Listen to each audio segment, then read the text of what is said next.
Many people and organizations have no idea what they're doing on social media. This e-course is to show you how to make it easy, fun, and effective.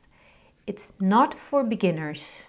It's not for people who want to know how the technical part works. It's for experts and people who've already been using social media for a while, who really want to get more out of it, who really want to show their exceptionality and their expertise instead of just being mediocre on social media.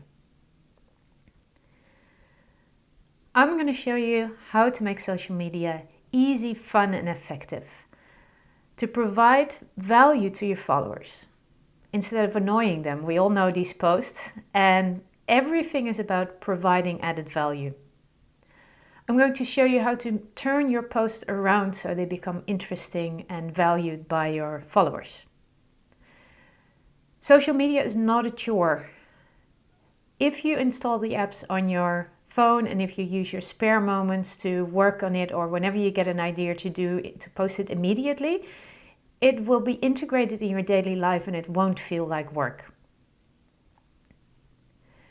I have made a checklist what to do first and how to interact with your audience with a minimal time investment. So even if you have very little time, this will work for you.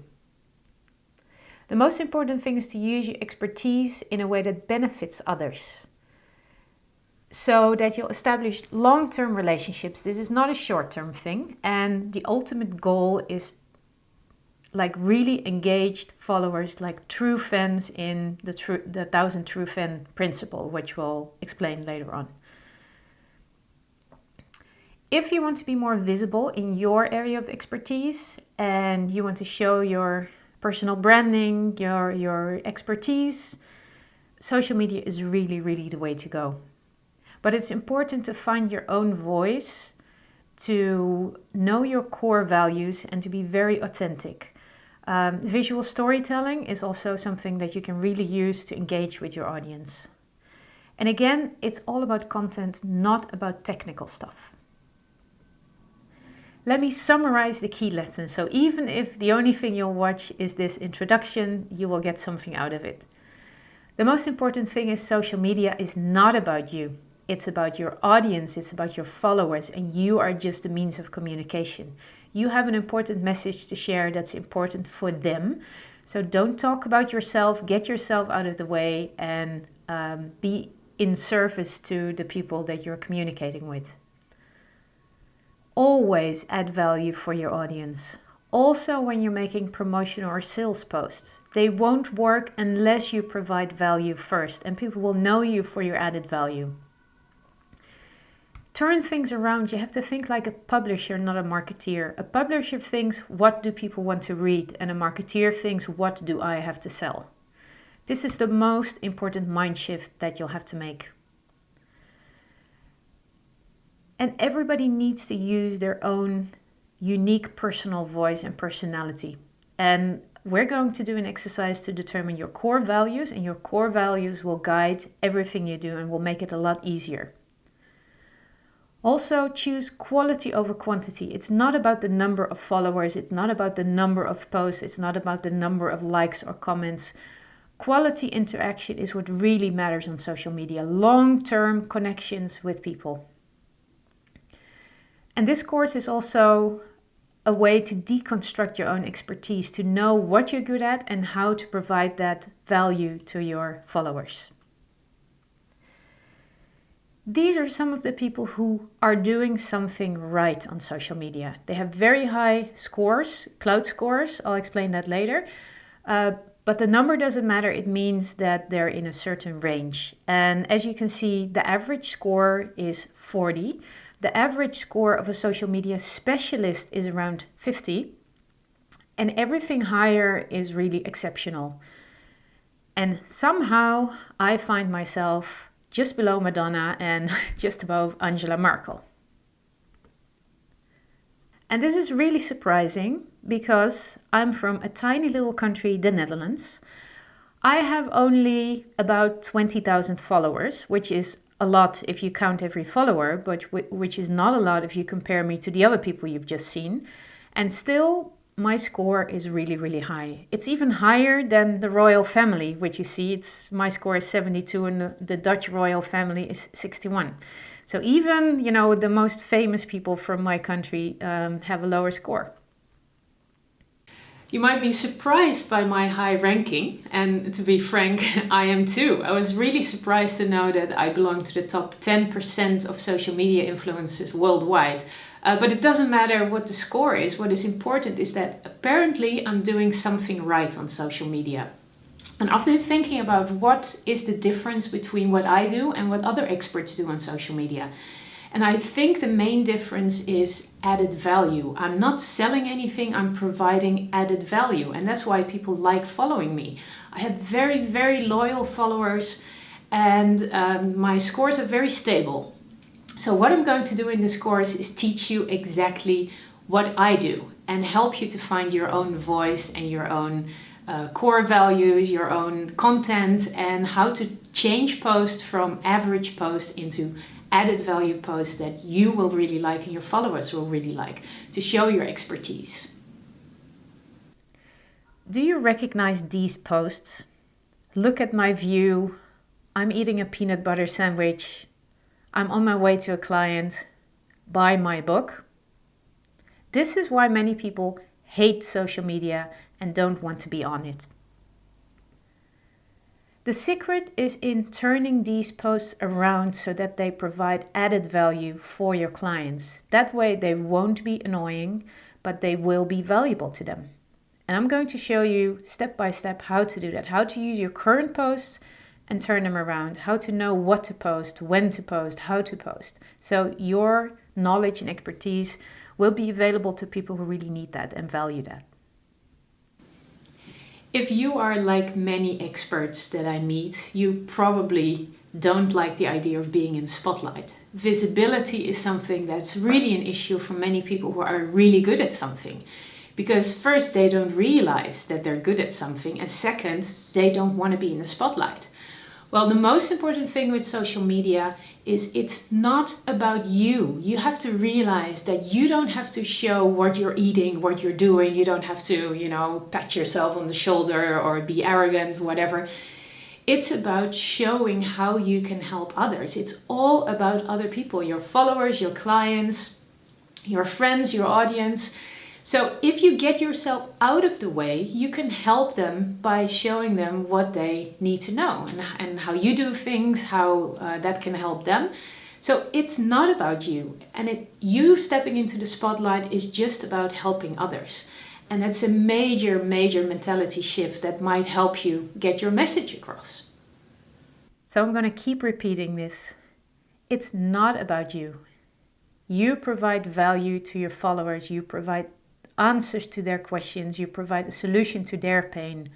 And if you turn that around, you get yourself out of the way, it will be a lot easier and nicer for you and for others on social media. Let's get some misconceptions out of the way. This course and social media are not about technical skills. It's all about content. Social media is very different from other media that you might have used before. This is not sending, this is about interaction. It's two-way traffic. Don't expect any fast results or fast sales. This is about building long-lasting relationships. But of course, they will last much longer and they will have a much higher value. Loyal customers and true fans are much more important than just people who come and go and don't really care who you are. Social media should be fun. It should be part of your daily life, and it should be a way to share your ideas and your insights. It's not a chore, it's your core business. And that's why it's so important not to outsource your social media. And that might come as a surprise. You can outsource parts of it, but I would recommend to first establish your core values, establish your own voice, and create your personal social media rules so you will know what to outsource and the people you outsource it to will know what to do. So the first thing you need to do is to realize that you are an expert. The funny thing is, if you're really good at something, you usually don't realize it because it comes so natural. And anything that comes natural to you and that you're really good at is something that you can help others with, because many people are struggling with the area that comes so natural to you. So if you realize that you are really good at something and the things that are most simple to you are valuable to others, it becomes very easy to add value. Just think of the frequently asked questions, the topics people approach you with, the things you deal with daily, your clients, things you read, things you find interesting.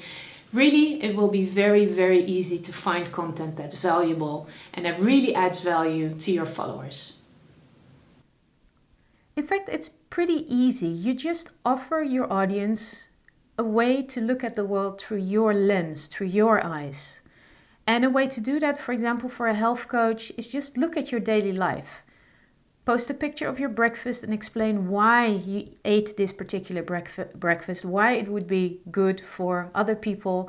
Maybe include the recipes to add value to your pictures, not just a picture of a peanut butter sandwich, but add some value to it. For an accountant, they get a lot of clients with a lot of questions, so why don't you post your frequently asked questions or a question that a client asked you today? If one client was happy with your answer, it's probable that others will have the exact same question and would appreciate the answer. As a speaker, I'm a speaker. I try to get inspiration all around me. So if I'm reading a book that I'm really interested in, why don't I share it with my followers? Or maybe just a quote from the book or a picture of a page from the book.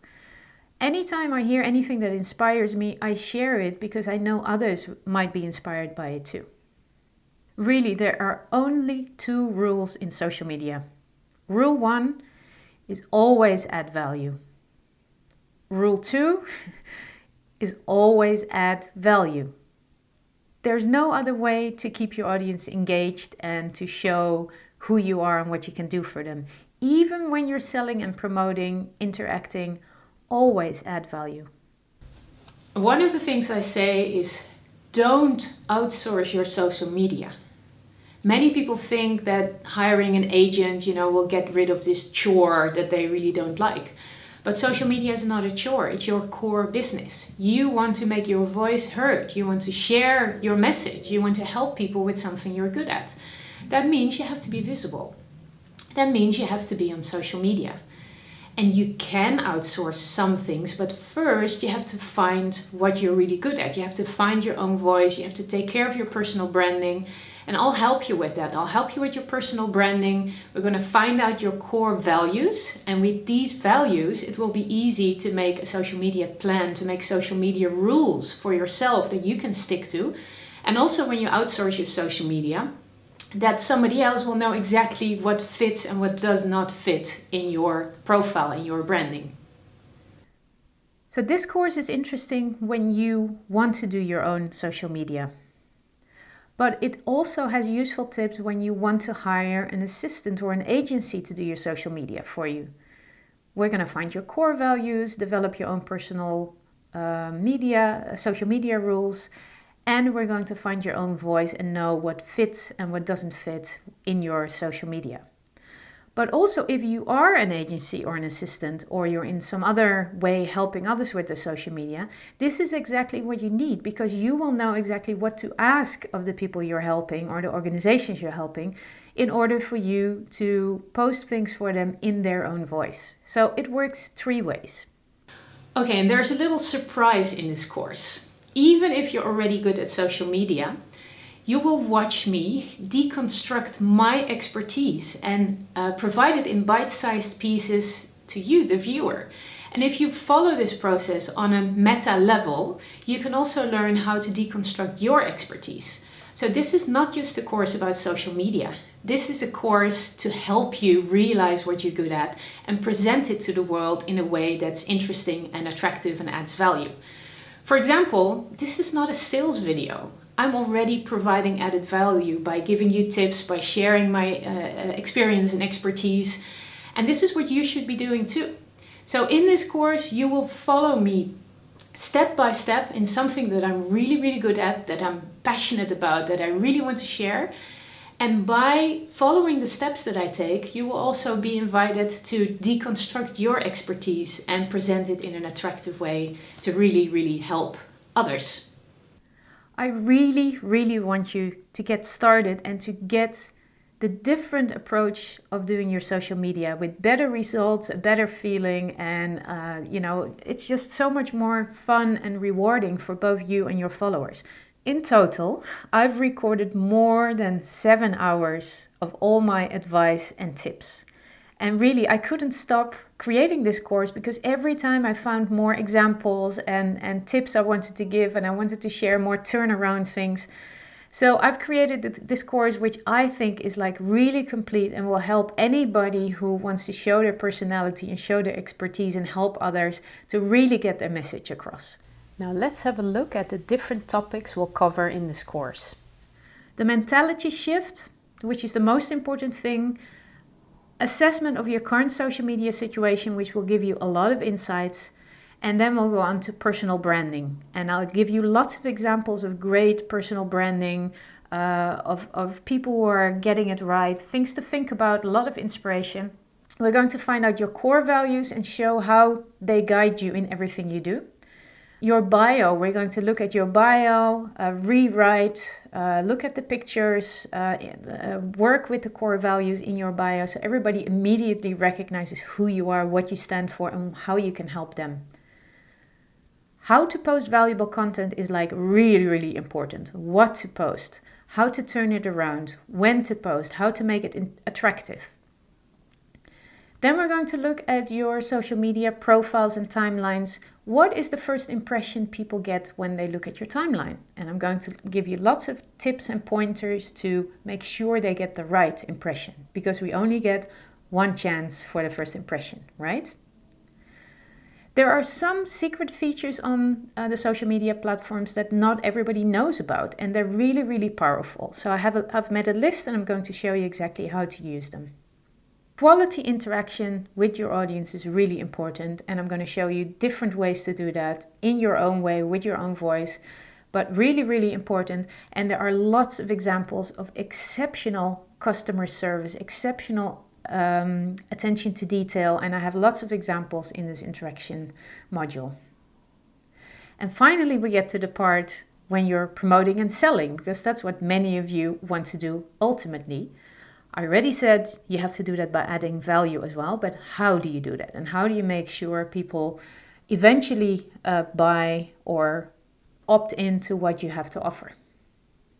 And then I've created 2 bonus modules because I thought these are things you really need to know as well. Storytelling is big, visual storytelling is getting bigger, and it's a really good way to get your message across. So I created a module of an hour about visual storytelling with all kinds of examples and tips when you make your own videos, vlogs, take pictures, etc. And finally, another bonus module, inspiration. I collected lots of examples of brands and organizations who are using social media, even with very low budgets, with very, very good results. And there are tips that you can use immediately, things you'll be really surprised about, like how you can use your Wi-Fi network or password even to inspire people or to do marketing. Are you inspired to get started? Why not take the free challenge? We'll cover a different topic every day for a week. One insight, practical tip, or short assignment per day will get you started on your journey to become an influencer. The challenge is also a great way to decide if this course is for you. No obligations, no catch. I just want you to get it and to get started. So again, I put everything I know into this course, and I really want you to learn those things and to use them to your own advantage, because your message is important. And I want to know as well what you have to share. So just get started. No more excuses. You're watching this lesson because you think you should do something with social media, or you should do more on social media. But there is a reason you're not really doing that right now. And maybe you don't have time, or you don't know what to post, or you tried already and it didn't work for you. But most probably you're not enjoying social media. You feel that it's work and not fun. And also you might have a problem with the visibility aspect, putting yourself into the spotlight. This module is a mentality shift. I'm going to help you to turn things around so that social media will be easy and fun and added value, and you won't feel bad about being in the spotlight, and you will find a way to show your own personality and to use your own voice.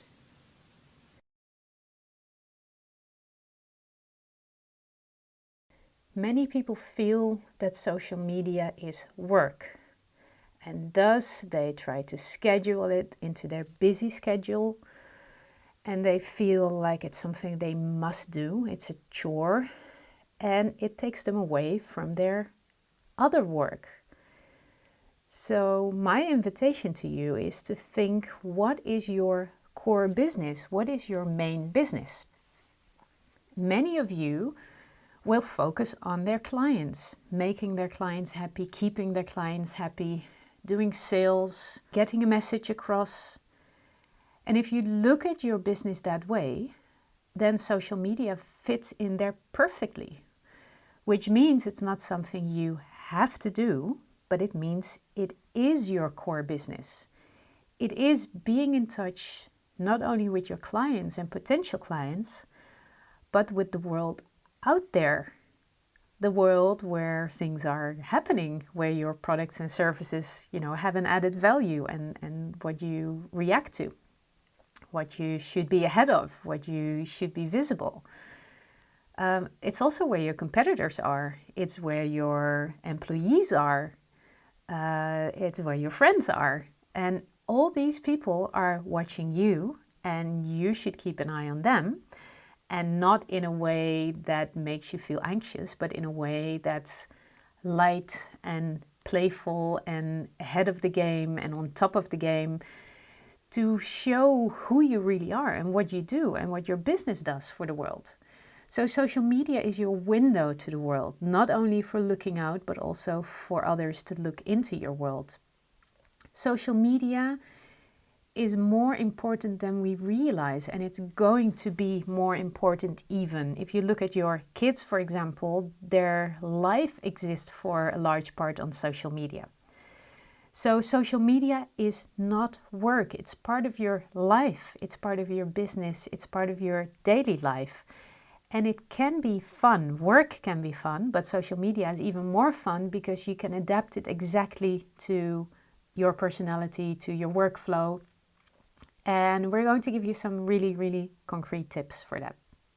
So remember, your clients are out there. Your potential clients are out there. Your employees are out there. The freelancers you hire are out there. The interns you might hire are out there. The people you learn from are out there. Everybody's out there, and social media is your window to the world. So open your window. Let the fresh air in. Let your singing and your ideas be shared with the world, and let's make it fun again. And you're probably thinking, yeah, Esther, that's, nicely said, but the reality is I'm so busy. I have all these things to do, all these projects, and I just don't have time for social media. Most people see social media as something they have to do.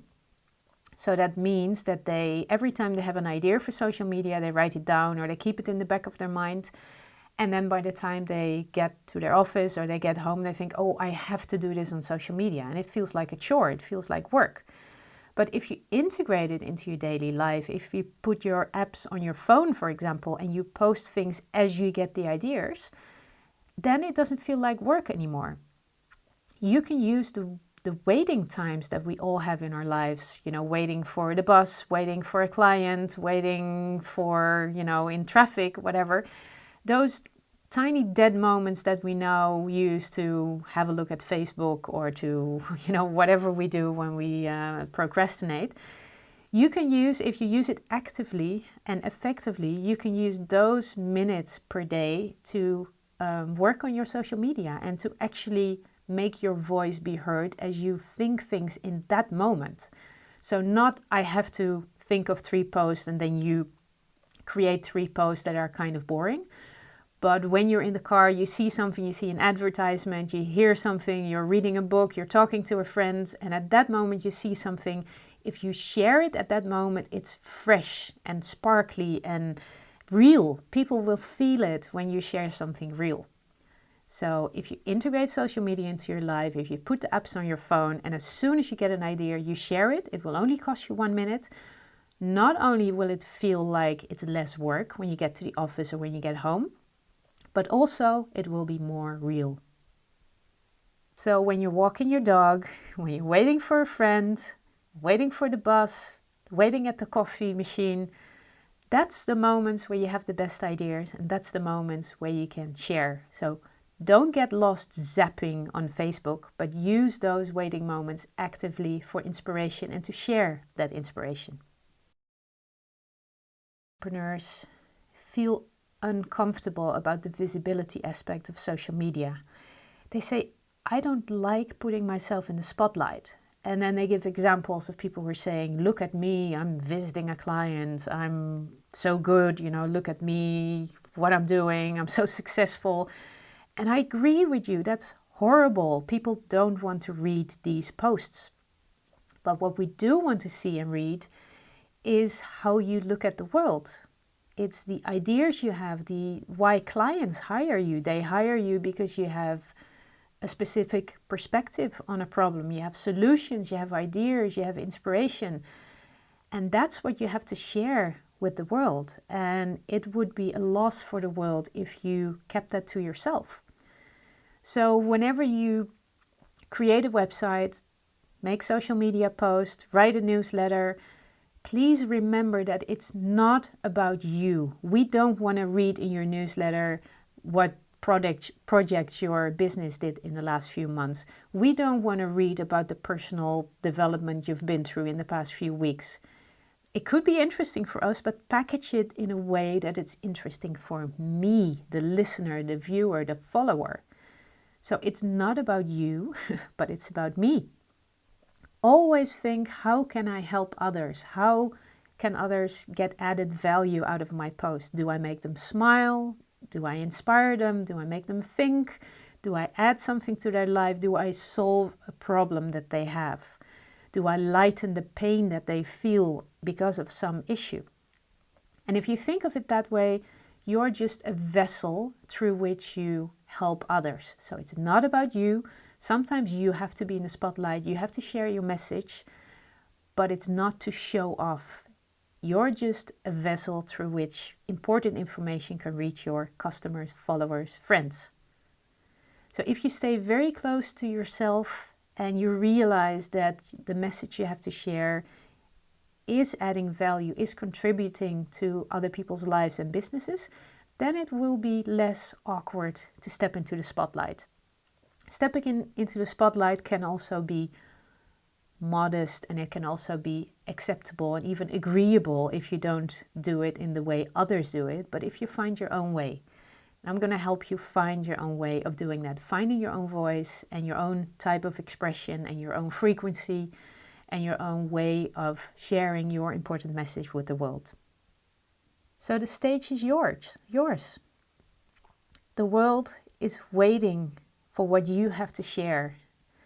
And by feeling awkward about stepping into the spotlight, you're holding back important information that people need, that businesses need, the world needs you. When Nelson Mandela was inaugurated as the president of South Africa, he had a beautiful speech, and many people think it's his own words, but actually this was written by Marianne Williamson. And the essence of what he said and what she wrote is, it's not our light, but it's our darkness that most frightens us. And a lot of people say, who am I, to share what I know? Who am I to stand out? Who am I to step into the spotlight? But who are you to not step into the spotlight? Who are you to hold back this important message that you have for the world? And Nelson Mandela and Marianne Williamson also say, as we let our own light shine, we unconsciously give other people permission to do the same. And that's very, very powerful. And I don't need to explain this anymore, I think. I think you must feel what this means and what it means to you. And this is not a rational thing, you know, you just need to let it sink in and look at this quote for a while, think about what it means to you. And deep down inside, you know where your light is, and it's time to switch on your light button. So I hope that I've convinced you that, you know, social media is not about you, and it can be easy, and it doesn't have to feel like work, and it can be fun. But still you must be thinking, but what am I going to post? You know, the post that we see often, I'm eating a peanut butter sandwich, I'm driving to a client. That's not the type of things that we want to share, right? And if you're an expert, chances are that you are an expert in something. You won't have this problem because you have so much knowledge that you're probably not even aware of. People ask you the same questions every day. You can answer these questions in a post and you have valuable social media content. The books you read, the websites you visit, the quotes that jump out to you, they are interesting to other people as well. So if you just look at your daily life, the clients you work with, the problems you solve for them, the examples you give to them are also interesting to people on social media, to your followers. Look at your daily life. What do you do in the morning? Do you have a morning ritual? That's something that could be interesting to your clients, especially if you're a health coach or a mindfulness coach or a psychologist or a nutrition specialist. What do you eat? What do you drink? What do you watch? What do you read? What people do you talk to? What do you learn from those people? What websites do you visit? What programs do you watch? What music do you listen to? What do you think? How do you maintain your energy? What conferences do you go to? What speakers do you think are interesting? Daily things that might not seem important or interesting to you can be very interesting to your followers. So don't think too complicated. You don't have to do research first to create a post. Most of the interesting information is very close to you, it's very simple, and it's very valuable and interesting to your followers. Now we get to the point where you might say, oh, but I've tried this already and it didn't really work. I tried, posting things on social media. I have a Twitter account. I hardly ever use it. I don't have followers. This requires a long-term investment. That's one. And second, you need to really commit. It's not that you create a few posts or you have somebody create it for you and then it will work. If you follow the modules in this course, I'll help you to create added value. I'll help you to find your core values, finding your own voice, and showing your personality. If this works for you in real life, if you have friends, if you have clients, if you have people who look up to you, then you will also have that on social media, and you will have more followers than in real life, because social media, the reach is much wider. And people not only look for you, but they search on topics. So if your topic is clear and you tag your post accordingly, which we'll talk about as well, then you will be easier to find. And as long as you provide added value and your posts are interesting, then your range will be bigger. So even if you've tried it again, please try it again with me. We'll take it step by step. And I'm sure that you will have, a multiple factor of success that you have in real life. Yeah, what am I going to say about this cartoon? I think it's pretty clear, right? Think differently, change your perspective, do some of the exercises that are provided in this course and give it a try. Open your eyes to new possibilities and you'll be amazed. Promise. Some of you may have tried delegating social media to an agency. First of all, if you're ever going to delegate your social media to an agency or an assistant or an expert, have a look at their cloud score. Most social media expert cloud scores are under 50, which means they're pretty good at what they're doing. They're above average, but they can never get you higher than they got themselves. So if you hire an agency or an expert with a cloud score of 50, they won't get you the personal score, the personal visibility, and the uniqueness that you have in you. They are not the experts. They know about platforms, they know about SEO, they know about technical stuff, and that can be very useful. But you have to discover your unique content. And that's why we're going to help you to find your own voice, your core values, to develop your own social media rules, so that even if you delegate, they know what to work with and they know what fits in your profile and what doesn't. And also, if you're going to do it yourself, what I recommend, especially in the beginning, these things are very useful to help you make a selection, to find your own rhythm and voice and expression. And then later, if you want to outsource your total social media or part of your social media or certain channels, you can hire experts who are good in the technical stuff, and they will help you move on and get up in the ranking. But don't rely on so-called experts before you do your personal branding and you find your personal voice.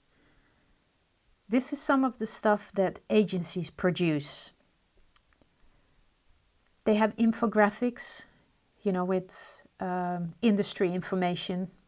3 out of 5 people in your industry values this and this.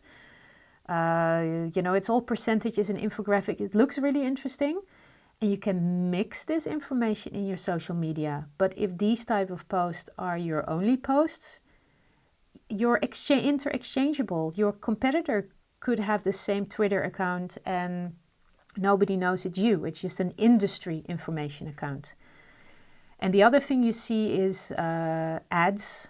A lot of agencies are in fact just selling ads. And the solution of a carpenter is always a hammer and a nail. So the solution of an ad agency is always Facebook ads. But if you don't know your core values, if you don't have your branding clear, if you don't have your own voice, what are you going to broadcast? It's going to be generic, it's going to be boring, it's going to be non-remarkable, and it's going to even get your brand more down than visible. So again, first concentrate on finding your own core values, your added value, your own voice, your branding, your personality, and then broadcast it into the world and ask for help if you need some. But the solution is not outsourcing right now. But you're on the right track because you're doing this course. So in a few modules time, you'll have it figured out and you can start thinking bigger. Here we are. The first exercise slide at the end of this module. I invite you to answer these questions. And the first one is a big one, to keep in mind what your business goals are. Why are you doing what you're doing? What do you want to achieve? Make your clients happy, grow your business, be able to retire in a few years. Whatever your main business goals are, write them down. And then you can have a look at how social media can help you achieve these goals. That will help integrate social media into your strategic business plan, your horizon. So it's not just one of the tasks you have to do, but you will see how it contributes to your bigger goals. And think again about Nelson Mandela and Marianne Williamson. Who are you to keep your ideas and tips from the world? We need to know, we want to know what you've learned so we don't have to make the same mistakes again, or we don't have to reinvent the wheel, or just to be happier, better. No matter what your area of expertise is, we want to know your most, your top 3 do's and don'ts, your frequently asked questions, the answers. So not all the details, but the most important things about your area we all want to know. So please share them with the world. And a very concrete tip, please, before you go on to the next module, install your favorite social media apps on your phone.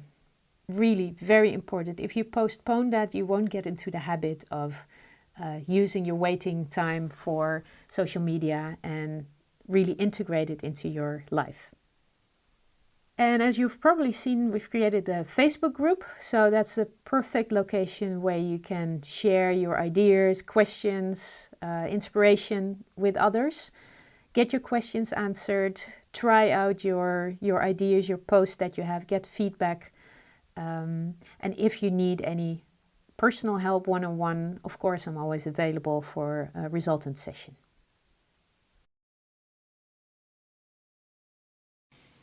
Before going into social media, added value, how to use it, how to present yourself, of course, we have to make a check. We have to assess your current social media situation. Because if you're going to advance, if you're going to get results, we need to measure where you are right now. So we're going to look at your current social media, use your scores, your results, and we're going to find out what platforms you should be on. Don't feel overwhelmed, you don't have to be everywhere, and there's a very simple method to choose what platforms are good for you and good for your clients. So hang in there, we'll make this easy and fun.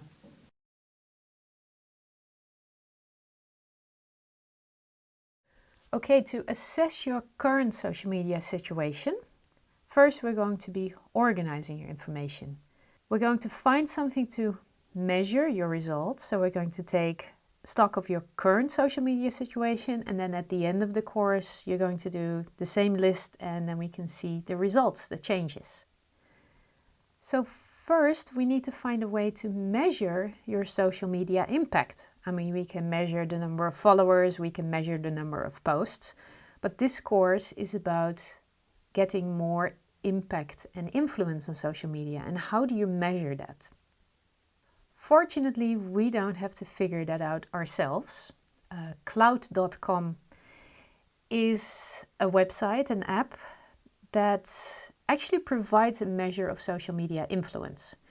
It's been around for a few years. It got a lot of attention at first. Then people said we're kind of over Cloud, but still Cloud has an algorithm that's pretty good, and it's a great way to start.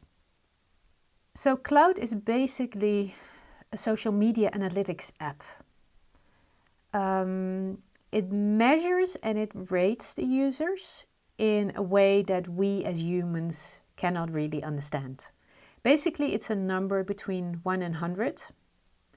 The President of the United States usually has like 100. Justin Bieber has a score of 100. And as you see, my score is around 70. It goes up and down a little bit, but on average it's around 70. And that's where the top 10% of social media influencers worldwide is. A lot of companies know this, and they invite people with a score of 70 and up to premieres of theater shows, to use products, before other people use them, to write reviews. We get invitations to all kinds of things, because they know if we like something and we communicate about it, that a lot of people will find that valuable. Not only a lot of people will see it. In my case, my following is only like 15 to 20,000 people. But apparently the impact and influence that I have is pretty strong. So also, for example, if you're an airline and you have an upgrade to give away, would you give it to somebody with a Cloud score of 30, or would you give it to a person with a Cloud score of 80? If you're smart, you would check the Cloud score of the passengers eligible for an upgrade and give it to the person with the highest Cloud score. And that might be a blogger who will blog or vlog about the upgrade, like Casey Neistat did when he got upgraded on Emirates to like the first class, and he got the shower on board and the bed and whatever, and he became a video that's been watched millions of times. It's a better publicity than having an ad created by an agency and having to buy advertising time. We live in a digital world, and the Cloud score is one of the measures. It's not the only one, it's not perfect, but it's one of the measures to very quickly get an idea of, how influential a person is. So people are going to use that on you, and I would like to invite it to use it on other people as well. But first, of course, we have to have a look at your Cloud score. And for us, it's also a great measure to compare your Cloud score right now, and at the end of the social media course, to see if it had any effect. And also for yourself, if you're trying out something new, if it works, your cloud score will go up. If it doesn't, it will stay the same or even go down. So you have direct feedback from the outside world. So our aim for this course is to increase your cloud score. I'm going to give you a lot of tips, practical exercises, strategies, tactics, lots of things you can use. And let's see if it works. So it's not perfect. It's not the thing to focus your life on, but for this course and for a lot of other things that I will explain later, it's a great measure. So let's find out your cloud score. Here's mine. It was 72 when I recorded this course. Then shortly after it went down to like 67, and of course it will go up again. It goes up and down. But having reached 72 and having an average of 70 puts me in the top 5 to 10% of social media influencers worldwide. And that means if I complain about a company, they have to take me seriously. If they're looking for influencers to invite to something or to give a product or service for free, I'm the group of people they look to. When I see a post of somebody on Twitter, I look at their cloud score and people will look at mine.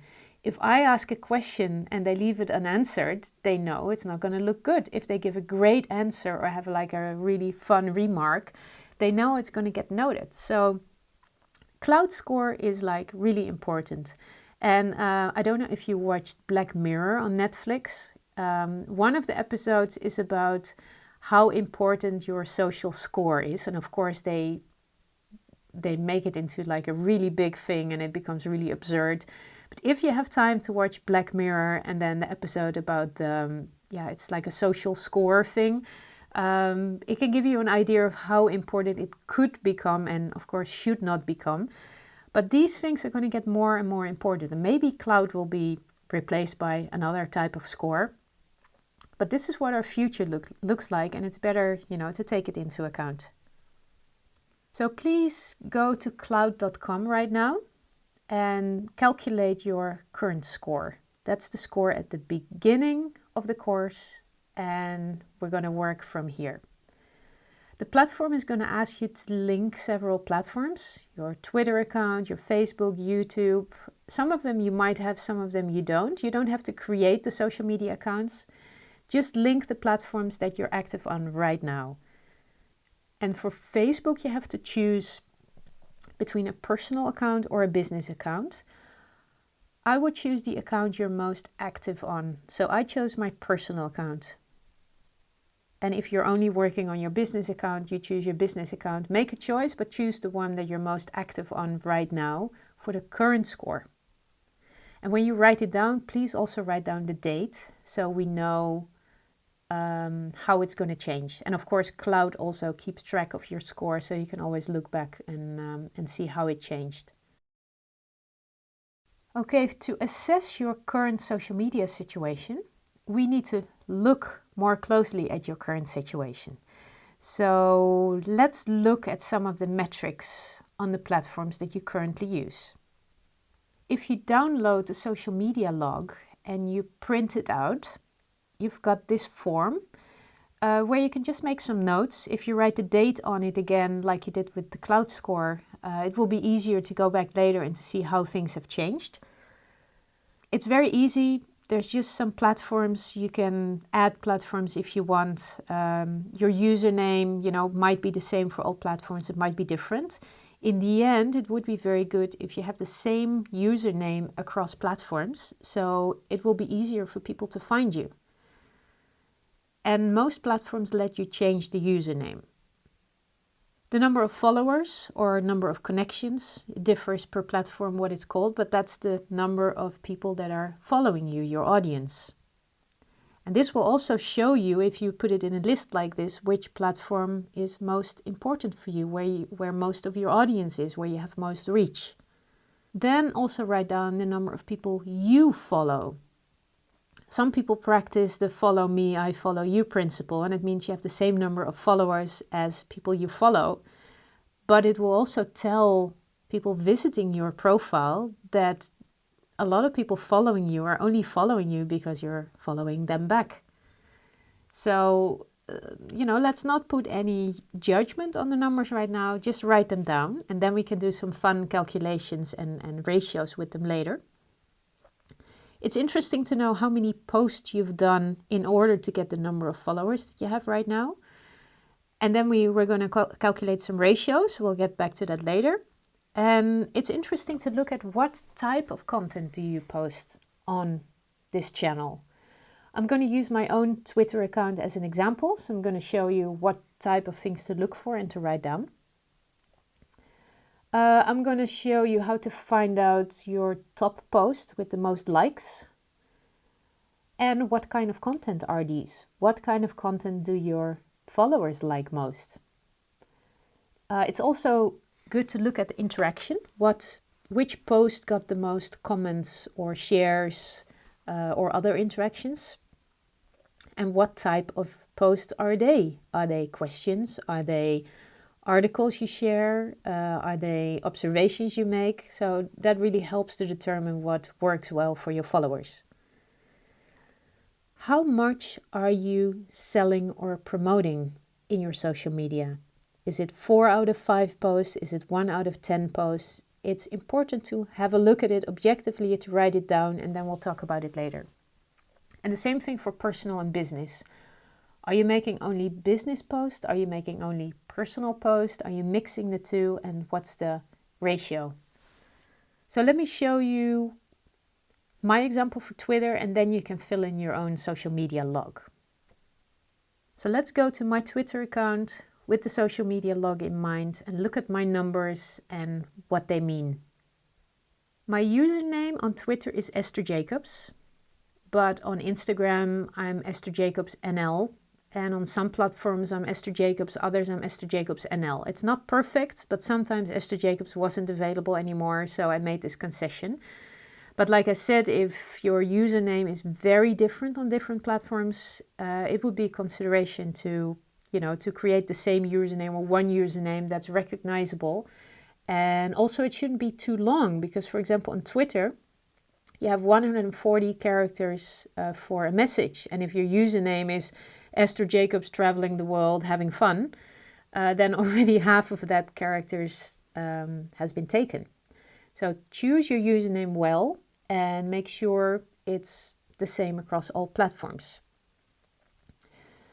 At the moment when I recorded this course, I had almost 7,000 followers. It's not a lot, it's not little, it's 7,000 people who actually see everything that I post and who thought my earlier posts were interesting enough to follow me. I'm following 1,300 people.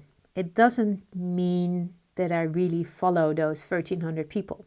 When I started Twitter in 2009, I didn't know anything about social media. The publisher of my first book told me I had to be on Twitter. And I thought, oh no, what am I going to post there? And I don't like this. So, I was probably at the same stage that you are. And I didn't know anything about social media. Twitter taught me a lot. It taught me how to share stories in 140 characters, how to show my personality, how to share things with limited space. In the beginning, I thought the rule was if somebody followed me that I had to follow them back. So I did that with the first 1,300 people. And then I realized I'm not going to follow everybody back. And my following went down a little bit, because people who only wanted to follow me because I followed them back and I realized I didn't do that, they, unfollowed me. But from that point, I started to get real followers, people who wanted to follow me even if I didn't follow them back. And if you look at other people on Twitter, the number of followers and the number of following, people who have more followers than people they're following are more interesting people because they have real people following them because of what they post and not to get more followers themselves. So this is a way to look at those numbers. I posted about 7,500 tweets since 2009. And if you look at the number of followers, it's almost 1-on-1. For every tweet that I posted, I got a follower, more or less. For some people, that ratio is much higher. For some people, it's much lower. It's just interesting to have a look at it and to compare. The type of content that I post is very different. I post quotes, websites about different topics. Travel, entrepreneurship, digital nomad lifestyle, tiny living are just some of the topics. And I use different formats. I use videos, pictures, quotes, links to websites. So that's the things I found in my timeline.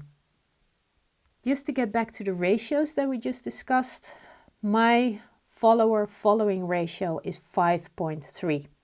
So I don't follow everybody back that follows me. I have 5 times more followers than people that I follow. Just something to keep in mind when you look at other people. And my post to followers ratio is almost 1. So for every post that I do, I get 1 more follower, somebody who actually stays. So sometimes more people follow me and then unfollow me, but it's more about people who stay, like the long-term effect that a post of mine has. An example of a friend of mine, Martijn, he's one of the best known speakers of the Netherlands. He has a lot of followers. He has like 25,000 followers. He follows 9,000 people. And he has a ratio of 2.7. Mine was 5.3. So he has more followers, but a lower ratio.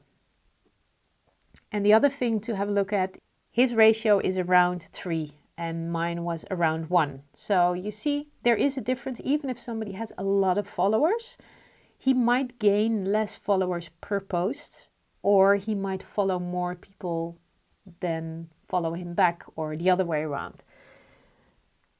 There's no such thing as the perfect score or ratio, but it's just a way of looking at these things.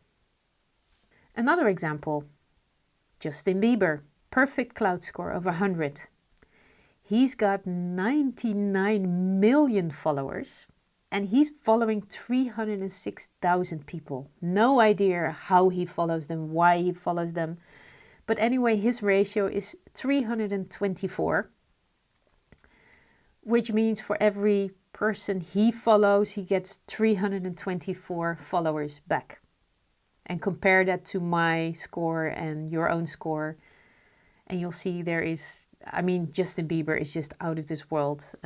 He doesn't have to tweet anything and he'll get followers. So that's easy for him. And you see, he posted 30,000 posts and he got 99 million followers. So my score was around 1, but this is just out of this world. For every tweet, he gets like lots and lots and lots of followers. So this is an extreme. If you calculate your own scores, just have a look at how high or how low you are and compare with me, with Justin Bieber, with Martijn Aslander. But the most important thing why we're doing this exercise is compare to your own score in a few months from now and compare it to your current score. That's where you're going to get the most information. If we look at my posts, I would say around 10% of my posts contain some kind of promotion or sales. I'm not constantly talking about my books, my workshops, my resultant sessions, whatever. I'm just sharing information that is interesting for my audience. I'm giving away added value. And one of the most important things of this course, even if I do post a promotion or sales pitch, if you want to call it that way, about a workshop, a writing workshop, then I always give tips for writing a book. And then I say, by the way, I'm organizing a workshop. So it's not I'm organizing a workshop, come to my workshop. I give away added value and then I mention a product or service that I sell. And this is only a maximum of 10% of my posts. So we'll talk about this later, but it's just to get an idea, to write down what you're doing right now, and then we'll have a look at it later. The same thing for personal and business posts. My personal life and my business life are kind of integrated. I couldn't tell when I'm working, when I'm having fun, you know, it's all more or less the same. So I would say my ratio is 1-to-1. I will always try to add a personal angle to a post, and I will always share added value, which is then more like business. But for some people, the distinction is more visible. And of course, one of our aims is to show our personality, but to not forget, you know, the area that we're experts in, that we want to share added value, that we want to make more visible. So let's just have a look at what you do right now and write down the ratio, and then we'll look at how it's going to change later. These are the 3 posts that were liked and shared most on Twitter. One is about experientialism. It's a nice word that I found somewhere. The other one is about tiny living. And the other one is my pinned tweet. We'll talk about that later. You can select one tweet to appear in the top of your timeline so more people see it. And of course, you select a tweet that is a quote or something important or something you want people to see when they come to your timeline for the first time. And mine is actually the one that is shared or liked most. Now you might be wondering, how do you find your most liked and shared posts? You can go through your whole timeline and, you know, write down and make a top 10 and find all the best posts. But fortunately, there's an app for that. If you go to socialbearing.com, you enter your user details and you will get all kinds of interesting statistics that will help you determine your most liked post. Well, there's all kinds of statistics that are interesting when you're analyzing your Twitter account. Okay, when you calculated your cloud score, you had to enter the social media platforms where you're active. So you might be active on a lot of platforms. You might have selected only a few. And a lot of people struggle with all the different platforms and the new ones coming up and friends being active on certain platforms. Should I do everything? Should I make a choice? Where should I be active? How should I be active? How do I make the selection? That's what we're going to do in this part of the module. Many people ask me, what is the best social media platform? And of course, there is not just one answer. One platform might be the best for a certain industry, or it might be the best this month, or it might be the best for you, or it might be the best for your clients, or it might be the best for the kind of content that you're creating. But there's no one best social media platform for everybody forever. I mean, platforms go down, like Hives that we had in the Netherlands, which was very popular and now it doesn't exist anymore. And new platforms like Snapchat pop up, and a lot of people are using it and a lot of people have no idea what to do with it. So let's have a look at the most frequently used platforms to see what they can be used for, and then you can make a selection and see if you're on the right platforms, get to know some new ones, maybe make a choice between similar ones. I googled some analysis, so I'm going to show you a few slides and we'll discuss them. This is the first one, just a very brief overview of some of the most used platforms. And some of the information you'll see will be a little bit dated, like the number of users. Of course, that changes per year. Some will have a certain perspective. I'm just going to show you several ones so you can make your own judgment and your own assessment which ones would be interesting for you. So Facebook is the most widely connected. Young people, but getting older. Most young people switch to Instagram and to some other networks. Google Plus is still very male, a lot of techies and a lot of Google employees. Twitter is used a lot by marketeers. It's very focused on news and apparently it's mostly urban. Pinterest is mostly used by women on tablets. It's much about design, do it yourself, and they're pretty well off. A lot of young people under 35 is using Instagram. They think they're too cool for Facebook because their parents are on Facebook. and it's one of the fastest growing networks. And a funny thing here is I was having lunch with a friend of mine and her 2 daughters, or 3 daughters actually. They're about 12, 13 years old. I took a picture of the lunch that we had and I posted it on Instagram and I showed it to them. And the oldest one just blurted out, "Oh, I didn't know old people were also on Instagram." And she was like, "Oh, no, I didn't mean it that way. I mean older people." But that kind of explains how young people on Instagram look at people over 35. And Tumblr is mainly a blogging site. Photographers, photo browsers, self-expressionists as they call it. I'm not going to go into detail for any of these networks because I have like 4 more slides with a lot of examples. This is just the first introduction. So let's have a look at the next one. This is a business perspective. So they say first find out who's your audience, how you can reach them, and what are your goals. And they look at demographics, purpose, best for, and the downside of each platform. So if you look purely at the demographics, the number of users, Facebook is like the largest platform. Twitter is quite high, but it's kind of slowed down. Instagram is growing quickly. Google Plus never really took off. YouTube is really, really big and growing, and it's used a lot for how-to videos. So people don't look up manuals anymore. They just watch a YouTube video for anything from tech to do it yourself in your house to anything. There's videos about anything, and it can be a very, very powerful network. Pinterest, mostly female. It's used for scrapbooking.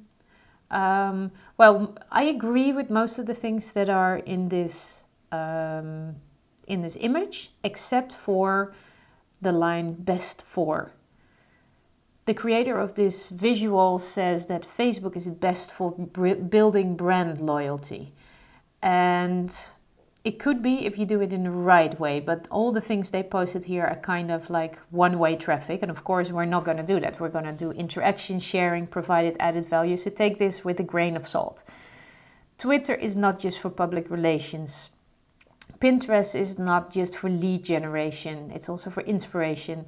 YouTube is not just for brand awareness. Service industry, you can also use it for personal branding. LinkedIn, business development, business to business, yes, but it could also be for your own career moves. As a freelancer, you can find leads there.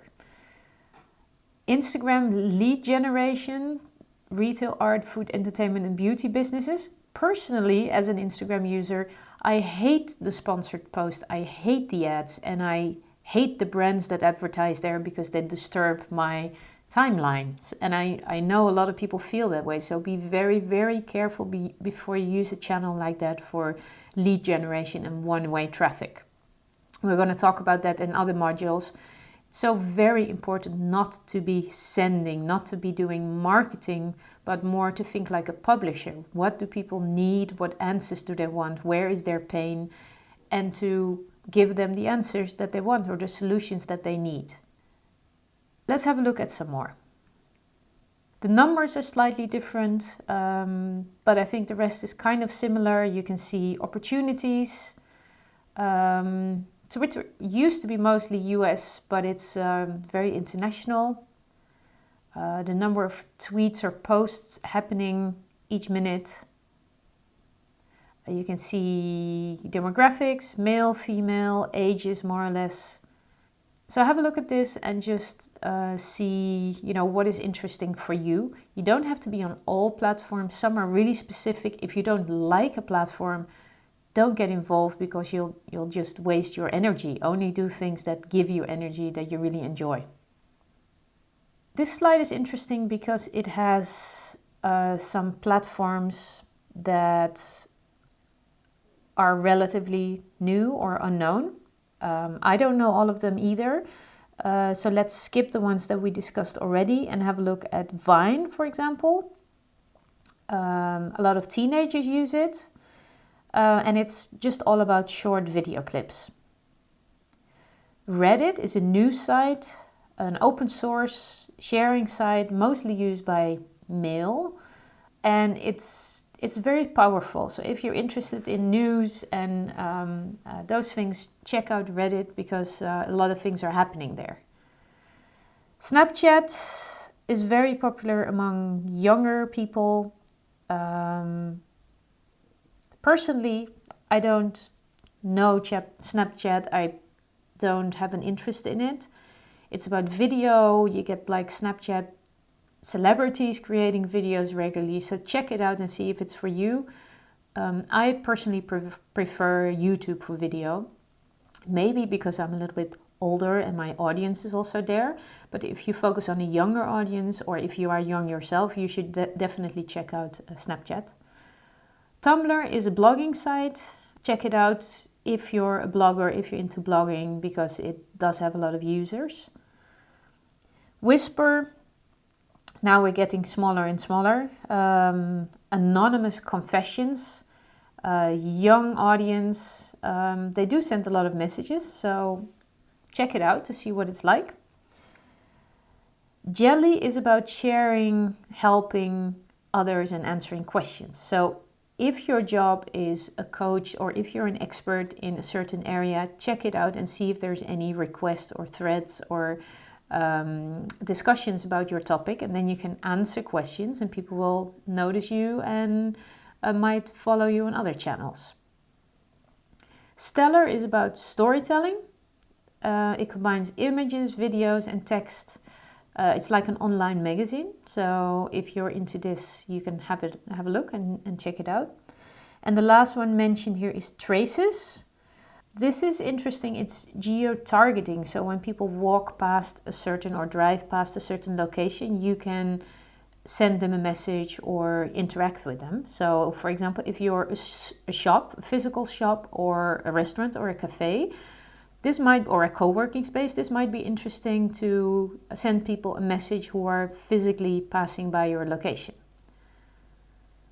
So this is an overview. We're going to concentrate in this course on the most used platforms and the ones that are most interesting for you, probably for your business, where your clients are. And it's still a lot of things to have a look at, but it's very useful, and you'll start noticing the differences, and you'll start feeling what platforms spark your interest and what platforms are just not for you. This one, just have a very brief look. It indicates what kind of topics are discussed on the various platforms. So as you can see, business and industry, LinkedIn scores best. Celebrities and gossip, to my surprise, Twitter. Food and dining, Facebook and Pinterest. Home decor, Pinterest. It's not surprising that LinkedIn scores very low. Family parenting, LinkedIn scores very low. Facebook scores high. Brands and companies, Facebook scores high. LinkedIn scores very low. It does have a question mark. I don't know exactly what it means. Fashion, style, beauty, you definitely have to go to Instagram. Personal finance, this is interesting, is hardly discussed on any of the platforms, not even on LinkedIn. So if you're into personal finance, maybe this could be an opportunity.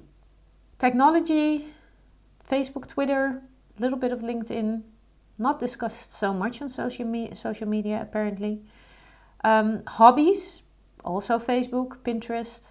So one of the most clear ones is LinkedIn. You see it scores high in business and industry. Pinterest is also very clear. Food, dining, home decor, beauty, style and hobbies. So it's very leisure oriented. Facebook is a little bit of everything. Twitter is mostly news, whether it's news about celebrities and gossip, or news about brands and companies, or maybe news about technology. Twitter is about news. So compare this to the other information you have, to the topics that you would like to post about, and see, if an image starts to form of the platforms, a group of platforms that would work well for you. So of course, there is no best or right or, top platform for everybody. But I can help you to determine where you should put your energy. Let's start with two simple questions. Which platform do you enjoy using? That you don't feel horrible like I have to do it, but you kind of have fun, or you understand it, it's intuitive, it kind of fits your ideas, your lifestyle, you're already using it. And at least you don't dread opening, your social media every day. The other question is, are your clients using that platform? Is your audience on a certain platform? And when you combine those two questions, your answers to those two questions, then it will become very clear which platforms you should be active on. So when you find the perfect intersection of those two questions, you have the right combination to create a long-term strategy. You're enjoying something and your clients are using that platform. So that means you're investing your precious time and energy into something that actually has an effect. If you download the social media metrics, you will find the picture that you see on the left. And I'm going to help you to fill that in, to ask the two questions and to put the different social media platforms in the matrix. And that will give you an overview of what platforms are right for you. This is an example of my social media matrix. So I ask myself the question, what do I enjoy? Those are the things at the top, like Instagram, Twitter, Facebook. And where are my clients? My clients are on Facebook, on LinkedIn, and then, a little bit on the other platforms. So I didn't measure anything, I didn't calculate, I just, thought, do I enjoy this? I enjoy it a lot. Then the platform goes up, I enjoy it a little bit. The platform goes in the middle, I don't enjoy it at all. The platform goes on the lower part of the matrix. And I just estimate where my clients are. And then if you combine those two variables, you get the matrix like this. And then, after I'm going to explain you later how to use this, but take the first step and just put the different platforms that you use or you think you should be using in this matrix. And I'm going to help you determine very easily and very simple where to focus your energy. But do the exercise first now, and then we'll get back and we'll go to the next slide. Look at the platforms you put in part A of the matrix. So the ones that you enjoy, but there's not so many clients. What does that mean? It means that your audience is not really on this platform, but you really enjoy it. So you can continue to use it, but don't make it your main focus. Do it to have fun, and clients might actually look at it, or they might follow you from one platform to the other. So if you enjoy it, keep using it. But if your clients are not there, don't make it your main focus. Part B of the matrix is where you should put your focus and your energy, because it's something you enjoy and your clients are present. So if your time is limited, this is where you should focus. If you have to force yourself to do something on social media, this is where you should invest. The lower left part, C, is something you don't enjoy and your audience is not there, your clients are not there. So let go. Don't worry about these platforms. Don't waste any of your precious time. You don't need to look at this part of the matrix ever again. And then we have part D. Your audience is there. You don't really enjoy it. This is something you should consider investing time. Is there a way you can get to enjoy it? Or you can just copy content from a platform in B to platform D. For example, I use part of my Facebook posts, which are in B, and I just copy and paste them onto LinkedIn, which is in D. So I don't invest time and energy in LinkedIn, but I do use existing content from Facebook, which I enjoy and which I use a lot. And I put that on Instagram. And it works pretty well because my clients on LinkedIn do see regular content, which is not specifically created for LinkedIn, which is actually pro because LinkedIn is kind of professional, business-like, and my Facebook posts that I copy and paste to LinkedIn are more fun and personal and adventurous, which means they stand out on LinkedIn. So even if you don't create content especially for this platform, especially if you don't create content especially for this platform, that might be an advantage because you stand out. So with these 4 quadrants, you know exactly where to put your energy and what platforms to focus on and what platforms to completely let go of, never to worry again.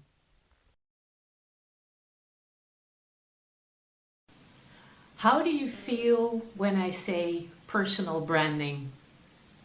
Chances are you feel like, personal branding, it's such an empty term, right?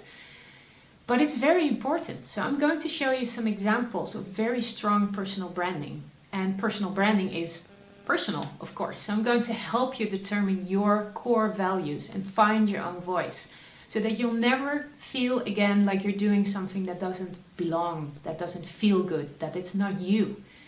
And also, if you find your core values and you find what is important to you and what's really you, it will be easier to make choices and to outsource if you have to, and also to use your time more effectively. So personal branding is not something that's just a term. It's not empty. It's you, and you are the most important thing in your social media.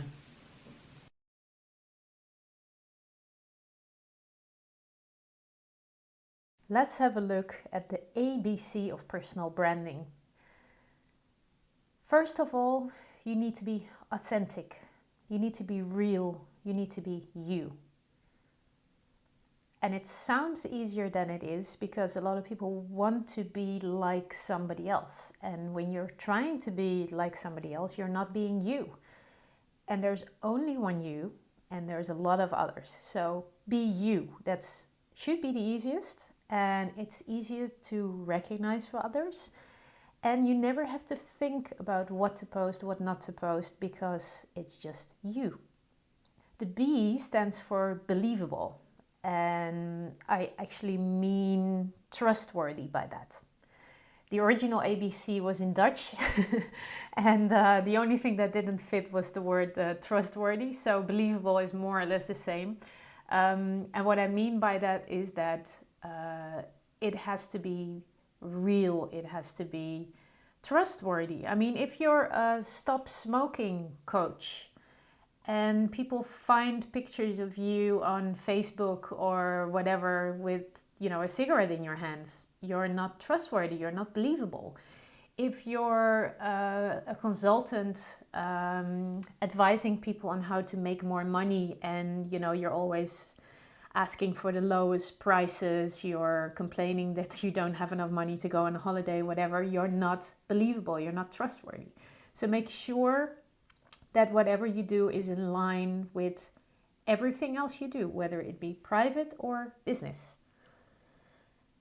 And the C stands for consistent. You have to be consistent in everything you do. You cannot be an expert in one topic one day and then switch to another one the next day. You cannot be very positive, most of the time, and then be very negative the rest of the time. Whatever you do, it has to be authentic, believable, and consistent. And of course, we'll go into these into more detail. But I just wanted to give you the first 3 most important things of personal branding. And if you look at the picture, it's very, very generic. You can insert your personal brand there and it won't say anything. It could be a lawyer, it could be a consultant, it could be an advisor. Everything you see and do needs to be in line with your brand. The colors you use, the pictures you use, the clothes you wear, the font you choose. It's not just about the slogan or about the logo design. Everything needs to be you. So before we go into really dive deep into the social media branding and finding your values and building your bio and how to add value to a post, let's have a look at how to build a strong brand. And I mean, we're going to look at your skills, because you have to brand what it is that you do. Also include your personality. A lot of brands leave out the personality, and I think it's the most important thing, because if there are a lot of lawyers or accountants or coaches, people are going to choose somebody that either matches their own personality, or that is a personality that they want to be, or just somebody they like. So personality is going to be if everybody is as good as the other experts, personality is going to be the deciding factor. So skills, personality, and of course your values. And we're going to talk about your values in more detail, but they're very, very important, because in a few words you can communicate what you stand for. It might come as a surprise that the first step to think of yourself or to build a strong brand is actually to start thinking of yourself as a brand. And these pictures are of people who are very successful in that and who are very well known. But I'm going to show you some other examples of less famous people. But let's have a look at these three. You can probably name them just by the picture. Richard Branson, Timothy Ferriss, 4-hour work week, 4-hour body, 4-hour chef. That's why he's holding 4 fingers up. You see how strong his branding is? Just 4 fingers and you know the names of his 3 most famous books. And of course Seth Godin with a quote and his very typical face, bald, glasses, look. This is a picture of him turned into like a cartoonish icon thing. And of course Richard Branson, you know, his smile, Virgin Airlines.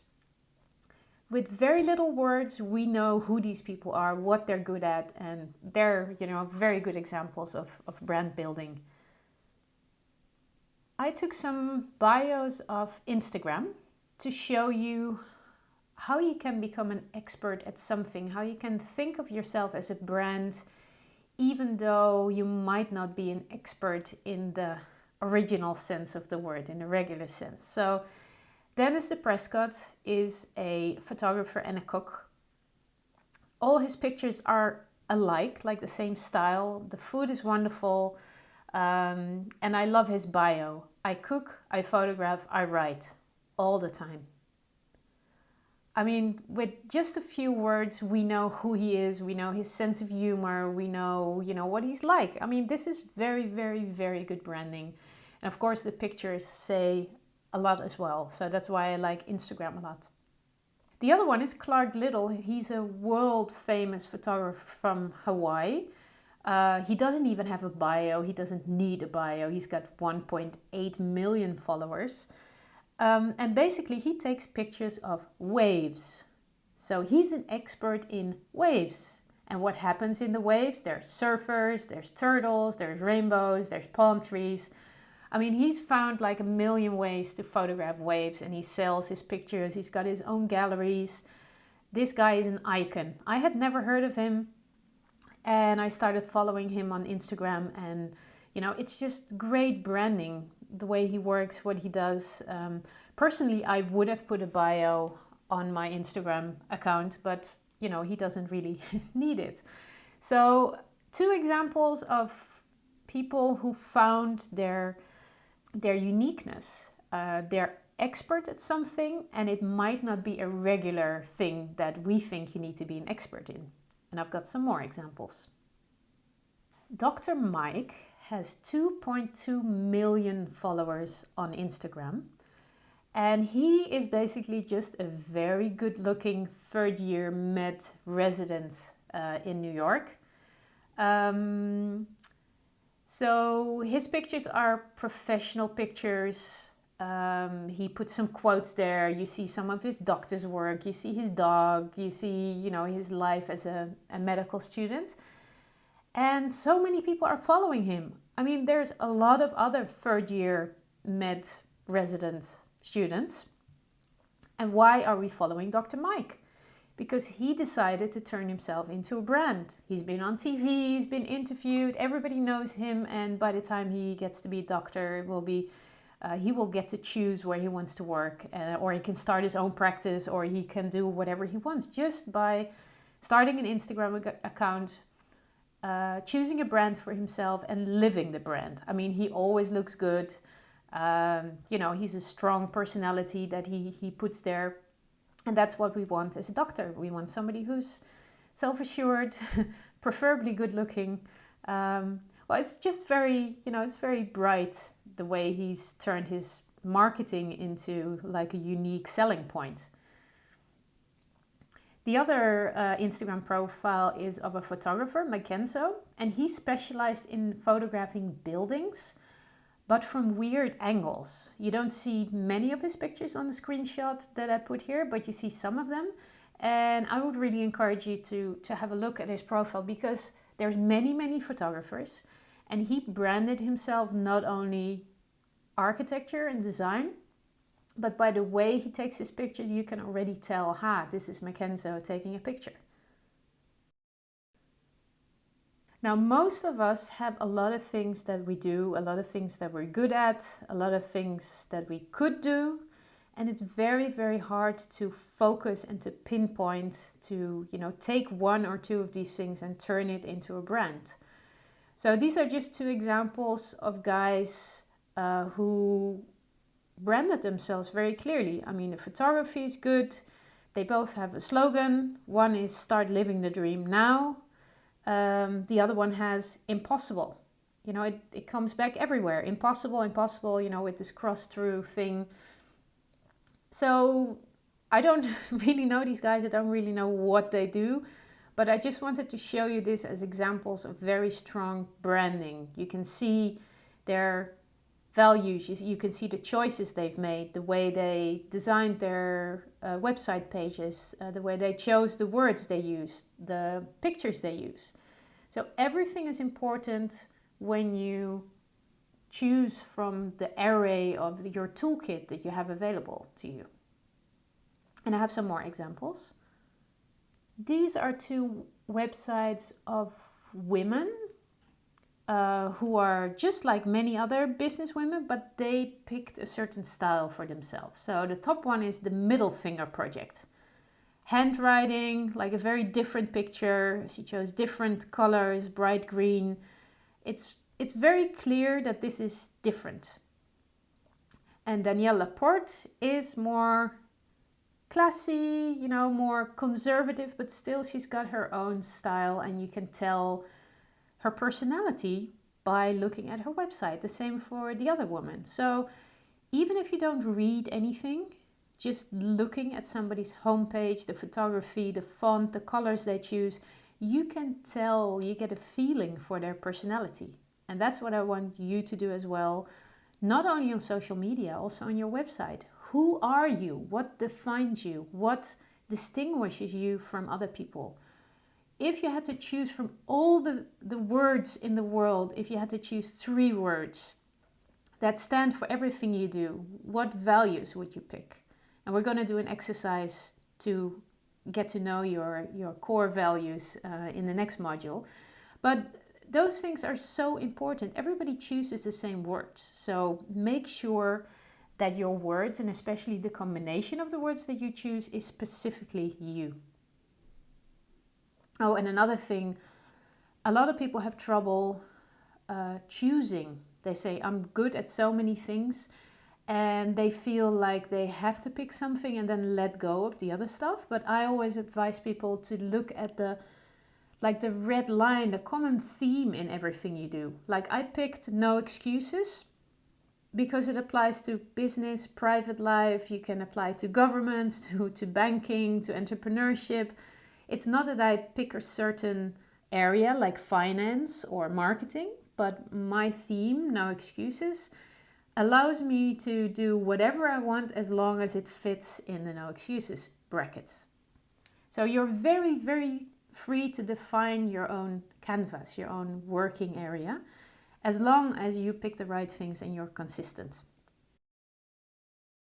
So I already talked about my slogan, no excuses. And it's very important to define yourself in a few words.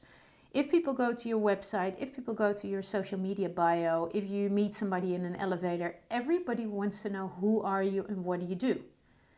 One of my friends, Patty, her slogan is cut the crap.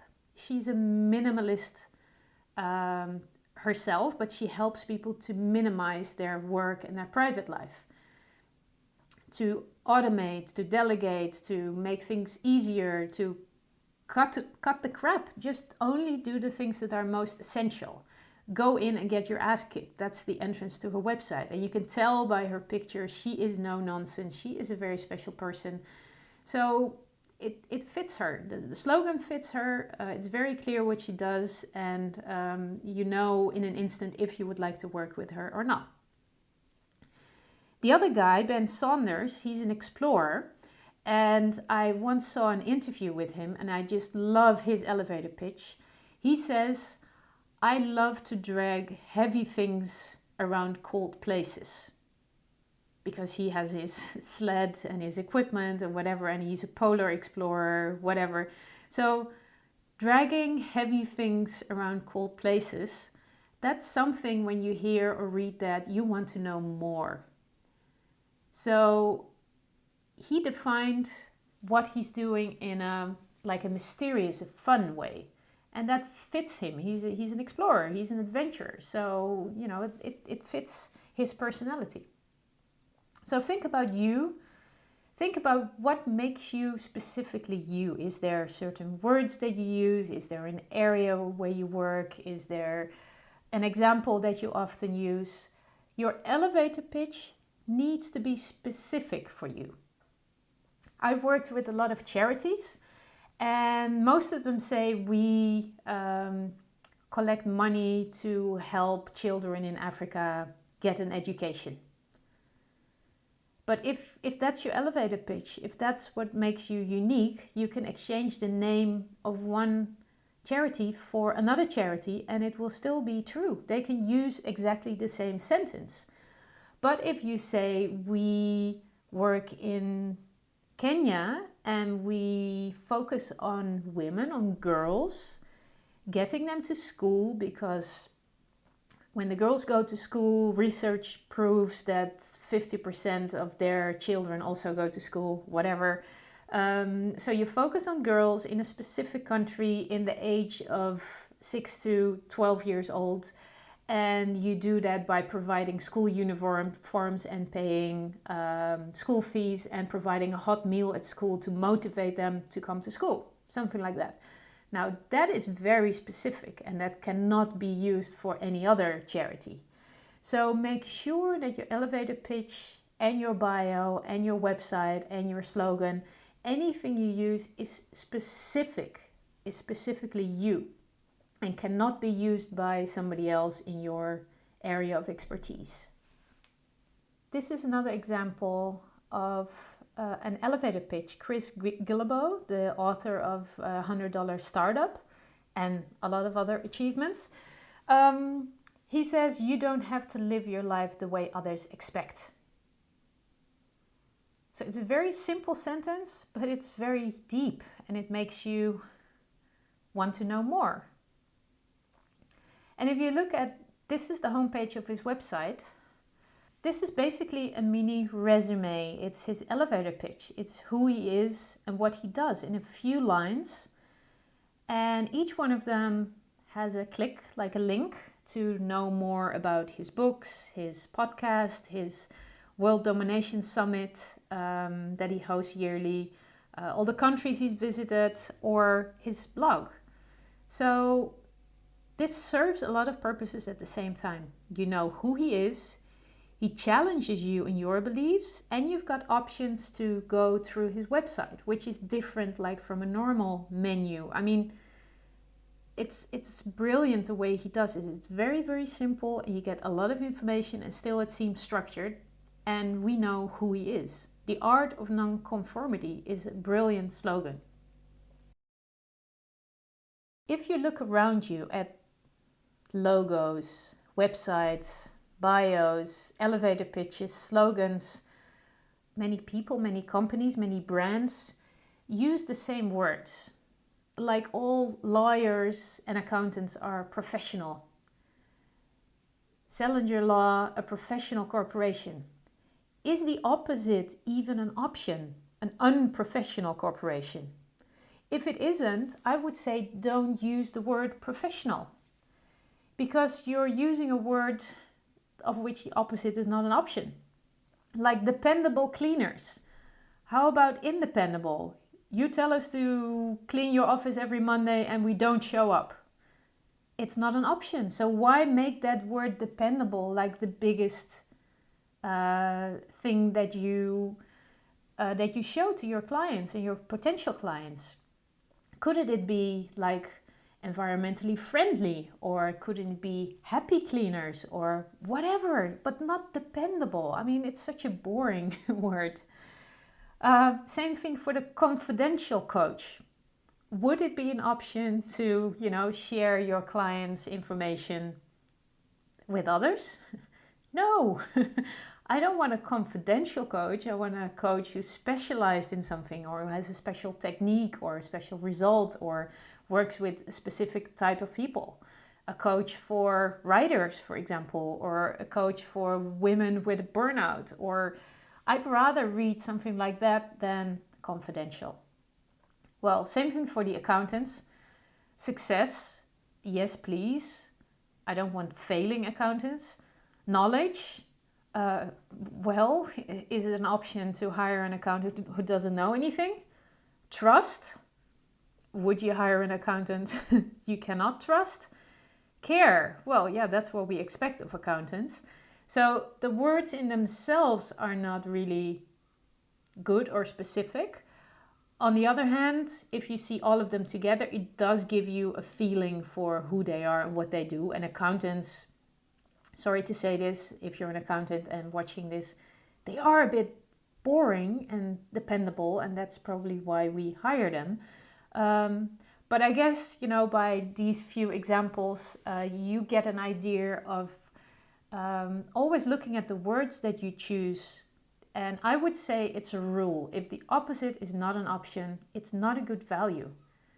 Look for something else that makes a difference, because you want to make a difference for your clients. So we've been talking about how you want to come across, who you are, what your values are, your slogan, what you do, how you want other people to see you. But have you ever checked what people find when they Google you? It may sound ridiculous to Google yourself, but I can really, really recommend to do that. That's really an assignment. Please Google yourself now. And what you'll find is pictures, old ones, new ones, other people with the same name, but also you'll see how high your website and your blog and your social media pages rank. The first thing that comes up might be like a very old article or somebody else mentioning you, or a mistake that you've corrected. If you're doing it right, your website, your blog, your social media come up. Like for me, my homepage, my blog, and my Twitter account. And all the pictures that show up are actually me. Some of them are pretty old, like the third one. But it doesn't matter. If people Google me, the first impression they get is like kind of the right impression. So Google yourself and see what shows up, and see what Google values most, so you should work with that. It's better to confirm what Google already knows than trying to change things around. Like I thought for a while to change my No Excuses Lady branding into something else, and then I realized why change something that I put so much effort in and that Google has already picked up and that's really specific for me. It's better to build on that brand instead of saying, I want something else. So have a look at how you're represented online, and keep that in mind for the next modules where we're going to structure more and consciously look at your online branding and presence. Before you even get into your social media, and we're going to look at your bio and how to post valuable content, you need a platform. when people like what you're saying, if they want to know more, they need to have a place to go to. So you need a platform. And most of the time, that's a website or a blog, most of the time integrated. You have to be visible. People need to be able to reach you when they want to. And when they ask you something through any platform, through any medium, you have to be responsive. They have to get a response. So I've got two completely different examples. The first one is Seth Godin that we already talked about. This time you see his picture. The first one we saw was like a cartoon made of his picture. And you see his website. It's very clear. His slogan, go make something happen. He's got books, courses, free stuff about him. His new bestseller, What to Do When It's Your Turn. I mean, he is visible, he's accessible, and he's responsive. You see, contact is on his website. Click on Seth's head to read his blog. I mean, this guy is, we don't even have to talk about it. He's just brilliant. And he knows what he's doing. The next step is a nutrition health coach, somebody. And she really put a lot of effort into the colors she chose, the design she chose. You get an idea of who she is and what she stands for, right? You see her logo, you see the pictures, the book, the words she uses. So, and of course, contact, shop, about, coaching. So we know she's also a coach. Just make sure, even if you have a website, a 2-page website, just a homepage about me and a contact page. You need that because often we're going to use calls to action. If you post something, if you create a video, you need to tell people where they can go for more information, to buy your product, to know more about you, to sign up for your workshop. So get something central. And a lot of people have various websites for various brands or ideas or businesses they run, and they all have about me pages. So basically I would say create one website that's about you, and then have all these different initiatives, projects, businesses as different products or services. There's different ways to think about this, but the most important thing is that people can find you online. Build a platform. Now, when you have a platform, when you created your personal brand and you're out there, of course you have to produce value. You have to give added value. So don't share just everything. Think about what you want to share. And there's an entire module devoted to that, to help you pick the things that are interesting for your clients. Not like I'm eating a peanut butter sandwich or I'm on my way to a client. Nobody wants to know that, but share things that either inspire your clients, that bring a smile to their face, that interest them, that make them think. Share things that you got inspired by. And one person, of course, who does that brilliantly is Timothy Ferriss. He asks questions. If you could make your per hour output 10 times what it is now, how would your life and business change? That's a question that gets you thinking. And then he has like his, New York Times and all the other media quotes, that's accountability.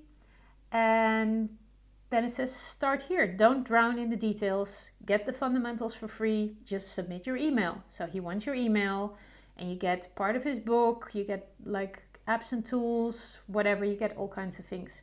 So he adds value. He gives you something. And of course, he gets your email address in return, and then he starts sending you emails. But he doesn't say, buy my book. He doesn't say, follow my course. He provides value, and that's the most important thing you're going to learn in this e-course, is not to think about selling, not to think about promotion. Think about how can I add value to my followers, and then they will follow you and they will recommend you to others and they will love everything you do. So Timothy Ferriss is a very good example, and let's find our own inner Timothy Ferriss. Okay, one simple warning because I'm telling you, you're an expert at something. Everybody is an expert at something, and you need to build on that.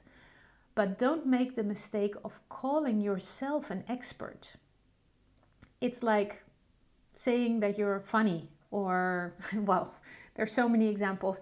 Just don't call yourself an expert. Have others call you an expert. And you can ask them for references, or you can, save things that they say about you on social media. The most important thing is to use what is already there. I'm sure you have a lot of clients who already have said or written good things about you. Just ask if you can use it. And I wrote a blog once, I'll put the link in the slide, about the best reference. When we ask a reference from a client, they usually say, oh yes, sure, I'll do that. And then, it takes a while, we have to remind them, and then we get something very lame, like, Esther is a good speaker. But that's not what we want. We want to talk about results. So when a client has hired me to give a motivational speech, and they're so enthusiastic, and weeks later they're still talking about it, and they say, oh, the people are calling in sick a lot less, and they're working together better than before, and everybody's telling each other no excuses, and they're getting a lot more things done. Those are results that you want to mention. But if you ask the client, they're gonna write something lame, like, Esther is a good speaker. We enjoyed her speech a lot. But if you write down what they just told you, and you send them an email and say, can I use this on my website, or can I use this, as a reference? They will say yes, because they actually said that, and you're making it easy for them to give a reference. They don't have to do the work, they just have to confirm what they already said. So these are just some of the references that I use on my website. Some of them I asked for, some of them I wrote down after my clients told me this, and I send it to them for confirmation. And others, it's an interesting story. When I wrote my first book, my publisher told me that I needed references or testimonials on the back cover. So then I asked some people I worked with, like the writer or the captain of industry, if they would write something for me. So they sent me these beautiful quotes. And for years, I only used them on the back cover of my book. And then I realized the quotes were not about my book, they're about me. So now I'm also using them on my website. So if people leave a review for your book on Amazon, you can also use it on your website. You can use it on your social media. If people write on Twitter or Facebook something about your book, you can put it on Amazon. So use things across platforms. Take them from real life into the internet, into the digital life, or the other way around. But use what others say about you. Don't call yourself an expert, but make sure that what you do, the results are visible. That other people express the results they got from working with you. So once you got everything set up, your website, your bios, your social media, that's not it. It's only the start. You have to own your space. You have to show that this is really the area you know a lot about. And you never stop learning. Take courses, read books, go to webinars, whatever, and also write about that so people know that you keep developing yourself. And share your knowledge. This screenshot is of the Tropical MBA, and these guys are brilliant. They just interview people with remarkable lives, location-independent entrepreneurs, people who are really successful. And their blog basically shows what they are learning. They're sharing it, and it talks about, it gives you an idea of what the Tropical MBA is like.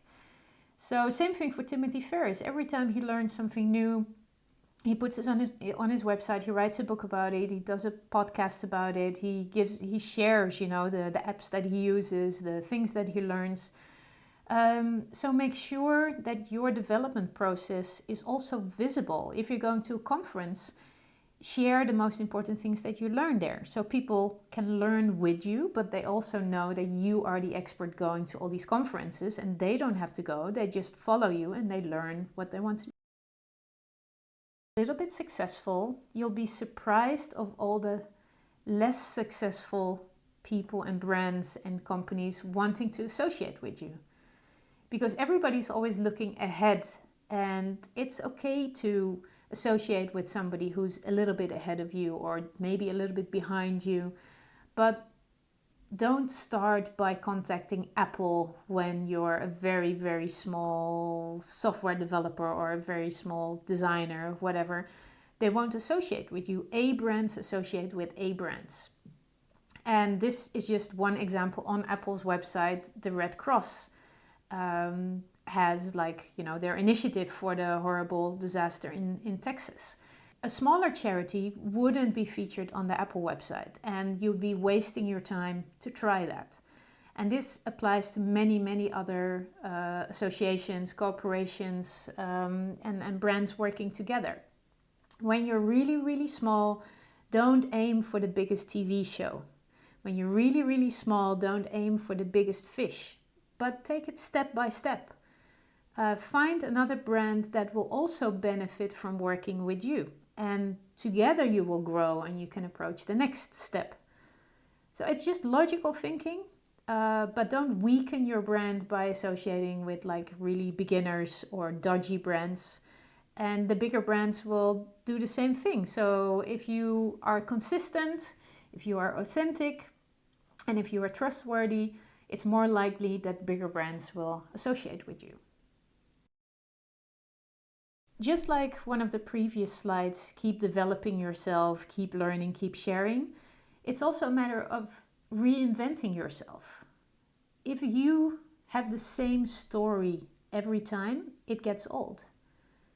But with the same brand and the same slogan, like my no excuses, your story can evolve. My story started with What is Your Excuse? The charity collection that I did. I collected 16 million euro for charity without any budget, without experience. And that's a great story. And I started giving presentations about that charity initiative. But after a while, people didn't want to hear about the charity thing. So I rebranded it, getting big results with limited resources. So that was a lot broader. You to put this into practice. So think about, what is your central theme? What is your slogan? And identify your emotional appeal. You know who you are. What words do you associate with yourself? You can ask other people what words they associate with you, why they want to work with you. Try to describe yourself as a brand. Why do people work with you? Why do people work with you and not with another expert on the same topic? What makes you different from your competitors? What do you contribute to your followers, to your clients? And what exactly do you do for your clients? Remember the charity example, like we help children in Africa go to school. Is it girls you focus on or boys? Is it a specific age? Is it a specific country? And always try to define what you do for your clients in results. So don't focus on the process you take them through, but focus on the results. The process doesn't matter to them. They want to know what results they're going to achieve with you. So try to write these things down for yourself. Ask a good friend or a colleague or a co-worker also to write these things down for you. And then an image will start to take shape of who you are, what you do, and what makes you specific, what makes you you. If you want to test your slogan and your elevator pitch, the Facebook group is perfect. You can look at the slogans and elevator pitches of others. See if they cannot be interchanged with yours or with, others in the same area. Welcome to lesson 4. And this is going to be an exciting one because we're going to do an exercise to determine your core values. You don't need to know exactly what the definition is of core values, but what you do need to know is that they're all over you and they're all over everything you do. Elvis Presley worded it really nicely. They're like fingerprints. Nobody's fingerprints or core values are the same, but you leave them all over everything you do. So we better get to know our fingerprints and our core values so we can use them consciously instead of, not knowing what we're leaving behind with everything we do. And just like personal branding is the way people talk about you when you're not in the room, values are who you are even when nobody's watching. So it's not who you're pretending to be, who you think you should be, but who you really are, even when you're just by yourself. And in these times of digital connectivity, we're never alone. And there's hardly a moment when nobody's watching, because even when we're by ourselves, people can, they see us, they know who we are, they know what we're doing. We're never anonymous anymore. So again, it's better to get to know our core values and to, be proud of them, to share them, and to work with them. Your core values should be reflected in everything you do. Not only your social media posts, but also your website, the way you talk, the way you deal with people, the way you deal with complaints, the way you complain, the way you write, the way you are with your friends, with your clients, with your customers, even with your enemies. So, they're not called core values for nothing. They're at the core of everything you do. They are your deeply held beliefs. Some say they're even the deeply held beliefs that guide your soul. Well, however you want to call it, they're very, very important. So let's go to the exercise to help you determine your core values. You might know some of them, but this is a really good exercise to get to know them really well. So this is a good moment to download the core values worksheet. It's a PDF that you can access in the course materials. If you can, print them out, because then you can just circle the words that appeal to you. If you cannot print, no worries. You can just look at your screen and just write down the words that appeal to you. There's a lot of them. Some are on a white background, some are on a blue background. That doesn't say anything about the words. They're just in alphabetical order. Just make sure you have the materials in front of you, and then we continue. Have a look through the list and just pick out the 20 words that apply best to you. Don't make it a rational exercise. Don't make it an intellectual whatever. Just don't think too hard. Just circle the words that jump out to you. I did this exercise with a coach, Christopher Browning, and for me it was very interesting to see that at first I started thinking, what do I think belongs to me, which words fit best. But then I just started looking through the list, and the words that really apply to you really jump out to you. I hope you have the same experience. Just have a look through the list, circle 20 words or write down the 20 words that apply best to you. Now you have your 20 words. I'm going to make it more difficult for you.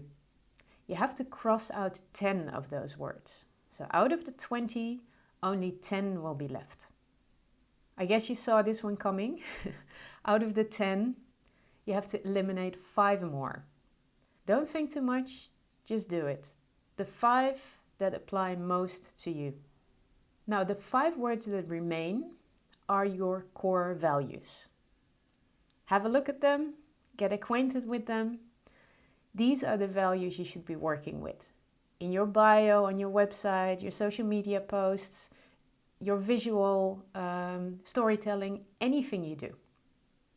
And not only using those words, but also use them in the way you present your materials. And we're going to have a look at that later.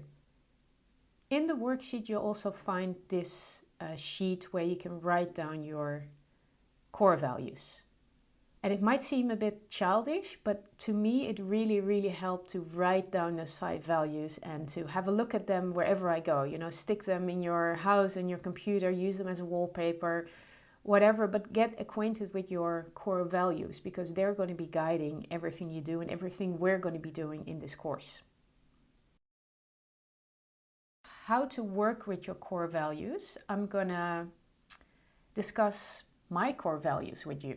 So again, this is very personal. Even if we have the same words, our interpretation might be completely different. But just to give you an idea, these are my 5 core values: freedom, independence, adventure, play, and ambition. And if you look at my bio, are those terms reflected?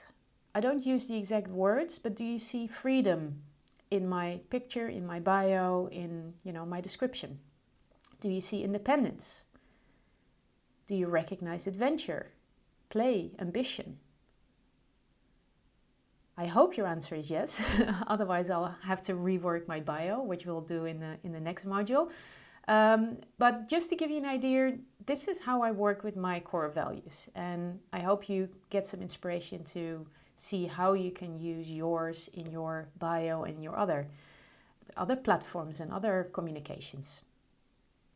There are more people with the core value freedom, but they will interpret it differently. So with my coach, I went through the exercise of describing what freedom means to me and also what the opposite of freedom means to me. I've done that for my 5 core values, and I'll quickly take you through this. So you can do that with your core values. And this is very important, because if you're going to work with your core values, or somebody is going to help you with your social media, they need to know your core values, and they need to know what you mean with those words. Freedom to me means something different than freedom means to somebody else. So it's better that you interpret your core values and then share that with your assistants or an agency or whoever is going to help you, than that they make their own interpretation. So for me, freedom means being free to make choices. It means that I'm in control, that I'm responsible for the choices that I make. And freedom makes me feel light. I'm not being weighed down by responsibilities, by obligations. It means, being light, being free, being in control. And what it doesn't mean is being stuck in a job, having to stick to rules, being weighed down. There you are again, the opposite of feeling light, by obligations or expectations of others. The opposite of freedom is not having choices. And it's not as much about being stuck, but about feeling stuck. And that's a big difference to me. My second core value is independence. And what I did with my 5 core values, actually, I ranked them. So if you look at your 5 core values, pick the one that's most important to you, the one that's least important, and try to give them a ranking. It's not very important, but it will help. So my second core value is independence. What it means to me is not following a herd, or not following a herd just because it's there. When I see a line, I always go to the front of the line to ask what people are waiting for.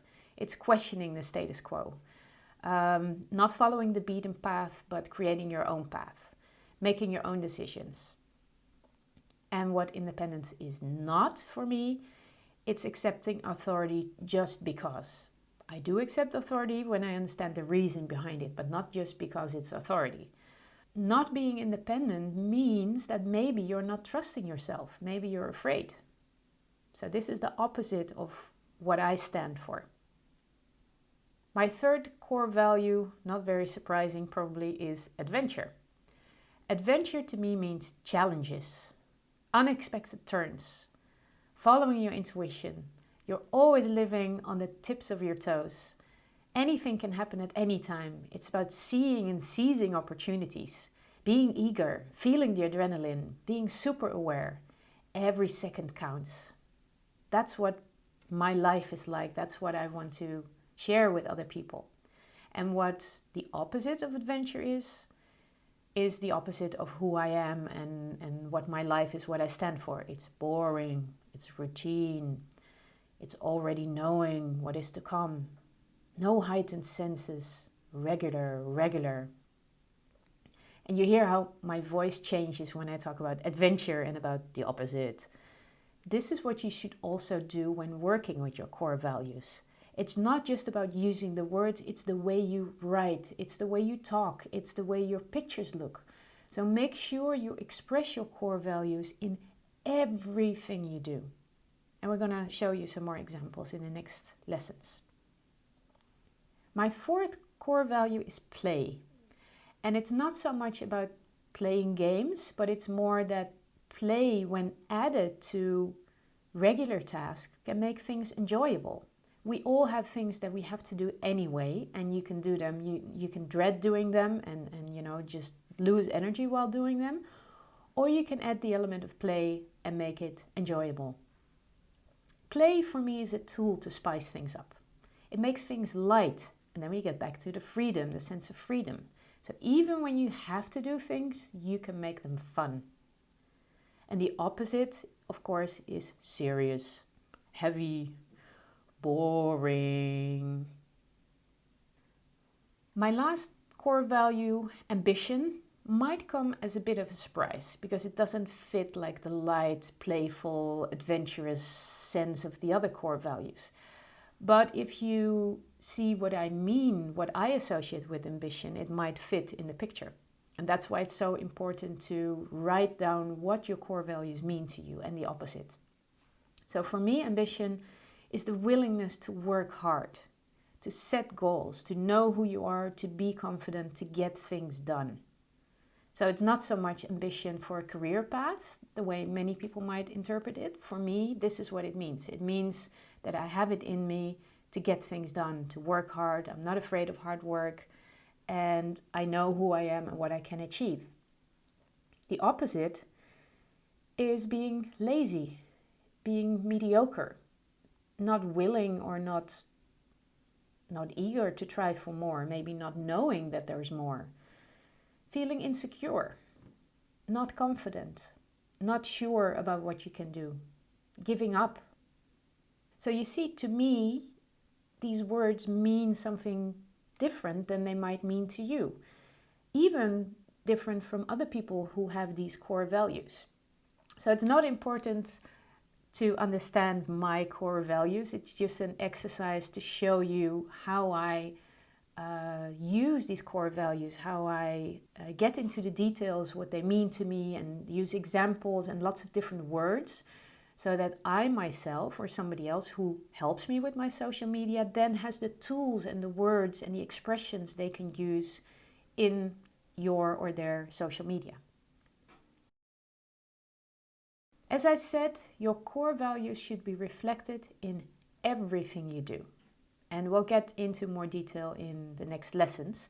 But for now, you can start using them as hashtags in your social media posts. Often when we post something on social media, we use a hashtag. For example, no excuses is one of my hashtags. Or you post something about a certain theme and you use the hashtag of the theme so people can look up the theme. But add those 5 hashtags, your 5 core values, to your social media post, and you will find that people looking for those terms will end up seeing your post. And if they correspond with the content, then of course people will like your post and start following you.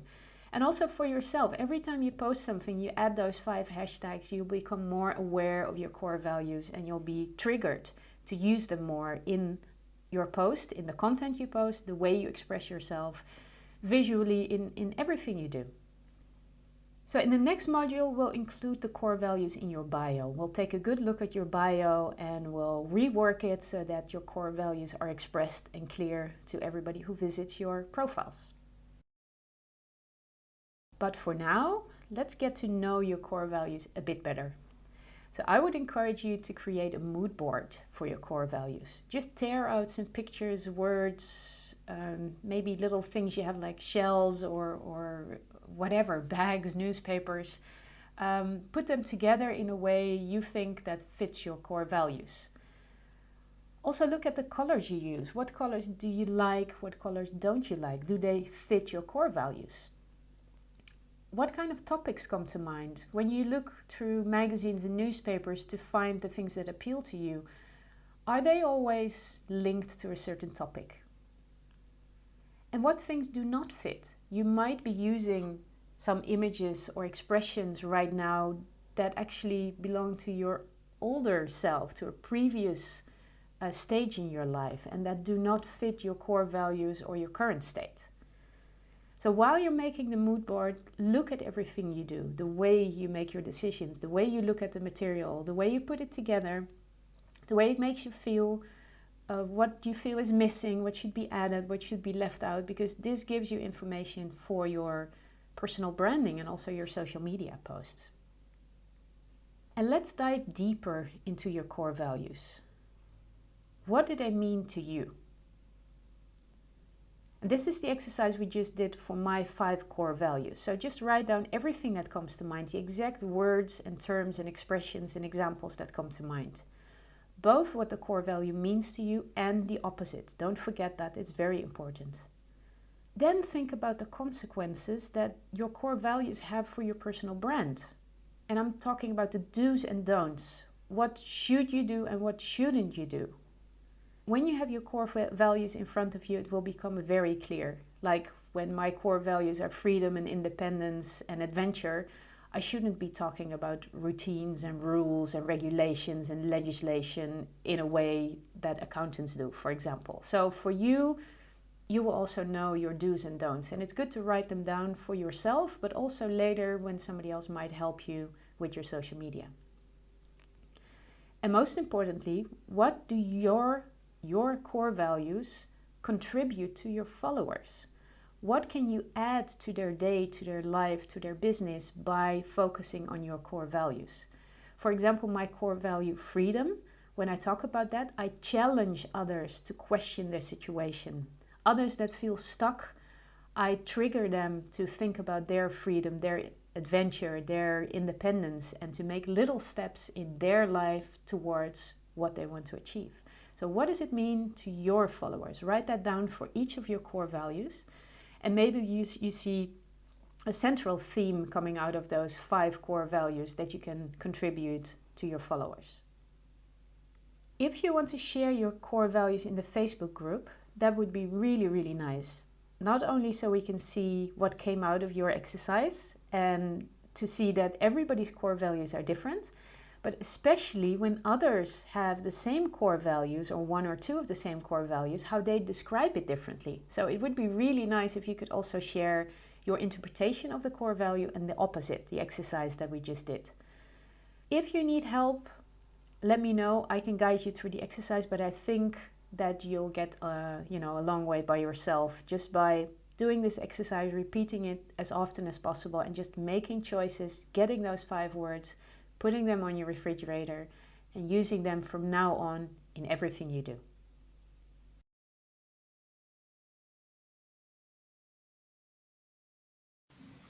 Have you looked at your social media bios recently? Are they consistent? Are they really you? And after the personal branding module, do they reflect your personal brand? So in this lesson, we're going to look at your bios. It's the first thing people see of you. And of course, your first impression must be great. And it's going to be fun, to pick and choose and to look at some examples of people who have really good social media bios. Look at the visuals, the pictures. And at the end of this class, you will have a social media bio that really reflects you and your values and the way you live and the message you want to share.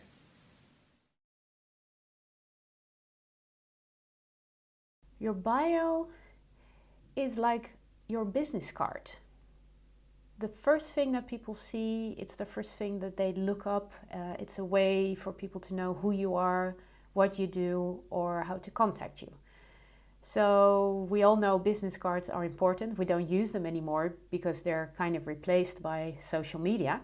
So that's why your bio has become more important than you might think. There are still some social media accounts without a bio, without any information, sometimes even without a picture. No bio is no option. If you want visibility, if you want people to know who you are and what you do, you have to show them who you are and what you do. Also, closed accounts, private accounts, if you want people to see your pictures, your post, whatever, don't make it private because then they don't see you. It's very obvious, but still I see too many bios or too many accounts without a bio, without a picture, or even closed accounts. So if you want to be visible, you have to show who you are, and I'm going to help you to represent yourself really the way you are and not some fake or some, bland generic account, but show the real you. So what should be in your bio? Of course, a profile picture that reflects who you are, that reflects your brand and your personal branding. And we're going to talk about your picture in a little bit.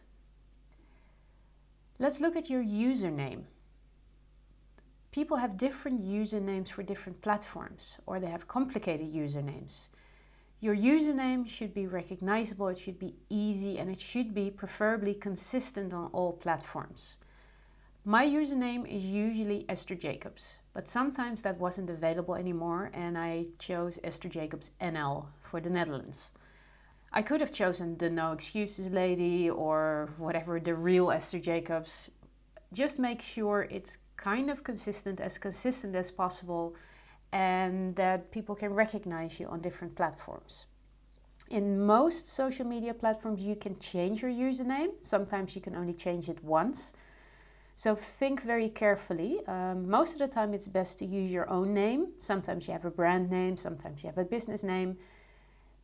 First make a strategy and then change your username so they're, consistent and recognizable across different platforms.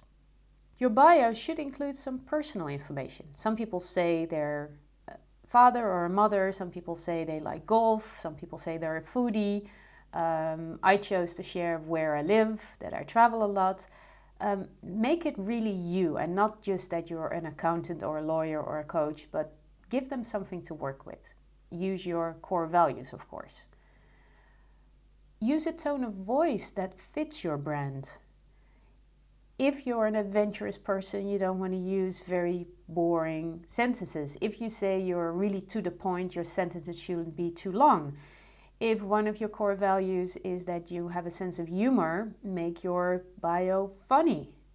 It's like reading the back page of a book, the back cover of a book, and it's saying this is a really funny book, but it's not funny at all. It's better not to mention it, but to, burst out laughing while you're reading the back cover of the funny book or while you're reading the bio of a funny person. So make sure your tone of voice fits. And we're going to look at that in a few slides. Mention your website. If you have a website or a platform, mention it. I mean, people are looking up where they can contact you, where they can find more info, because your bio is usually limited to a certain number of characters. So your website is where you can write more, where you have your blogs, more information, clients, testimonials, whatever. So make sure to include your URL.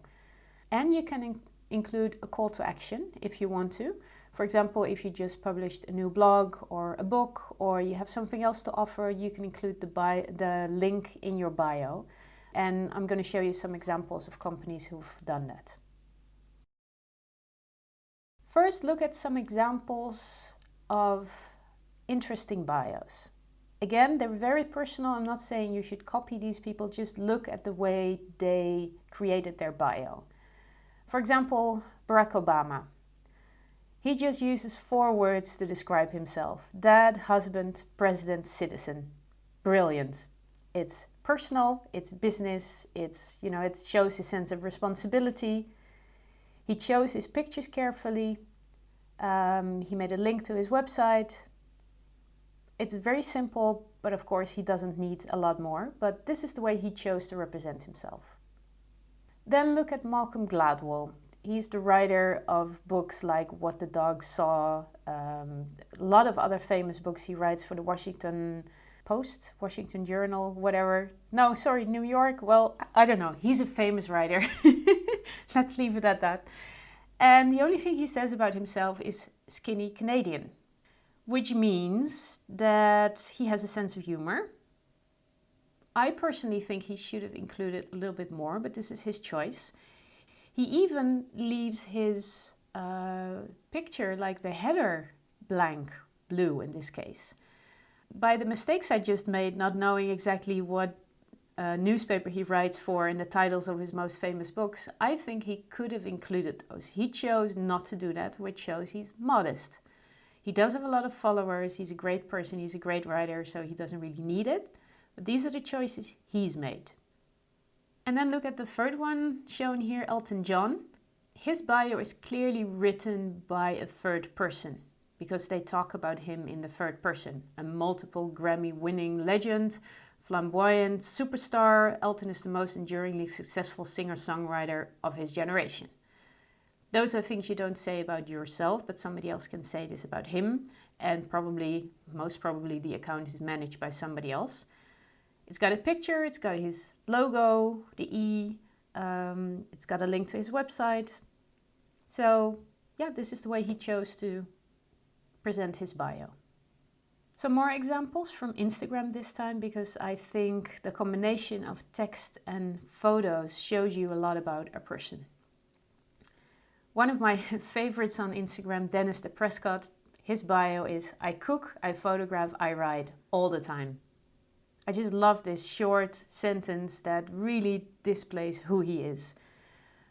He's got a link to his website. I think he's adapted his bio recently, and he included a link to his new book. So that's a call to action. I wrote a new book, my new book is out, and then a URL so you can find him. You can find the book that he probably mentions in his posts. His pictures look delicious. You can tell that he cooks, that he photographs, that he takes care. You can tell more or less what kind of a person he is by looking at his pictures. Then the next one, World of Wanderlust. Brooke says she's living out of a suitcase, author of World of Wanderlust, and then a link. And look what she did, she used a bit.ly link, which makes the link shorter.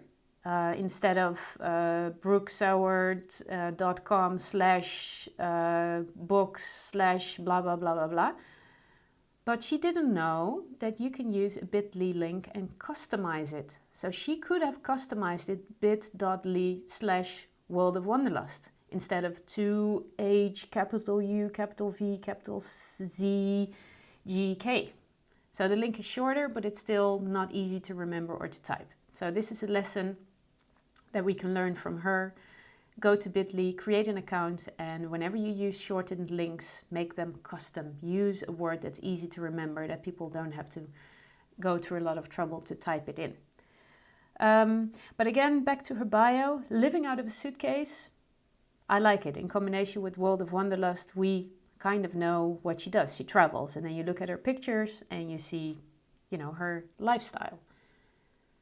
Then a Dutch profile, Natasja van der Meer.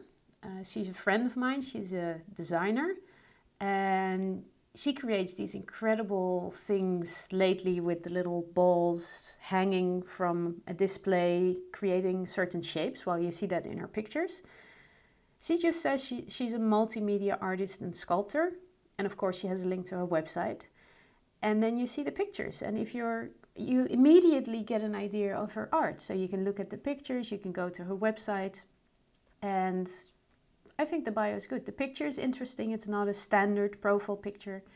So it reflects who she is. Some more examples, just to give you different tools to work with.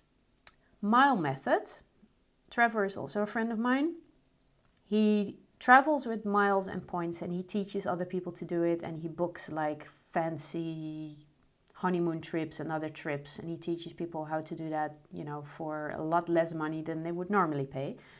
But what I would like you to look at is he uses icons, he uses symbols. So every sentence that he explains about himself, he has a symbol, which draws the attention. Some people might find it annoying, other people might find it clarifying. It's just a different way of doing it. So I wanted to show that to you. The next one, Osiris and Friends. It's an interesting account because it's an account for a dog and his rat friends. And you see he has almost 64,000 followers. So even a dog and a rat can have an Instagram account and be successful. This guy also uses icons to illustrate, the dog and the rat icon and the hearts and whatever. And he describes what the account is about. Photos of a pup named Osiris and his best friends, Pocket, Dale, Maria, Riff and Millhouse. And then the rat icons. And then he refers to another Instagram account. So he makes links between his different Instagram accounts, which is also smart if you have various accounts. And the last one I wanted to show you is Yoga Girl. I think she's a Swedish girl, living the yoga life, taking beautiful pictures. And she says, practice yoga online, link below. And then of course there's a link below. I don't think she should have mentioned the link below, but she did, to clarify. And then she has another username, Island Yoga, so that's probably something that you can find her as well.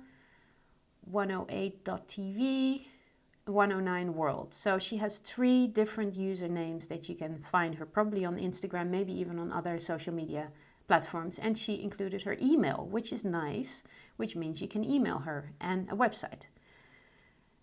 And like other symbols that apply to her yoga, moon, whatever, nature, lifestyle. She has 2 million followers. So, you know, no matter if you agree with her bio or not, she does have a lot of followers. She takes great pictures. And it's just a lifestyle thing that you want to follow. So look at those 9 bios that I showed you and see how they're built up, the choices they've made, and see if there's anything you can use for your bio to make it really you, to communicate the information that you want to share, and to make it easy for people to follow up, to find more information.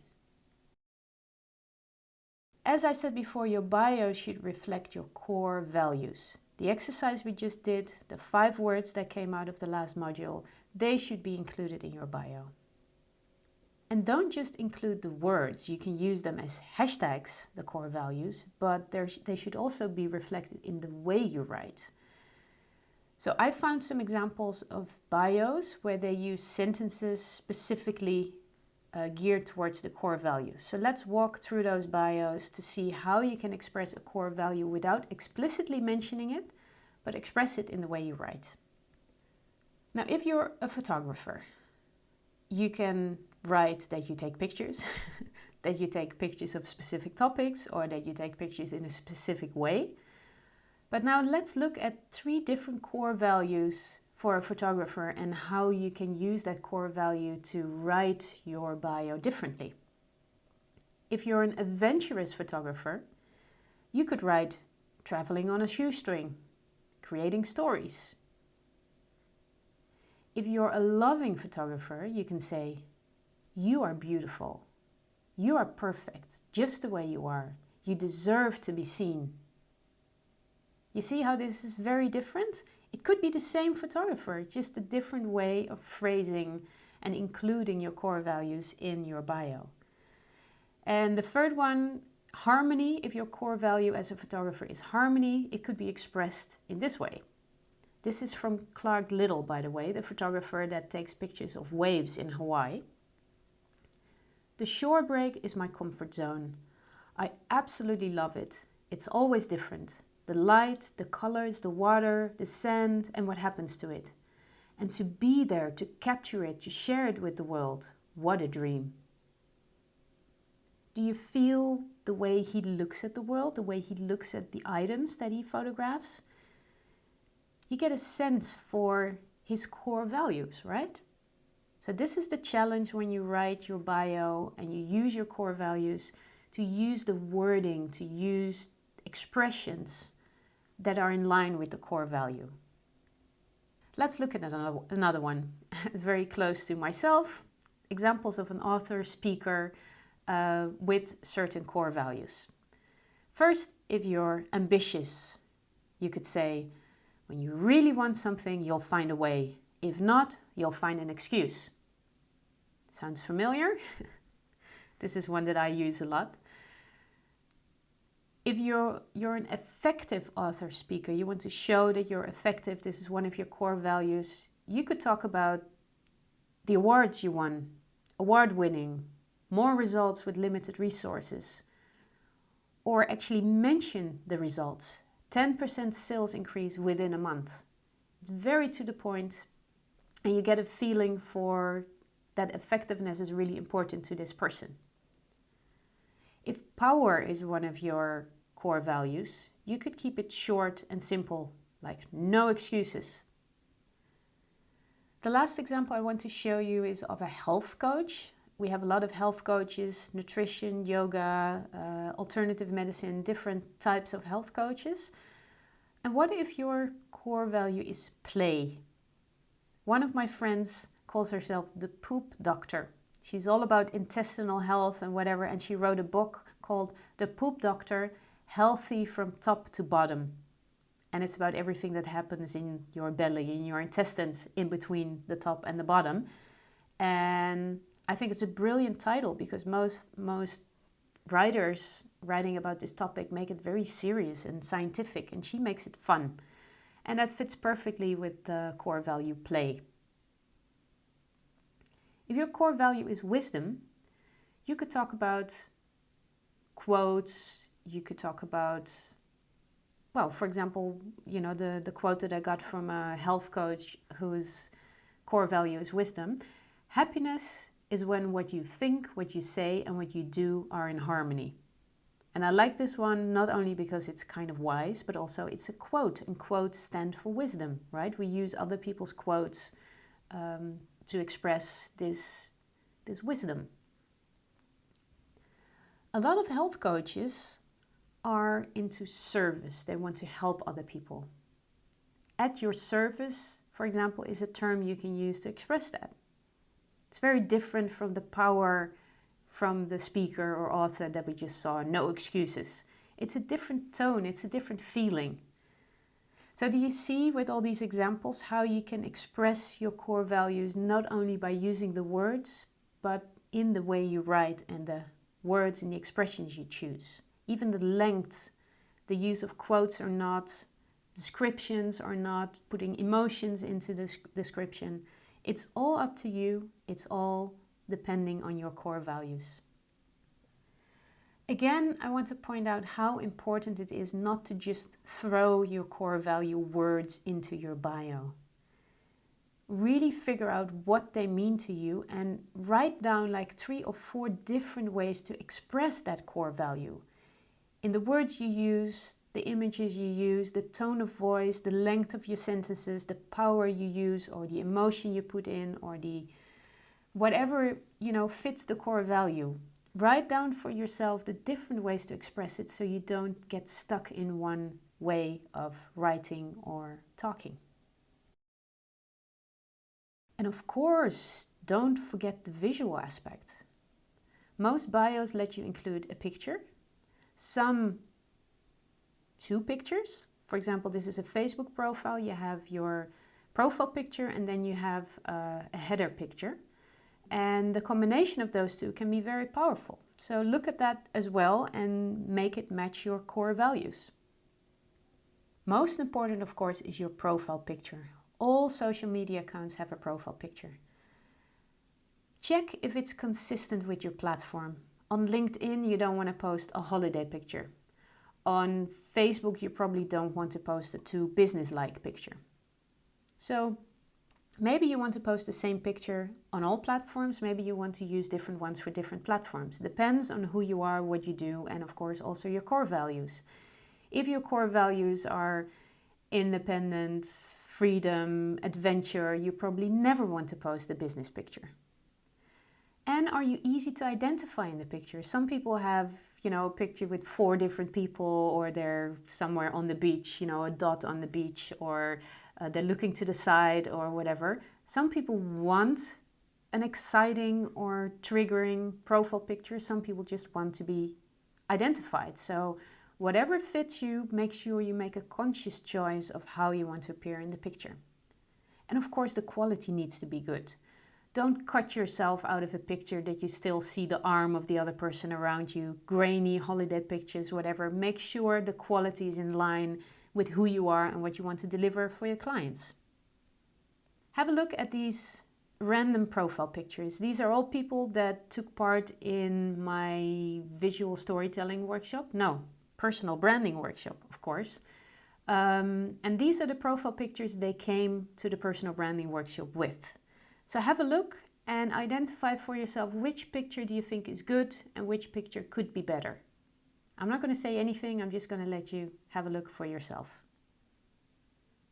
Here you see the profile pictures my photographer friend, Ave Photography, took of the participants and you see the difference. It's a huge difference. The quality is better. The lighting is consistent and better. You see their whole face in the picture. And what is most remarkable to me, most of the people have cut off a part of their forehead. In the pictures above, their heads are floating. They're floating in space and you don't even notice it. But if you see the difference when a professional photographer takes the picture, you see their eyes are all in the same position, like 2/3 of the picture, and they're really looking at you. You're really connecting to those people now, instead of the snapshots that we had above. So this is just to show you the importance of a good professional picture. And it's not just anybody with a camera who can take a picture. You have to know what you're doing. And you can do it yourself, but you have to position your face right. You have to look in the camera. You have to have the lighting right. And make sure you use your best picture as a profile picture. It's the first thing everybody's going to see. And it's very, very important. And you see, this picture says more than 1,000 words. You see the difference. Make sure your profile picture is very, very good and very, very you. So now it's your turn. With all this information, I would like you to construct your perfect bio. Use your core values, write your perfect bio, include your URL, your call to action, and make sure that it's really, really you. And then find or take a great profile picture and a background picture if applicable to the platform. With what you've just seen, you should have the information to get like a really, really good picture. The most important thing is to show the real you. Don't construct anything. Show who you are. Show your personal brand, show your core values.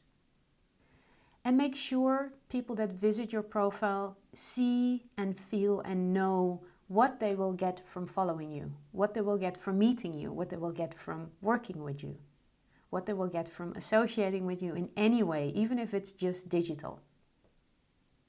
It would be great if you could post your new bio in the Facebook group. We will give you feedback. You can see other people's bios. It will only get better. It will be nice to see how other people improve their bio. Maybe it's even a good idea to post before and after screenshots. So take a screenshot of your bio as it was before, and then the one that you create after this module to show yourself and others, how you improved and what you did to improve. We can learn from each other, so let's share. And if you need help, you know where to find me.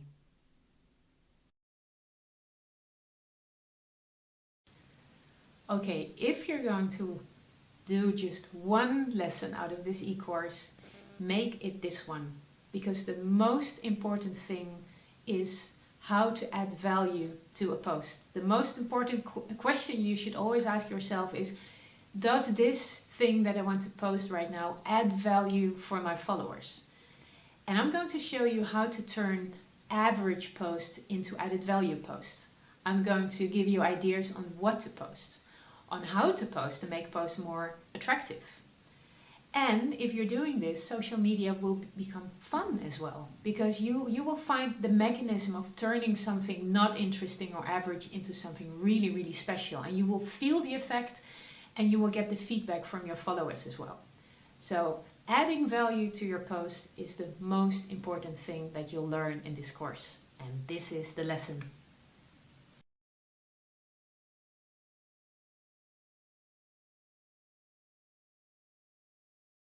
How to post valuable content. The first thing you need to realize, and here we go again, I've mentioned it before, and it's maybe the most important thing. What you post is not about you. It's about your followers, your audience, your clients, the people you're trying to help. So it's not about you, it's about them.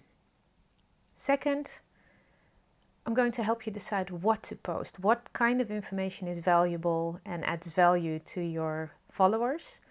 And it might be simpler than you think. Then we're going to look at how to add value to a post. So if you have a post and a topic, how to twist it, how to turn it around so that it really adds value. And we're going to look at ways to make your post more interesting and attractive. And finally, I'm going to help you to make social media fun. So everything you post on social media, it's got to be about the person reading it.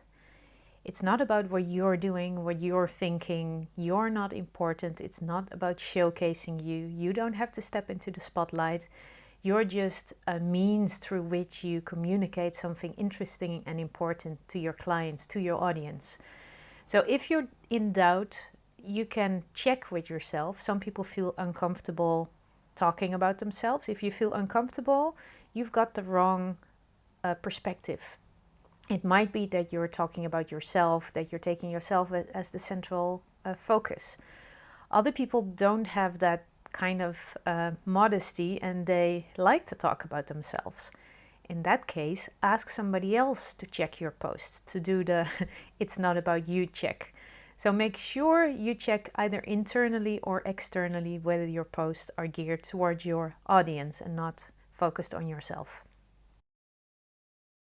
So let's have a look at what to post. A lot of people feel insecure about the topics and they feel they really have to do research or they have to study more in order to find, a topic that's interesting to their audience.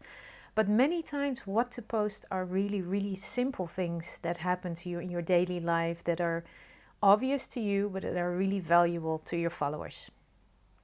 Just like you saw in the quote at the beginning, you are the expert. You know more and more about less and less, and you know almost everything about almost nothing. And to you, all the knowledge you have seems obvious, but to others, this is really valuable. And if you are like most experts, you probably don't see the value you provide because you think, well, this is so easy, or everybody knows this, or I know a lot more, so the simplest things can't be interesting. But they are, even if they seem basic to you. And let's have a look at what value you can provide.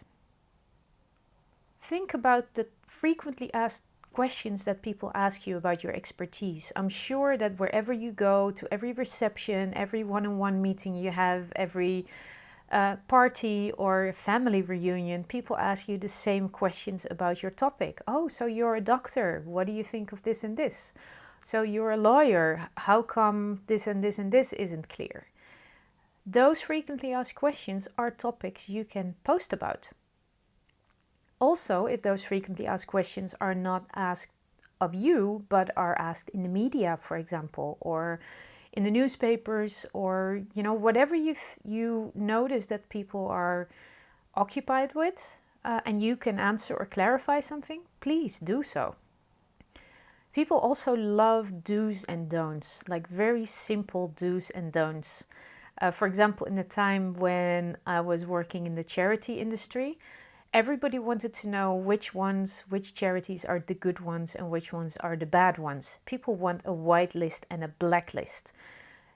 For charities, that's very complicated and the question is not easy to answer. But maybe in your area it is. Maybe you can say never sign a contract that you didn't read, or do read the labels of the food you buy in the supermarket.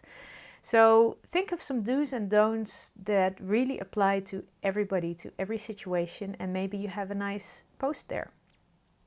Do you see people struggling with a certain topic or issue within your area of expertise? When they're shopping, when they're buying something, when they're talking to others, when they have to make decisions, in their jobs, in their relationships, whenever you see people struggling and you think you can help them with some tips, information, consideration, whatever you have that might help them, please do so.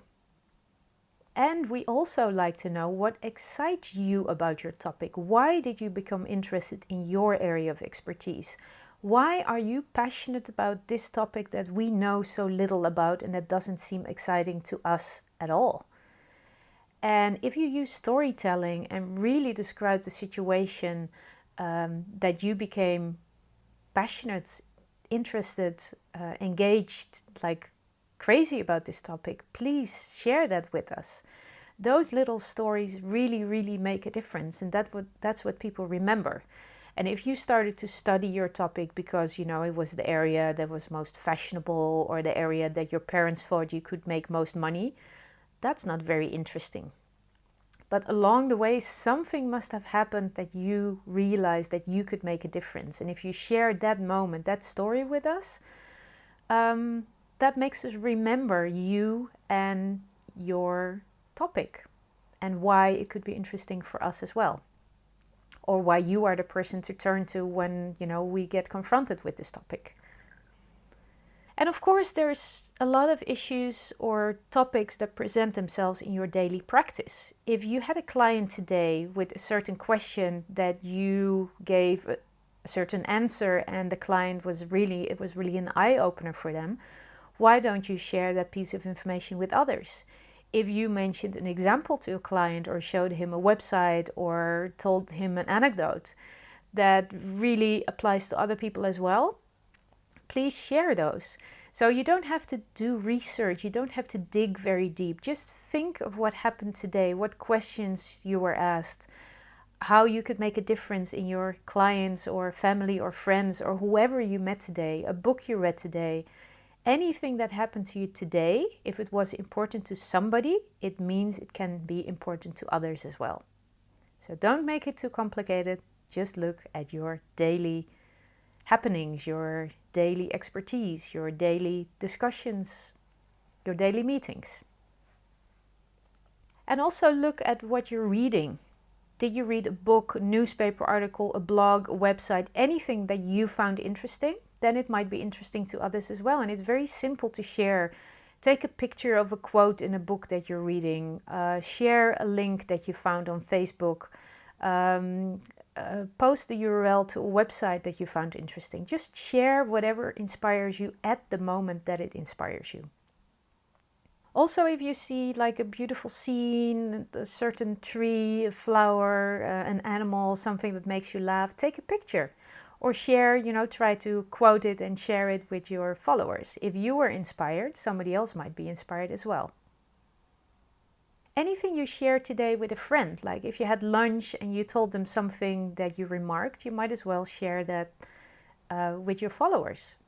Not if it's something intimate, of course, but anything you remarked about, the people in the street, the news, anything relating to your topic. How do you feel and what makes the difference in how you feel? And basically, it's what would you have mentioned to somebody walking next to you? If you were walking the street with me or with a client or a potential follower, would you tell us what you noticed? Some people notice the billboards, the signs, the ads. Other people notice other people, shopping windows, the traffic, the weather. Everybody looks at the world through different lenses. And what we as your followers want to know is how you look at the world. I want to see what you are seeing. I want to hear or read what you are thinking because you are interesting. I'm following you because you are an interesting person or you're an expert in a certain area. And I just want to learn from you. So please do share. There are different formats you can use for your post. You can just turn it into a quote, you can make a list, share your frequently asked questions, but here are some ideas of how to make your topic interesting, to use different perspectives to extract knowledge and information from your mind on your topic. For example, talking about mistakes people make always works well because we all want to avoid mistakes, and as an expert you know the mostly suffered mistakes and you can help us avoid them. For example, the 9 biggest mistakes in picking a coach and how to avoid them. Not coaches, but mistakes. So pick a number, pick a topic and write a post about, how we can avoid mistakes. How to post always work well. For example, how to write the ultimate sales letter or how to pick the best alternative medicine or how to raise your child so that they become responsible adults. Whatever is your topic, you can write a how-to post. Answers to your most common questions. It's almost like the frequently asked questions that we talked about before. So any topic has the most common questions, and if you can answer those one by one or several at the same time, we are interested in learning about that. So many ways to do something posts. For example, there's a book, 50 simple things you can do to save the earth. Well, if you write a blog post or like a short social media post, you could limit it to 5 simple things you can do to save the earth, or so many ways to do something else. You, with your expertise, can think of so many ways to write a post like this. How to hire somebody is also interesting. If you are a lawyer or a contractor, you know what to pay attention to, but other people don't. So please share your knowledge. Also, if you have just hired somebody and you learned something from that, that's something to share. For example, how to hire a nanny. Or, very important, before you hire a contractor. If you did something, there are many, many other people who are going through the same process. And if you thought about this in your special way, we want to know how you made the consideration, and we want to learn from you and with you. A series of interviews is also interesting. You meet a lot of interesting people and you enjoy talking to them. Why don't you share the inspiration you get from those people by interviewing them? Either quoting them or writing a blog post about them or making a podcast or even a video interview. It doesn't matter how you do it as long as you share your inspiration. And you probably noticed that a lot of these formats include lists. People like lists, they like bullet points.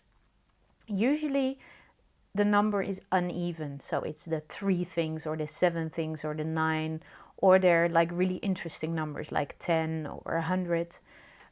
So try to play with this and see what you can do to create your own list and your own format for your posts. Now, being an expert, you will probably be inclined to go into a lot of detail. But other people don't need so much detail. And if you're trying not to go into detail, you might create a very superficial post. So let's have a look at how much detail people want to know. So if you're a yoga teacher, don't think about you as a teacher. It's not about you, remember? Think about your clients. What do they want? They probably just want a moment of peace and quiet, whether they're in the office or at home. They want to get more flexible, they want to get more healthy, and what they want from you is maybe some simple daily exercises. What they don't want, what they probably don't want, is the history and the origin of yoga or the pose that you're proposing. That's too much. If they want more information, they'll Google it, they'll read your blog post or whatever, but what they want in social media is just something very simple. And what they don't want either is a lot of variations on a very advanced pose. They are not as advanced as you are. Unless you're creating this post for other yoga teachers and you want to inspire those other yoga teachers and show them how much you know, then of course you can go into all those details and variations. But for the regular clients, people at their office, at their desk, who just want some simple things to lighten and brighten up their day, keep it simple. If you're an alternative medicine practitioner, think about your clients. You get them in your practice every day, so you know what they want. They probably want to feel better, feel more healthy, have more energy. And they don't want to hear that they have to change their whole lifestyle. They want to know what they can do today to feel better today. So don't go into the importance of eating healthy. Everybody knows they should eat more healthy. And don't go too much into detail, the scientific research, the latest topic that's being discussed among your peers. We, as ordinary people, just want to know a simple thing. When you drink your coffee today, instead of sugar, use honey. Or instead of a coffee, have a glass of water and a slice of lemon and walk around the office, whatever. Just give us a practical tip that we can use today. Now, this is my favorite part, I must say, how to add value to a post. Now we know what topics we can use, but instead of creating an ordinary post, we're going to turn them around into something really, really interesting and valuable for your audience. You probably recognize some of these posts, and that's the reason you're doing this course, because we all hate to read these posts. Look at my view. My view is so beautiful. I'm making you jealous. Look at what I'm eating. I'm eating a peanut butter sandwich. Who cares? Or I'm on my way to a client. Well, congratulations, you've got a client. Does it add any value to my day, to my life, knowing that you're on your way to a client? No, it doesn't. Or something like, buy my book, buy my e-course, do this, make me rich. Why would I buy your book? I'm not interested in buying your book. I'm interested in enriching my life. So these posts are about the writer. It's not about the audience. It's about the person writing the post, and it's not providing any value, any inspiration, any distraction, any value to anybody reading it. That's why I'm introducing the most important question you have to ask yourself from now on before you post anything. Does this add value to my audience? Always ask yourself this question before posting. And from now on, also when you're reading other people's posts, ask yourself this question: does it add value for me? So you learn to distinguish between posts that are interesting, that do add value, and posts that are completely writer focused. It's about me, it's not about you, or it's about you and it's not about me, depending how you look at it. But I guess you understand what I mean. So let's look at those 4 posts and turn them around into something that is interesting. So I did the same thing. I was posting pictures of my view. I'm often on the Caribbean islands, beautiful palm trees, beaches. And instead of saying, this is my view, I added a question. I said, this is my view, the view that I chose today. And what view did you choose today? In this way, the post is made into something that makes people think, wow, do I have a choice? And if I didn't choose, what happened to me? I'm sitting in an office and Esther is traveling the Caribbean islands. She made a choice in her life. She became a digital nomad. I didn't make a choice and I'm here in the office. So do I have a choice? I'm triggering people. I'm challenging them to think of their lives and to remind them that they also have a choice. And if they choose to be in the office today, to make money, to provide for their family, then they choose to be there, and that's fine. But being somewhere without choosing your view, without choosing, how you feel and where you are, that's just letting things happen. And my central theme is no excuses. So again, I want to trigger people. So instead of just making people jealous with your beautiful view, by adding a simple question, you can turn the post around into something inspirational. I love posting pictures of food. Usually we post food pictures on Instagram, and other foodies love seeing it. They love seeing how the food is presented, what you're eating, where you're eating it, the surroundings. So posting pictures of food is not bad. And because this Megan also included a picture of the peanut butter and jelly sandwich, it's not as bad as just posting on Twitter, I'm eating a peanut butter sandwich. But still, the picture is not really attractive. It's not a very inspirational recipe. So I would suggest, if you post a picture of food or you post that you're eating something, why don't you include the recipe? If you're eating something really special, people might want to recreate it. Or if you're a nutritional specialist, why don't you explain why it's a perfect food for after a workout, or what the nutritional value is, or how you eat an apple pie and still, not get overweight. Maybe you eat half a portion, maybe you include or exclude certain ingredients. So add value to the post. If you're eating something, you chose to eat that because of the way you feel, because of the environment, because of the way it's presented, the way it's prepared. So share more than just the fact that you're eating something, and try to link it to your expertise. Maybe you're an expert in energy management. Maybe you're an expert in finding off the beaten track little cafes and restaurants in the places you go. Maybe you're interested in how people think about food. Maybe you're a psychologist. So there's so many different angles and perspectives you can use. And again, just including the recipe or a link to a recipe somewhere on the internet already adds value to the post. And encourages people to do something, not just to consume information, but if they like your picture or if they like the recipe, they can get to work and create it themselves. Okay, so if you have to mention that you're on your way to a client, if you have to mention that you actually have a client, why don't you share it with us after you came back from that meeting? So not that you're on your way, because it doesn't add any value, but after the meeting with your client, you might have a frequently asked question that you're going to answer for your audience, for your followers. Or this client had a certain problem. Of course, you're not mentioning the client or, the specific problem, but the common problem is something that a lot of people have and will recognize. And you inspired your client by showing him a certain video or a solution or mentioning a book or a methodology. So in an anonymous way, you can still share value. I was just at a client who had problem X, and by showing him solution Y, we solved the problem, and maybe this is interesting for you as well. Congratulations, you wrote a book, and of course you want to sell your book.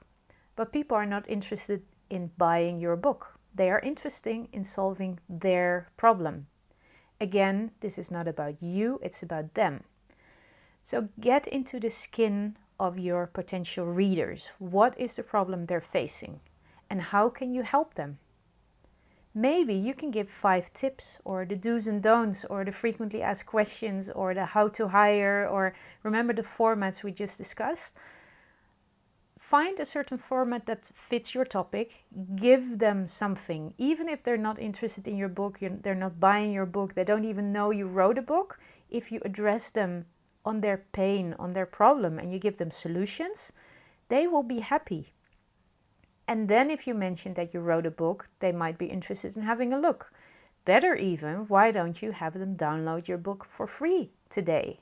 So you give away information, you get the people that are interested in the topic, and then you offer them to download your book for free, or a free chapter of the book, or whatever. And as they do download your book for free, you get their email address, and you get exactly the target group of people who are interested in your topic.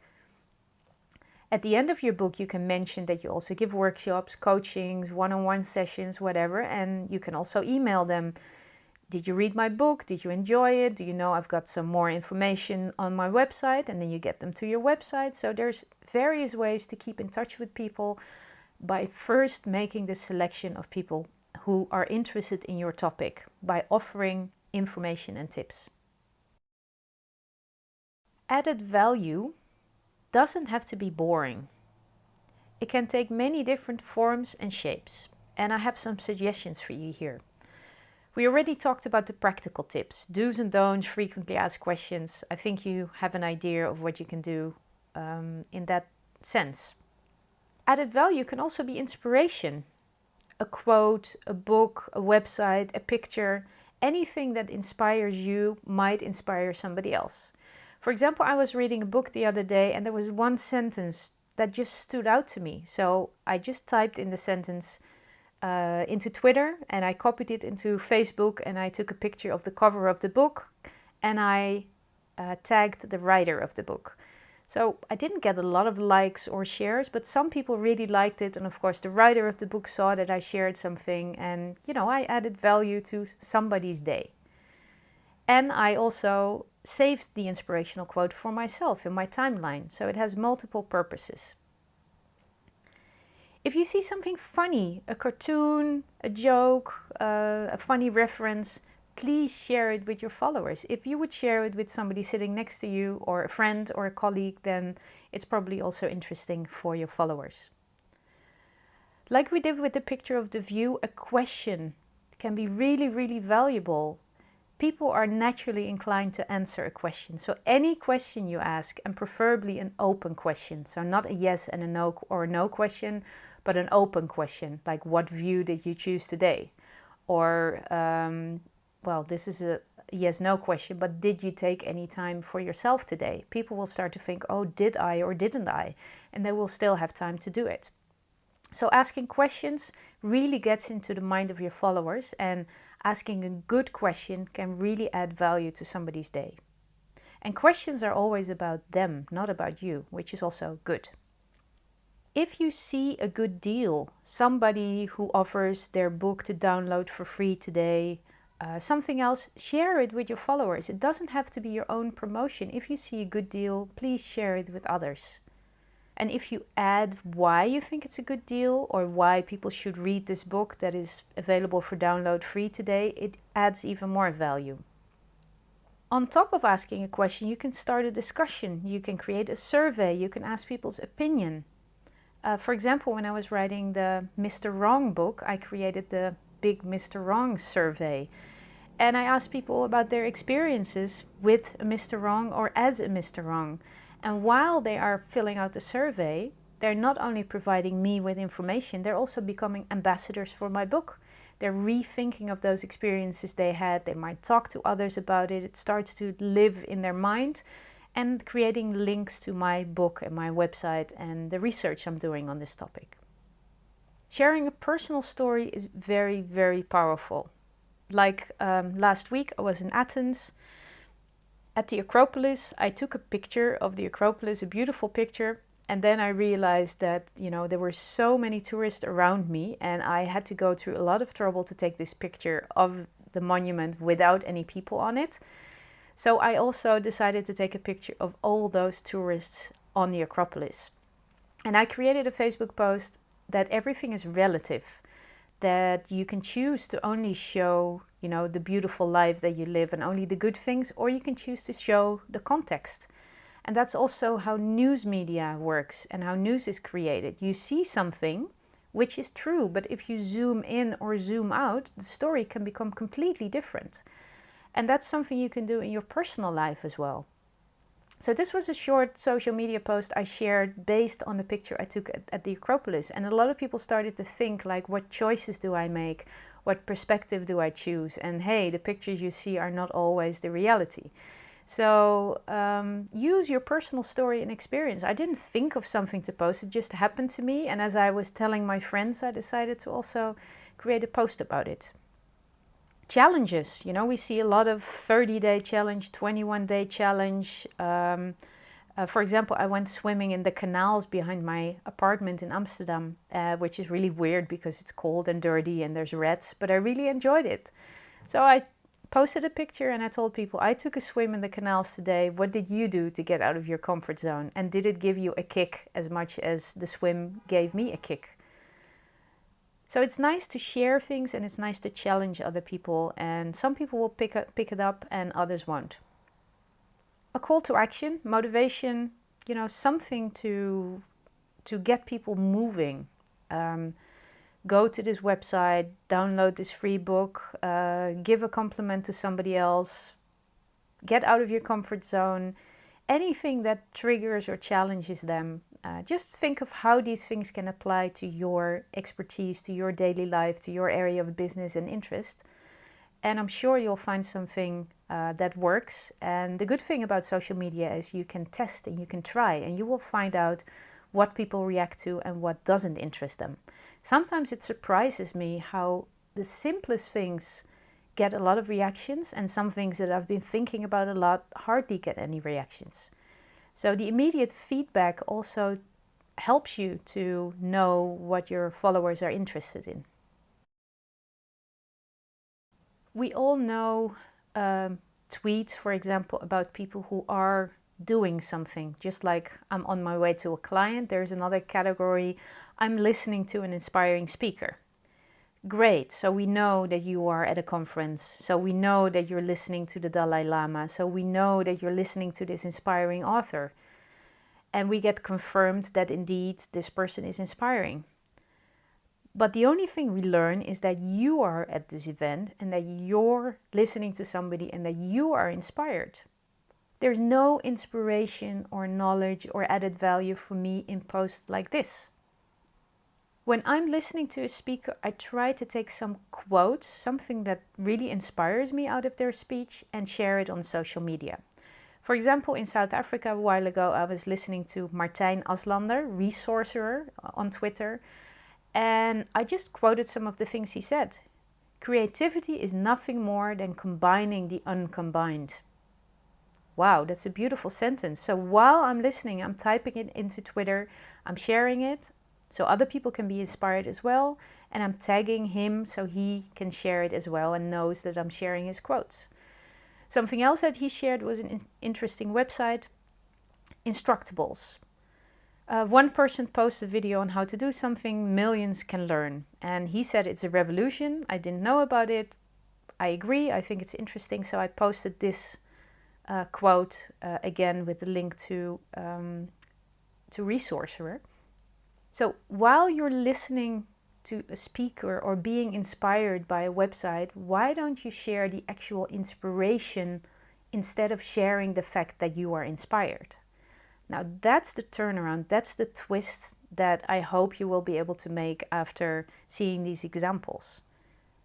What I do as a speaker, at the beginning of my speech, I give a 1-minute social media course. And I explain exactly this fact to my audience, resulting in people having learned something in 1 minute, but also in them quoting things that I said during my presentation, so that the content of my presentation gets shared instead of just the fact that they are inspired. So it's a win-win-win situation. They learn something, their followers get inspired, and my content gets shared. So I would encourage you to do this yourself, but if you're in some way engaged with an audience, if you're organizing conferences, if you're giving trainings, presentations, please use this example. Show people at the beginning of your presentation or whatever you're doing how they can share the content and the inspiration, and ask them to put it into practice immediately.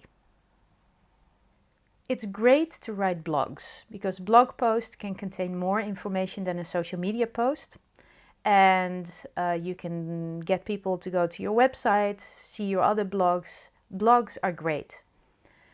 The way they are promoted are, how to put it, not often so great. There is an automatic setting on WordPress that your blogs automatically get shared. And it's like, hey, I've just posted a new blog, or read my new blog. People who see this will only go to the blog if they know you. Oh, let's check out what Esther has posted. Your competitors, your friends, your family, your co-workers.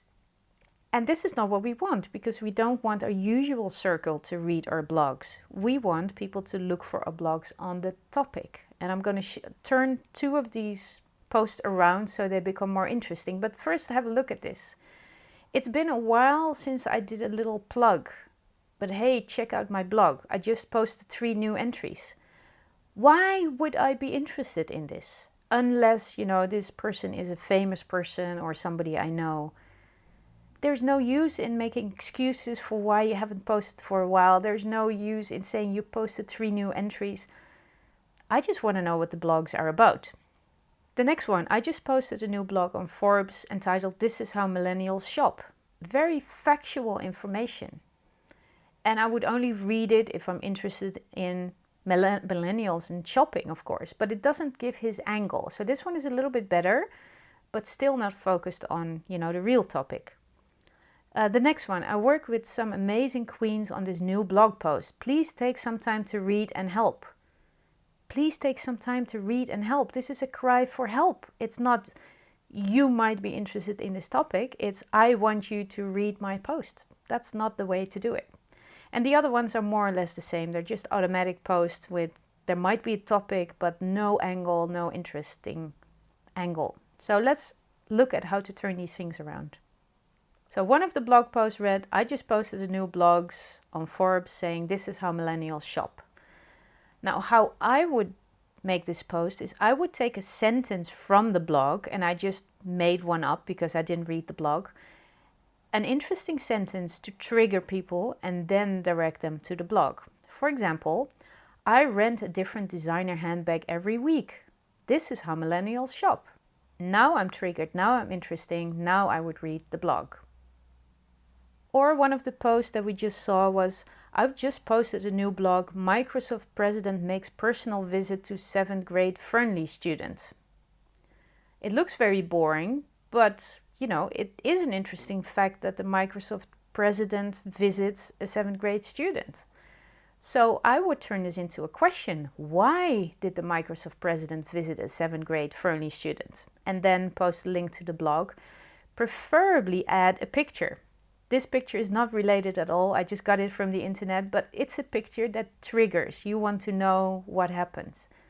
So this is how you can turn your blog post into, how you can announce your blog post on social media by mentioning the topic. People will look for the things that you've tagged, like the Microsoft president, like Fernley students. Why didn't the original poster didn't tag Fernley? Fernley apparently is, something interesting, or it's about this school. So create hashtags for the words or the topics that people might look for. That way you will get people to visit your blog that are interested in the topic, and not only your aunt, your friends, your family, your co-workers, people who know you already. Turn the announcement of your blog post around with this knowledge. So basically what I've been trying to say, how to add value to your post, is to offer your audience a look at the world through your lens, the way you look at the world through your perspective. For example, a health coach can post a picture of their breakfast and explain why you chose to eat this particular breakfast today. Include the recipe, include any other knowledge, alternatives, whatever, and you already have a post. Just post what you ate this morning. Nothing more, nothing less. For an accountant, you can look at your day and use a question that a client asks you.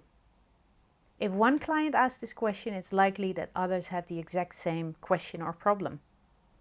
As a speaker, I want to be inspired, so I read books, and if I like a book, probably somebody else will like that book as well. So if I share, this is a book I'm reading, this is what I liked about it, I'm already inspiring my readers.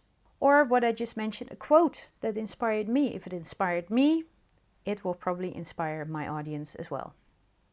Now, if you're going to post something, there are different ways to post, and we can make it more interesting and more attractive. Most of us are inclined to post in text.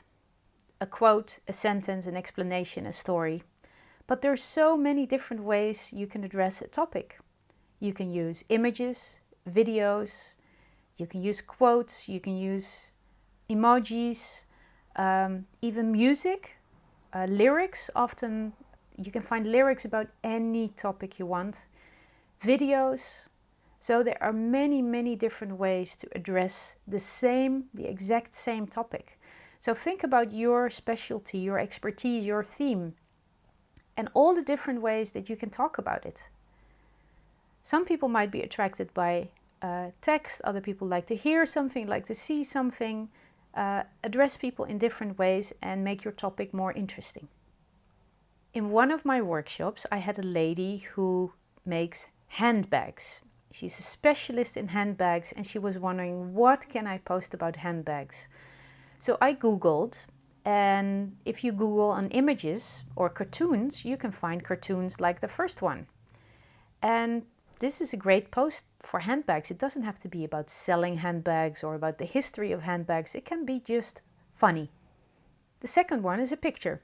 There's so many different pictures of handbags about any topic basically, but pictures are different than text or cartoons, so try to alternate and use images.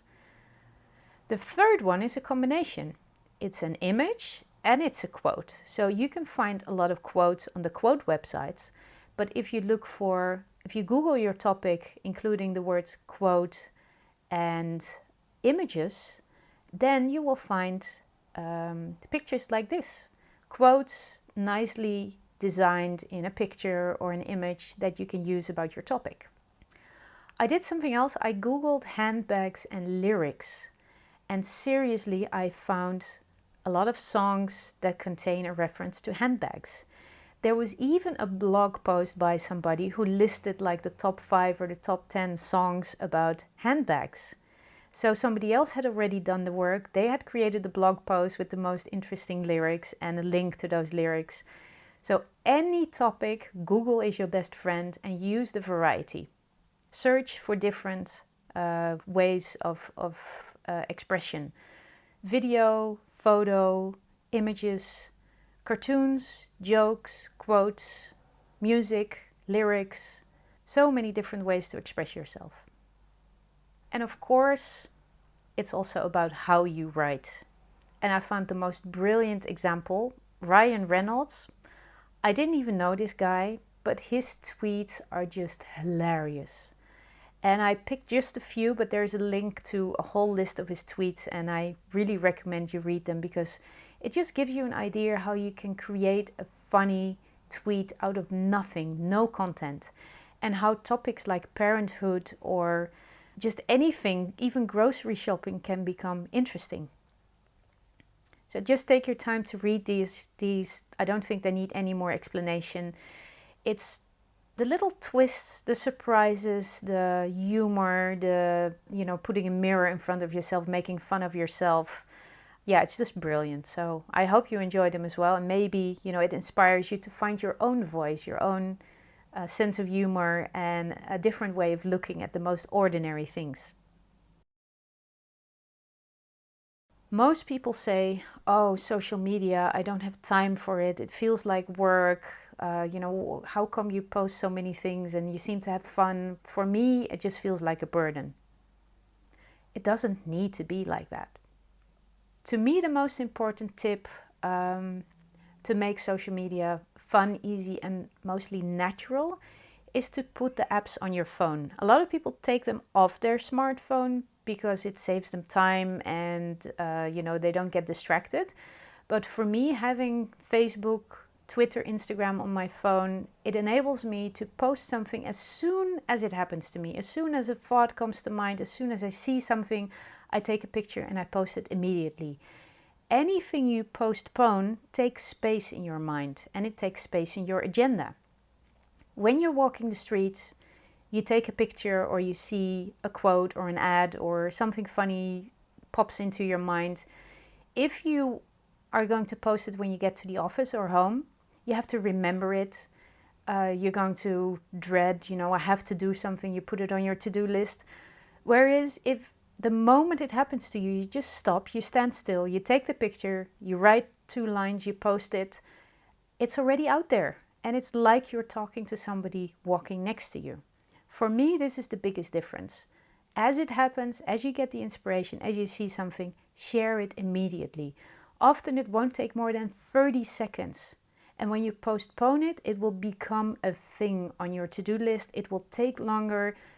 It won't be as alive and happening as it was at that moment. And either you won't do it, or you will do it and you will dread it, and it will become a boring post that doesn't give off the right energy that it had at that moment.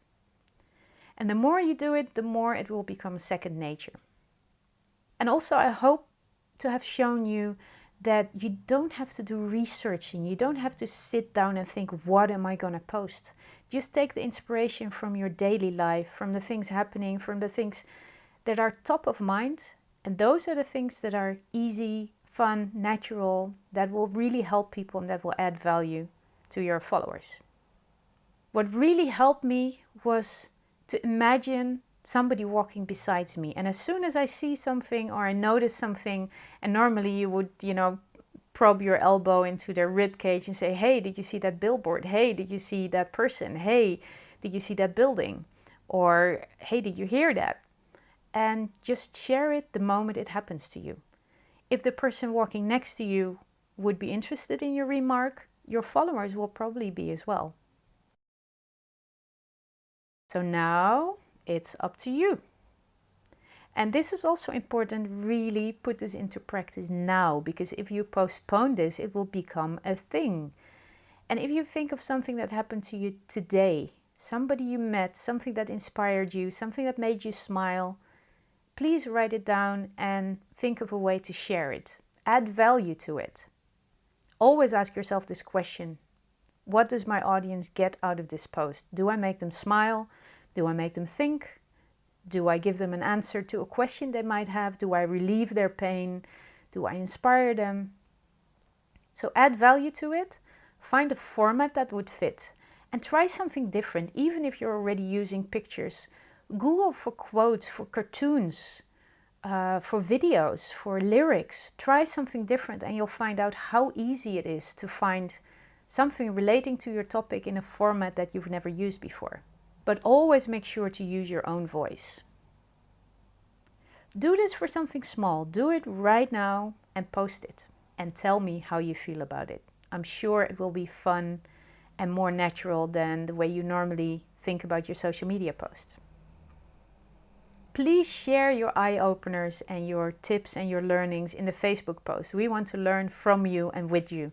And if you have any questions, of course, I'll be happy to answer them, and many others can answer them as well. And if you need any help, you know where to find me. There's 3 posts here that are regular posts, things you see often. So I'm inviting you to turn them around like we just did. There is no good or bad, whatever, just turn them around as good as you can. And then we'll compare notes on that. And tomorrow we're going to have a look at what platforms to use. And did you manage to turn the look at me posts around into posts that really add value? Let's have a look at the possibilities. Again, there's not one best way to do it, but there's just various ways of looking at it. And I hope by providing you several options that you'll get a feel for it and that you'll be able to turn around the post that you find by yourself, or your own old post, or post that you see of other people. Once you start getting the hang of it, you won't be able to unsee, the look at me post and to think about what could they have posted instead. So here we go. Let's go to the first look at me post. I'm so excited to present my new website. I'm sure you've seen them around. I'm sure you may have posted that yourself. And I understand you've been working on your website. You're excited to present it to the world. But the only thing you say by writing a post like this is, I have a new website. So only people who are interested in you as a person, or you as an entrepreneur, or people who are interested in websites will have a look. But what you really mean to say is, I've created a new website that provides great content on this topic that I'm an expert about. So why not start by sharing the added value that your new website has for your following? And the main thing is just to ask a question, a frequently asked question that your client, your audience asks. How do I get rid of this? How do I obtain this? What is the best way to? And all these frequently asked questions are related to your topic. So there's 100 different questions you can think of, but you know which are the ones that you are asked most. So that's what your followers are interested in. So ask the question and provide the answer on your website, either on a blog or an inspiration page, or create a free giveaway, a PDF book, a quiz they can do, anything that will provide value to your followers. And then that's what you post. Hey, I have something great for you. And then you lead them to your new website. And you may even mention that you have a new website. For example, if you say you'll find the answers on my new website, the people that are really interested in you will comment on the new website thing, or they'll have a look. Other people won't care about your website, frankly. They will just care about its functionality, about giving them what they need. So think of your followers when you write a post like this, and not about yourself. Let's look at the second one. Another happy customer. And then people usually give a quote or from that customer saying, oh, thank you very much for helping us, or Esther is a really nice person. Again, this doesn't help your followers at all. It's not interesting for them. It's just interesting for you. You are trying to prove yourself, to tell people that you have a customer and you made somebody happy. What I would be interested in is to find out how you made them happy. What were they struggling with? And what did you suggest or do to help them overcome their problem or their pain? And again, this is often a case of frequently asked questions, or just pinpointing the problem that your customer had without being very specific, just being a little bit more high level so that more potential customers will recognize themselves in this problem. and then providing the solution or part of the solution. I had them watch this video, I recommended this software. In this blog, I described their problem and various solutions.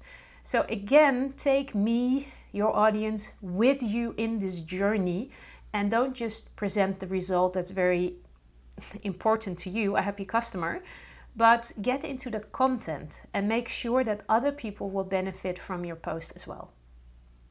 And then let's go to the last one, very applicable to me as a writer as well. My new book will be launched on December 1st. Yay, I'm so excited. But I will only be excited for you if I know you or if I'm writing a book as well, because there's no topic there. I don't know what your book is about. I don't know why I should be interested in it. So it's better to focus on the content of the book and how your book will help or interest others than on the date and the fact that you are so excited that your book will be launched. Again, this works with frequently asked questions. You're probably, if it's a non-fiction book, you will probably answer or address a topic that many people struggle with. Why do people do this? How do you get more that? So again, with a frequently asked question that you'll answer in the book, you will get people's attention. And it doesn't work if you say, you probably have this question, buy my book, and then I'll answer your question. It helps a little bit because now people know what your book is about, but it's better if you like hook them, like you hook a fish and you draw them in slowly. So you hook them by a free giveaway or by a preview of your book, a free chapter, so they can read what you write on the topic, they can feel your tone of voice, you can end the free giveaway in like a very exciting part or an unanswered question or something for them to click on to get more. So make sure you engage your audience, and again, do it by mentioning the topic instead of mentioning the fact that you wrote a book or that you have a client.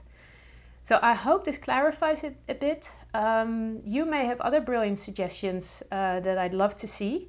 So post them on social media, tag me, and I'll react to them if I get a chance.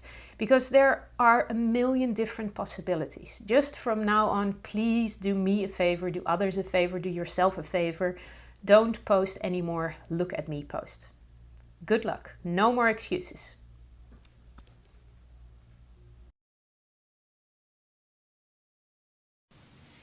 When you invite somebody to your home, what do? You clean up your living room, right? So the same thing counts for social media. People are visiting your timeline, they're visiting your profile, so make sure that it reflects what you want to show. Have you ever looked at your timeline like a stranger? In this lesson, we are going to do the stranger test and go through your social media profiles and your timelines and see what pops up. Things that strangers see that you don't see anymore. We're going to clean up your timelines and look at the most important thing, your 5 last posts. And I'm going to share lots of examples and strategies and tips on how to make the perfect first impression.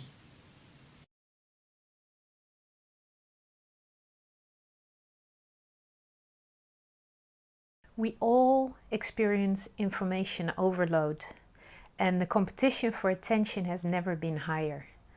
So that's why it's very important that your timeline or your different timelines always give off a good first impression. So people who are interested to visit your profile don't have to think too much, they don't have to scroll too much. In one look they get an idea of who you are, what you do, and what your added value is to them. And we're not only competing with all the different media, but also within the social media. We're competing with different platforms, with other people on those platforms. So you really want to stand out being you. And of course, the perfect bio really helps. That's what we did in an earlier module. And right now we're going to have a look at how to make a great first impression every time.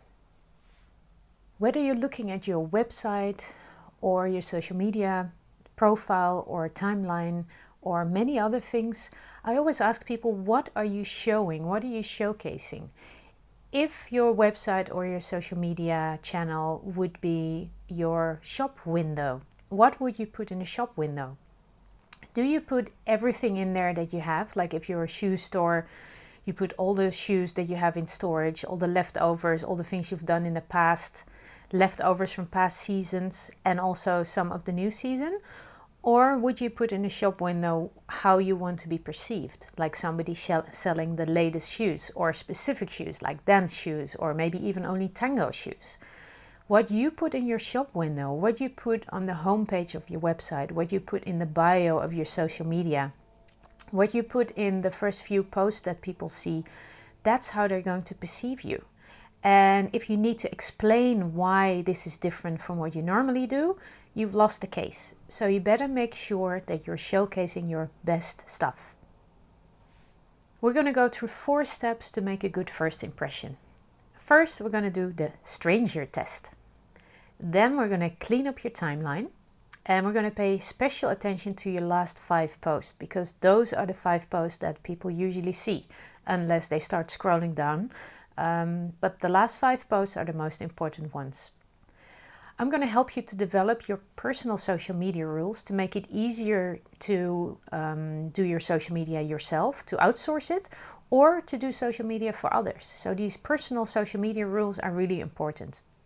And in the next module, I'm going to show some secret features of different platforms to help you showcase things, to help you, well, there are some secret features built in that help you make a good first impression, a better first impression.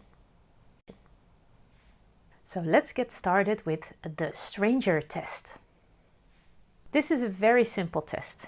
Basically, it helps you to imagine the impression people get when they're visiting your website or your social media profile. So I'm going to ask you to imagine that you're a stranger and you're looking at your own social media profile and timeline for the very first time. Please take some time to look at your different platforms and look at the last 5 to 10 posts. Just like you're seeing them for the first time, what do you remark? What jumps out? What is good? What don't you like? What is remarkable? Basically, just what is your first impression? Take some time to do this now. Look at your different platforms, and you can also ask somebody else to look with you at your social media profiles and timelines and ask them what they remark. Different people remark different things. So have a look for yourself as a stranger. Ask somebody next to you, a colleague, a nephew, a neighbor, anybody passing by, it doesn't matter, to have a look and to tell you what they think. And after you've done that, we'll come back and we'll see what we can do with that. So I'm really curious what you found. And the most important thing is, does this impression, the stranger test impression, represent you and your values? Are you happy with what you saw? Or do you feel like it could be better? We're going to have a look at your first impression, give you some tips to improve, and again, work on your own personal social media rules. And we're going to give some specific tips to help you make the right first impression every time. We're going to clean up your timeline and pay special attention to your last 5 posts, because those 5 posts are the first posts that people see when they visit your timeline. If you're like me, sometimes you have a lot of inspiration and other times you have very little inspiration. So sometimes I post 3 things a day and then I don't post anything for a week maybe. And sometimes I post several things about the same event and then, something about something completely different. The last 5 posts must represent you and your values at any given time. So after you've posted 4 or 5 things about one specific event, make sure to add something so people visiting your timeline for the first time get an impression of the variety that you're about and not just this one event. And we'll look at this in some more detail. When you look at your last 5 posts, there are several things you can remark. First, are your core values represented? The 5 words that came out of the core value test. Are they all represented? Are they represented in the right way? When you look at your timeline, your pictures, do you get the feeling that you are those 5 core values? Another thing to look at is the ratio of added value versus promotion. How many of your posts are sales or promotion posts? And do you like the ratio? If 4 out of 5 of your posts are sales or promotion, is that what you want to get across? Is that what you want people to think of you? Also, a lot of people use, for example, Twitter to send messages or reactions to others. And those reactions show up in your timeline. So when you go to somebody's Twitter timeline and you see, hey, so-and-so, hi, and so-and-so, this is the answer to your question, so-and-so, great movie, so-and-so, let's meet on Friday, then these posts are not interesting for other people. And of course, I encourage you to react to others, but mix the reactions with original content in a way that your last 5 posts always contain maybe at least 4 posts with original content. Otherwise, people think, oh, this is somebody who just sends reactions and I don't want to follow this person. Otherwise, I get to see these things and I don't want to see those. Also, look at the way your last 5 posts are compiled. Is it just text? Is it just quotes? Did you use pictures, video, other media? Is there any variety? Is it fun to look at? Is it interesting to look at? If you use pictures, which I would encourage, are those pictures relevant? Are they stock pictures? Are they your own pictures? Do they relate to what you're saying, or are they just to draw attention? Do you show yourself in your posts? Sometimes literally in a picture, or do you show your human side but with, for example, a sense of humor or mocking yourself every now and then, talking about mistakes you've made or things that you've experienced, feelings you have. This is also important. People need to know that you are behind this profile, that you are this profile. And for multilingual people like myself, language is an important thing. Sometimes I post in Dutch, sometimes I post in English. But when English people visit my timeline, I don't want them to think, hey, this is a Dutch profile. So if I post a few Dutch things, I usually follow up with some English ones to balance it out and to show that yes, I post in Dutch sometimes, but most of my posts are in English. So these are all considerations to look at when you're checking your own or other people's timelines and looking at the last 5 posts. These are my last 5 posts on Twitter, at least when I compiled this presentation. And what can you tell? I see 2 pictures. I see, 4 posts in English and 1 in Dutch. What else? There is some information about traveling, a horror story, a funny social media thing, something about tiny houses, a little bit of promotion. It's not really promotion. My video with tips for your elevator pitch has more than 60,000 views on YouTube, and it's in Dutch. And then I ask, how is your pitch? So I do ask a question to make it inspirational. And another thing about travel and country. So there's no promotion in my 5 posts. 4 out of 5 are in English. 2 have pictures. 2 are about travel or the world. 1 is about social media. 1 is about tiny houses. And 1 is about elevator pitch. This is how I look at the last 5 posts. So no value, no, this is good, this is bad. This is just an evaluation of what I see.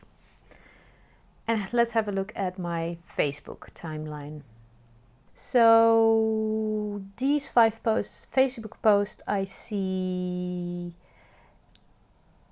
4 of those posts are my own. And one of them, the one posted by Bob Aerofit, is a post by somebody else who tagged me in a post. Now, this is an important thing because when people tag you in a post, it appears in your timeline. So when you get tagged a lot, people visiting your timeline might only see the post that you are tagged in and not your original post. So what I usually do after I've seen those posts, I like them, if I actually like them, to show the poster that I've seen it. And then I go to the little triangle in the right hand corner and I choose hide from timeline. So these posts don't show up in my timeline unless it's something nice somebody says or if it's something useful. But if it's just this post has to do with the other post that I posted before, like you see 2 times the same picture of my feet jumping. So there's my original post. You think it's impossible until it's done.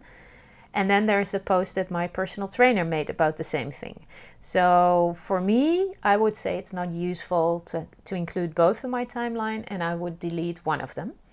So I see 4 posts in English and 1 in Dutch, or actually 3 in English, 1 in German and 1 in Dutch. The Dutch one is a help request. So who knows a good osteopath? I don't know if that's an English word, but in Amsterdam. So I posted that and a lot of people reacted, but it's a typical Dutch thing for Holland. So I don't want to have too many of those Dutch posts, or I don't want to have too many questions, requests for help in my timeline. Otherwise people think that I'm only asking for things and not giving things away to my followers. So the first post, what is your country best at? That's another travel, world, citizen type of post. You think it's impossible until it's done. It's a bit personal, but also it's inspirational. It's about, my personal trainer invited me to jump a really high rock and I thought I couldn't do it and I did. And then I ask other people what they challenged themselves with that day. So it's an inspirational post.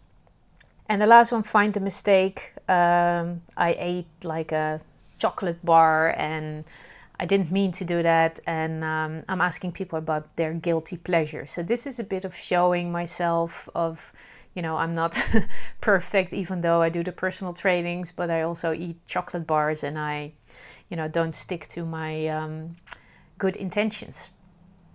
So there's a little bit of variety just to show you what my last Facebook post looked like. So to clean up your timeline, you need to realize that your timeline is like your living room. And somebody visiting your timeline, it's like inviting somebody into your house. Now, what do we do when we invite strangers or people we know into our house?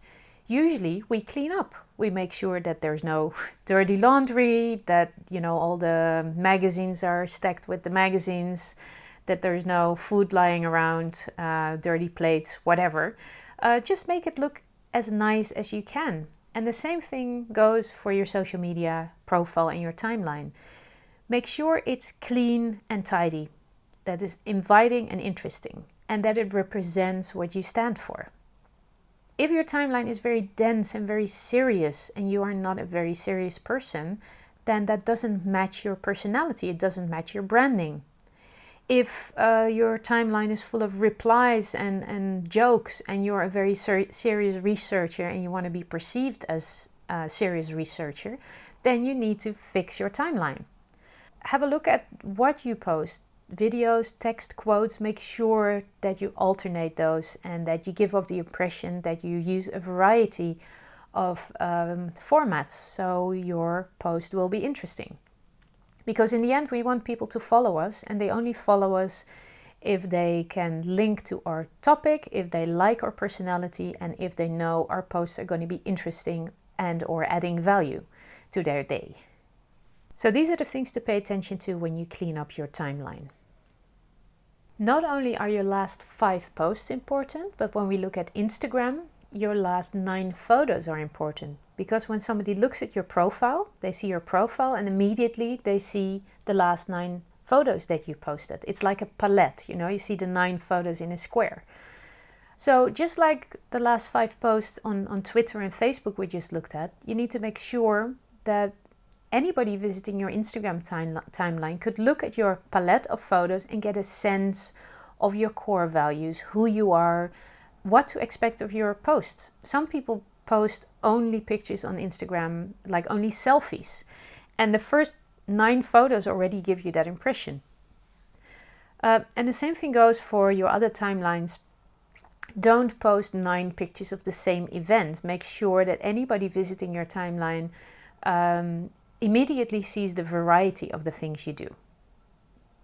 These are some random samples of my Instagram timeline, my palette of 9 photos showing up when you visit my profile. So I'm curious for your first impression. What do you see when you look at this? Colorful. There's definitely some Caribbean touches. Food is also something you see. You see some people, but not many people. I think it looks kind of happy.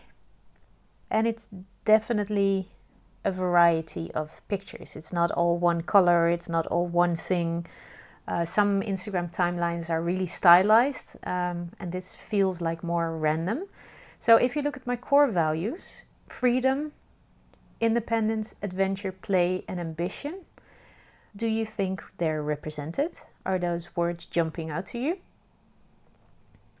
If you look at the one in the middle, the lower one, I did an event for KLM. I was a speaker at a KLM event, so there's a lot of pictures about airplanes. Me in a cockpit, picture out of the cockpit, me in front of an engine, underneath the airplane with the directors of the KLM airline.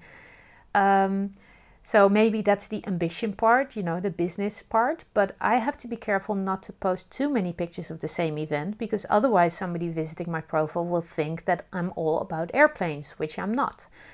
But when I do travel, which I do a lot, I usually post a picture of the airplane, so you see that I switch locations. So the top right one has 2 pictures of airplanes, meaning that I traveled from one location to another. So the more you look at the palette and the different pictures, the better you get to know a person. But as I said, usually you only see the first 9 pictures. So make sure that the first 9 pictures represent who you are, what you do, and give off the right feeling. So with this information, I would like to invite you to again look at your timelines and to clean them up. Make some changes, hide some things from your timeline, add some things to balance them out, and to learn from what you're doing right now and what you want to be doing to make some changes in the future.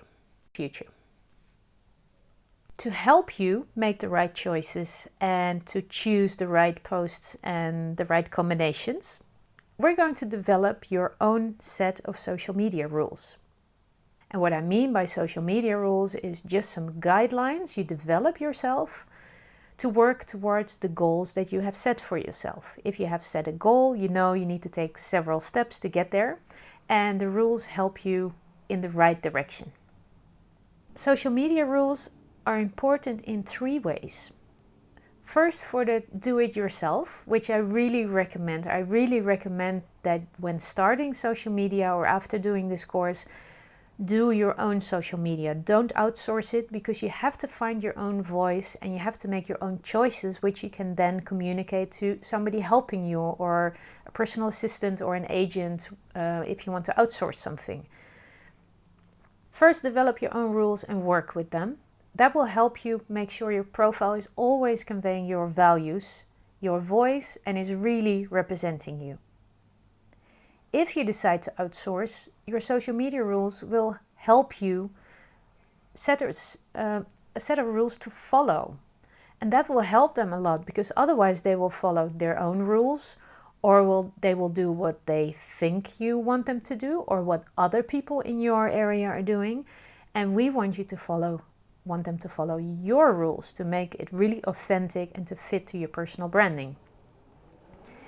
If it is your job to help others with their social media, you will do your job better if you help them develop their social media rules, their core values, their social media rules, so you can help them better delivering social media posts with their voice, within their framework and their values and the rule set. So social media rules are the most important thing you will develop, and you will benefit from it hugely now and in the future. Let's have a look at some of my rules, so you know what kind of things you could be looking at and how I use them in my social media. I already mentioned that I sometimes post in Dutch, but mostly in English. And I have a rule for myself. No more than 1 out of 5 posts can be in Dutch. And that is to avoid that English-speaking visitors to my profiles think that I'm only posting in Dutch. And Dutch to foreigners sounds like gibberish, right? It's like blah, blah, blah, blah, blah. So it's confusing, it's annoying, and I don't want to annoy or confuse my followers. I want to provide them value. So if you post in multiple languages, you have a choice. Either have 2 different channels, like 2 different Twitter profiles, one in Dutch and one in English, or one in either language, or integrate them into one platform, one profile, and just be very selective when you use what language and what you use that language for. So I only use Dutch for Dutch specific things. So otherwise I post in English because most Dutch people speak English. I've seen some multilingual people saying in front or like at the beginning of a Dutch post, this post is in Dutch. And I don't think you need to do that, because Dutch people will understand that it's in Dutch, and English-speaking people will know that it's a foreign language, and you don't have to tell them that it's a foreign language.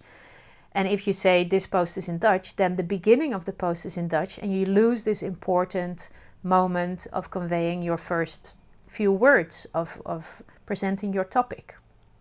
So whatever language you post in, make sure you find a balance that fits your purpose, your goals, and be consistent so that anybody visiting your profile already knows that this is what to expect.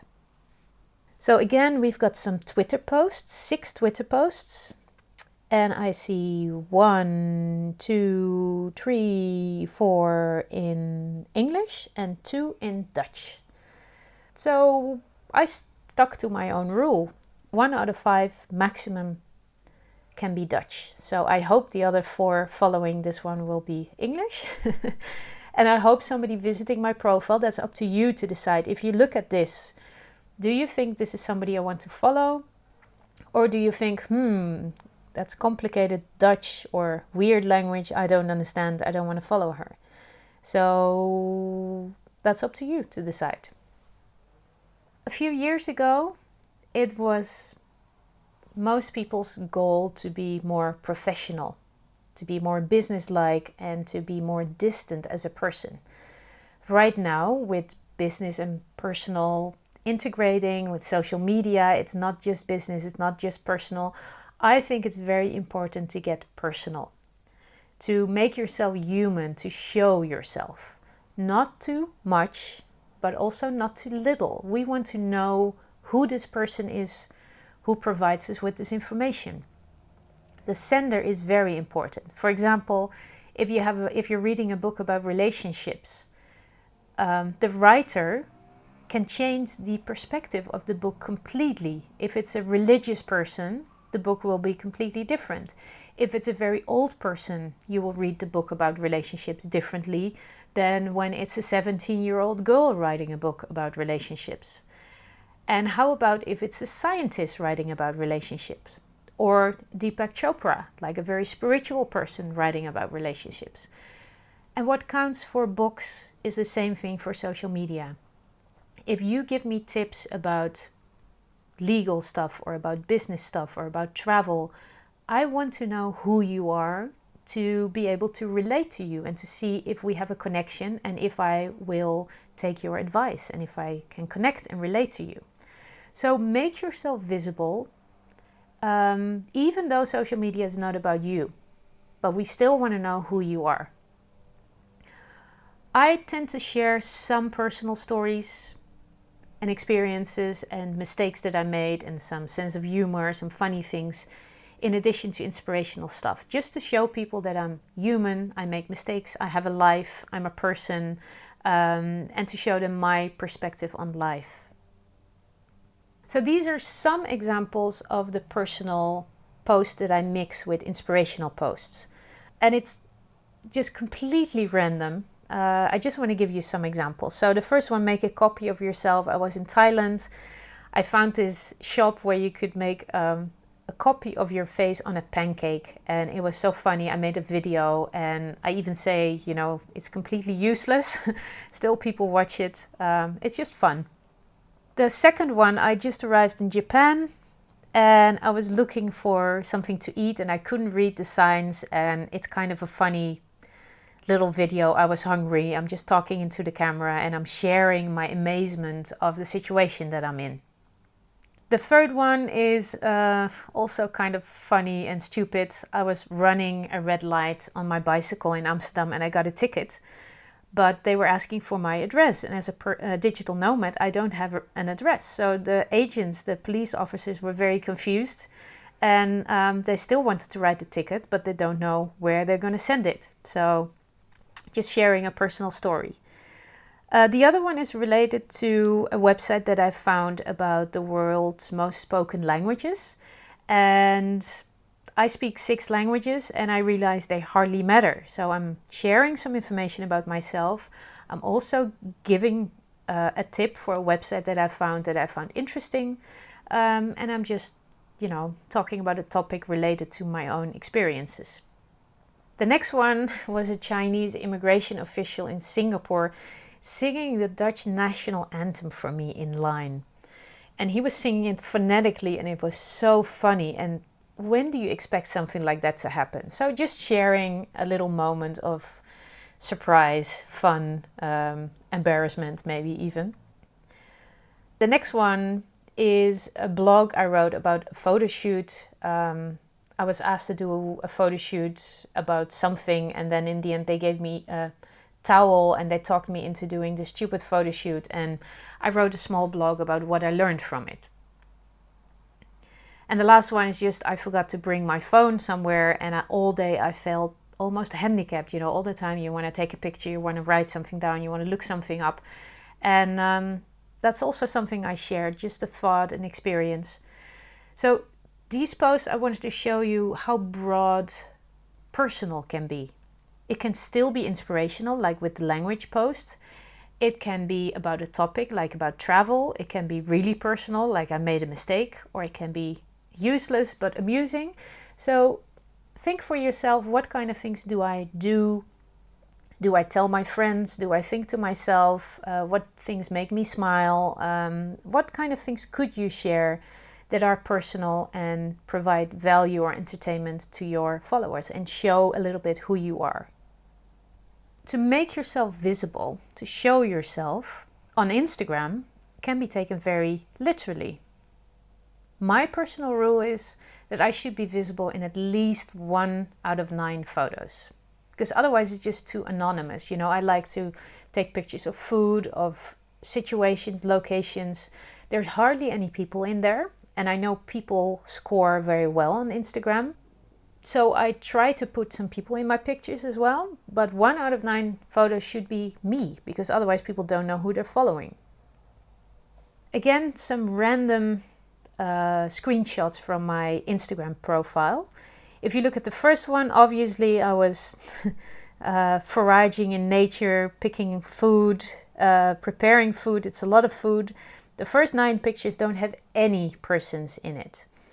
There is a slight exception because you see my feet, I'm jumping, and you see my hand. So there's a little bit of me in there, but for me it's not enough. I should be in there.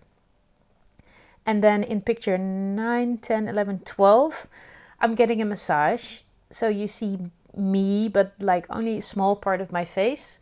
So basically I didn't really stick to my own rules. I'm not very happy with those pictures if they're the first pictures that somebody sees on my Instagram timeline. The same goes for the second set. You do see my feet several times, 3 times actually in the first 9 pictures. You do see some people, but not really their faces, and you don't see me. Then number 12 again, you see me dancing tango with somebody, but it's like a shadow picture. You only see the profile and you don't really see it's me. So again, I didn't stick to my own rules. And if these were the first 9 or 12 pictures you saw on my Instagram account, you wouldn't really get an accurate impression of who I am and what I do. Then look at the last set, and in the first 9 pictures you see both a picture of me with somebody else and you see a picture of my feet. So at least when you're visiting, again, 2 times my feet. My own profile surprises me sometimes. So when you visit my profile, at least you know who I am. And then when you go to the next 9 pictures, you see again a picture of me and you see the top of my head. So the third set is a better representation, considering show yourself. So look at your own profile and see how many times you show yourself, how you show yourself, and what you would like to do. Would you like to be visible more or less or in a different way? And those are all things you can write down in your rules. Not only the frequency, but for example, also sometimes show your feet or a part of your face or your hand or something. If your profile is about shoes, of course you need to show a lot of shoes. If your profile is about food, maybe you can show yourself preparing food or holding food, eating food. So write down what is important for you and what rules you want to follow and you want others to follow. So I hope to have given you some idea of things you can think about. What do I want to show? What do I want to convey? What do I want to decide about my social media use? How often do I want to promote? How often do I want to show myself? What about languages if you use different languages?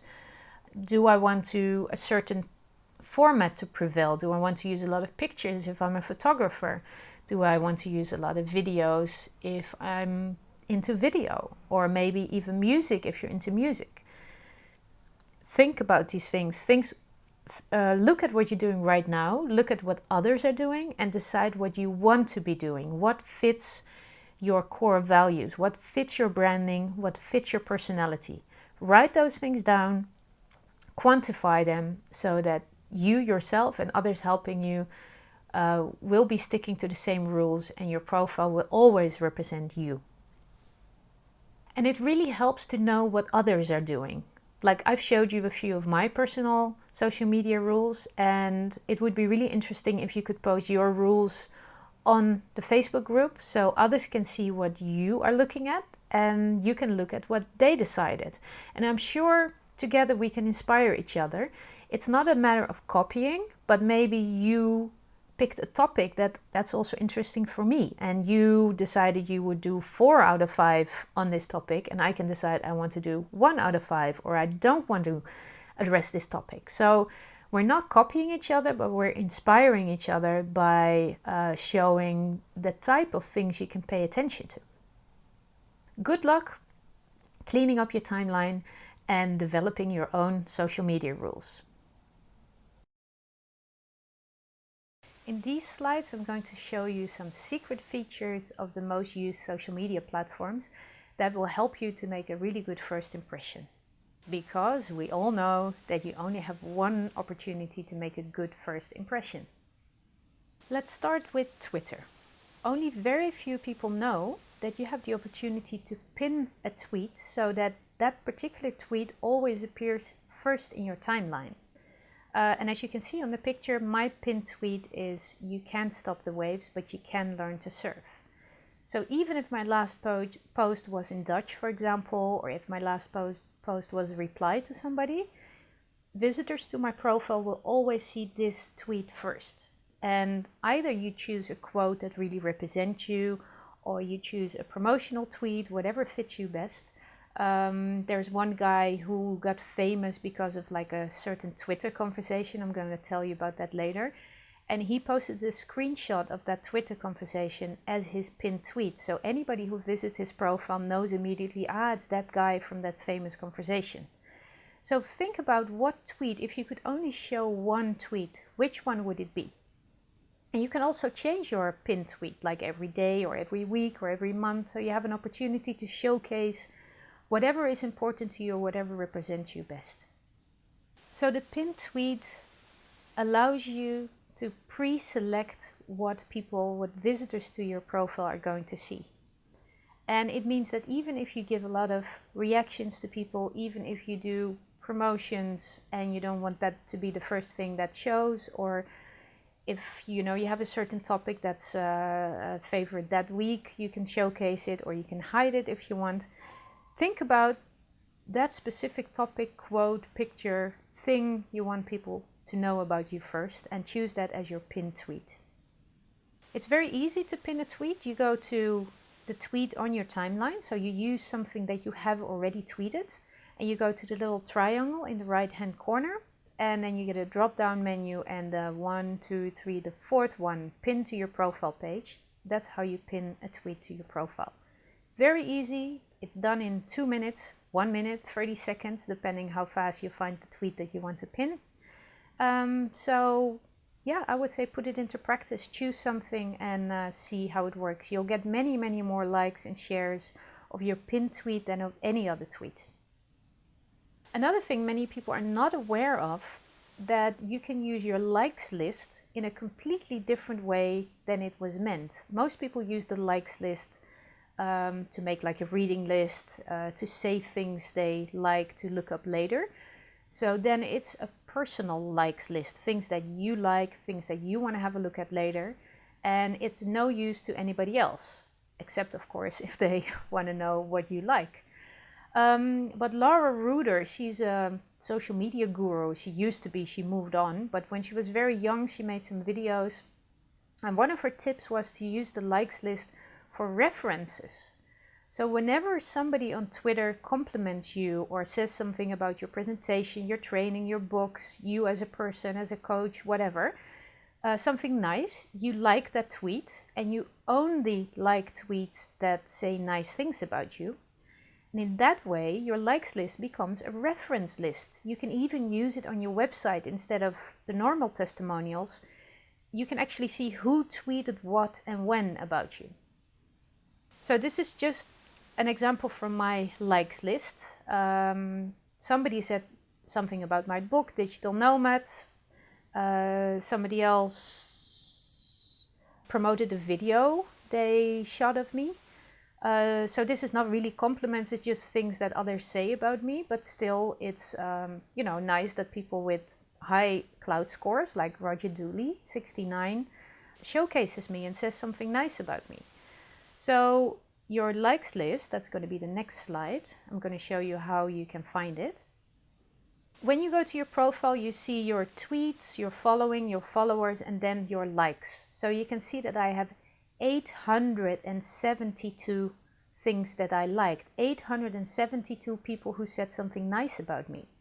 And even if you have just 2 or 3, that's already impressive, but I've been doing this for a while, and out of these 872 references, testimonials, likes, I can distill quotes I can use for my website, my books, my other things, or I can just publish the complete list on my website, or anybody who goes to my profile can have a look at the likes list. So this is a very, very valuable collection of references, testimonials, nice things that others say about you. The only thing you need to do from now on is only give likes to those type of tweets. Or, of course, you can use the likes list for something completely different, something that fits your purpose, your goal.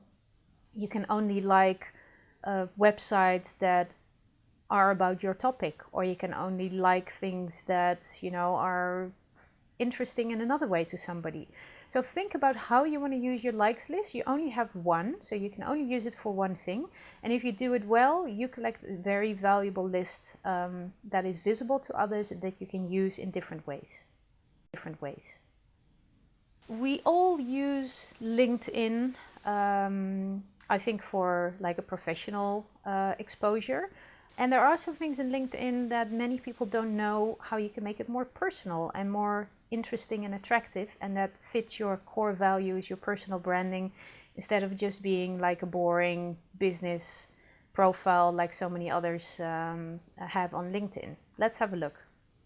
Most of the time, the headline we use is the headline that LinkedIn generates, like communications professional with 5 years experience. Yawn, yawn, yawn.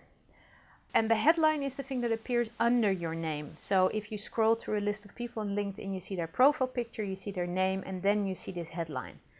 So it's very important. It's really the first impression you make. So it's very important to choose something that's interesting, that represents who you are, and that triggers people to read more about you. Oh yeah, this is, I Googled a little bit and I found like a formula that many people use to generate this custom headline, if they know that there is a custom headline. So first they mention their expert area, like marketing professional specializing in logistics. Then they say what they do, who coordinates events for whoever, mention who you do it for, and then a proof point. Executed 7 successful events with 500 plus attendees this year. So this must be like a real expert who generated this formula, because it has all the information in there that people want to know, but it's very, very long and boring. So this is not really what we're looking for. It's better than nothing. It's better than the standard headline, but we're looking for something that really fits in with your personal branding and your core values. So let's have a look at some really original headlines. So these are all very short, very specific headlines. Well, you can read them for yourself. The first one, head honcho, headhunter, sometimes head shrinker, and living proof that the only good recruiter is not a dead recruiter. Okay, so you can tell this guy has a sense of humor. It might not be your sense of humor, but he has a sense of humor. He plays with words, and, you know, combined with his picture, you can more or less tell, you know, what kind of a person he is. The picture, by the way, we already talked about it. Better picture, you know, this is very dark. He doesn't really look at you. He doesn't show his personality, but that's another point that we already discussed.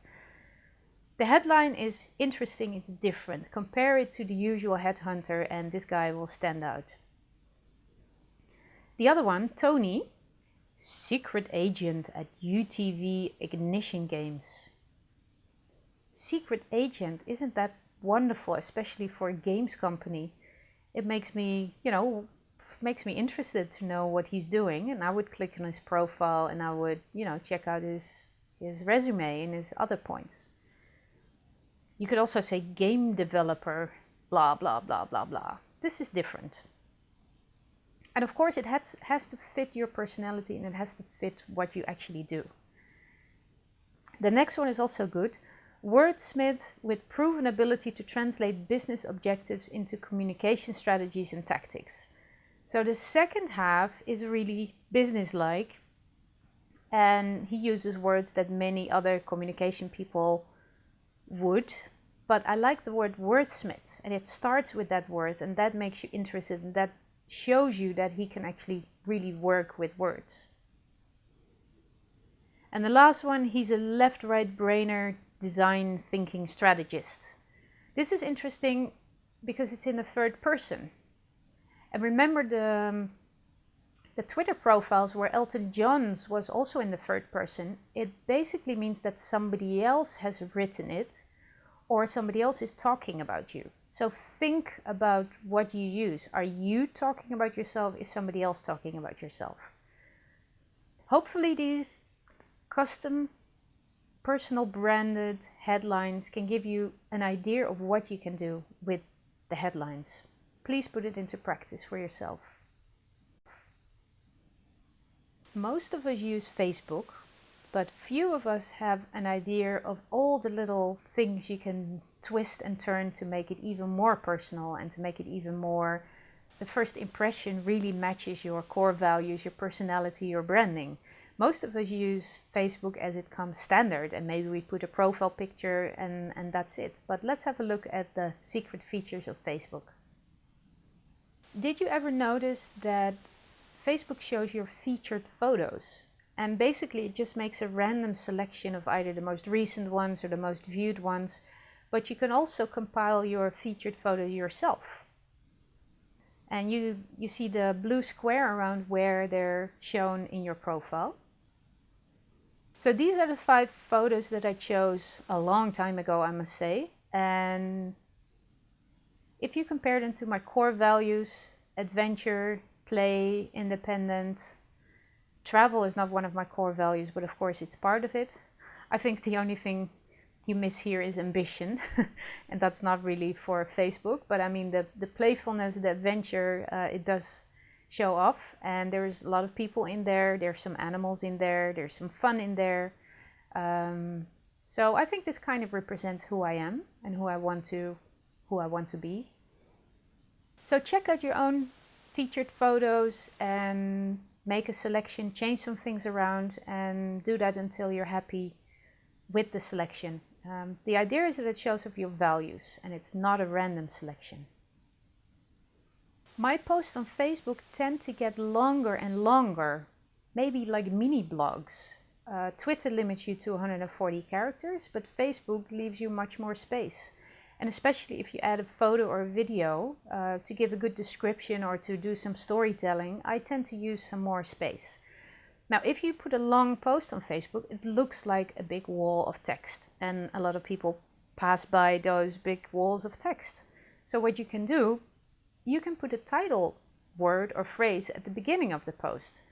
Sometimes I put it in capitals.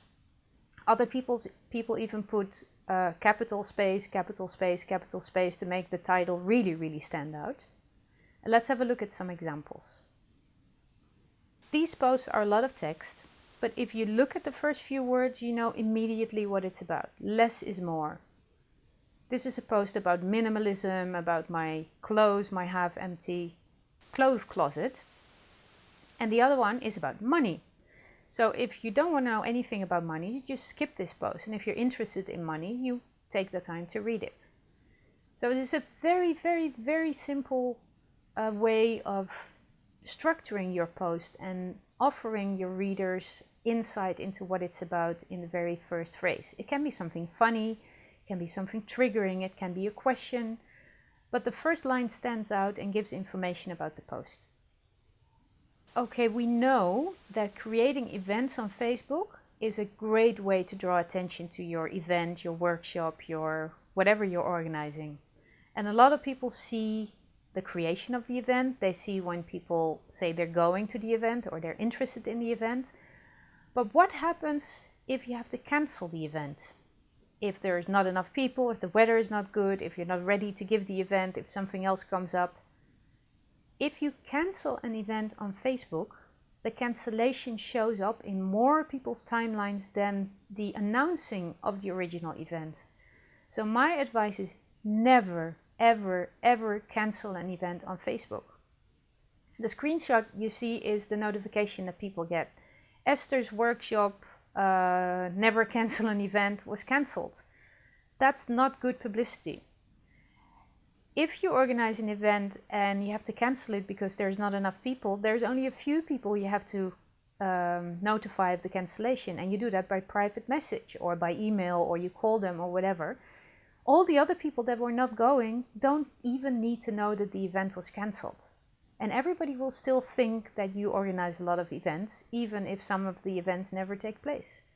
Canceling an event on Facebook is, showing people that you're not trustworthy, that your events don't take place, that you have to cancel things, not enough people are interested, or whatever. It's not a good sign. So please never cancel an event on Facebook.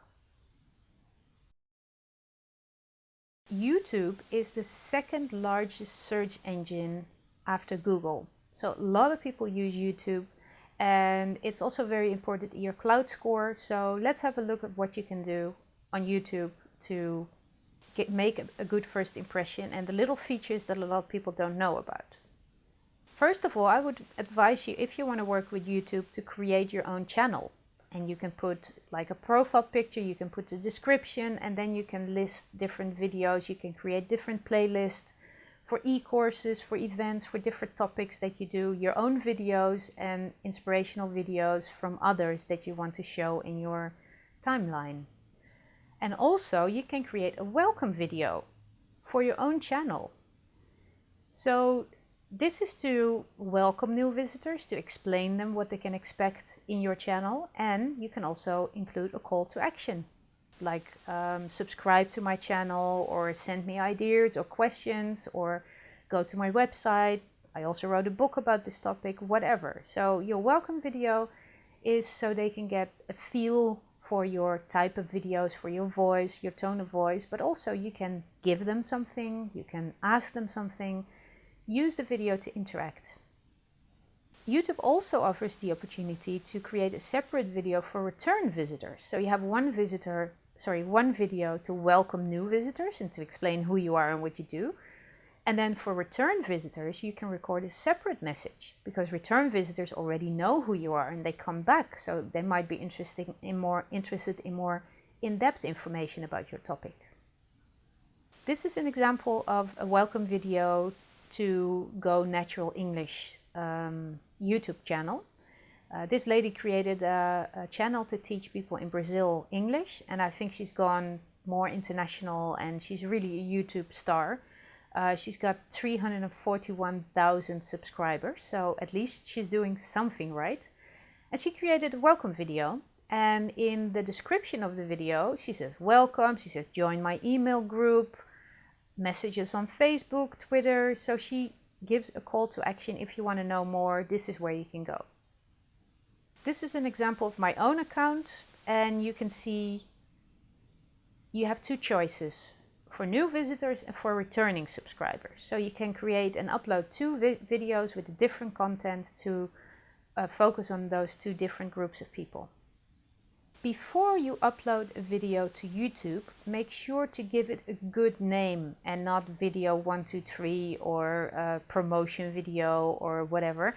Give it a name that includes the keywords people will be searching for. Because even though you can rename a video on YouTube, it always saves the original name.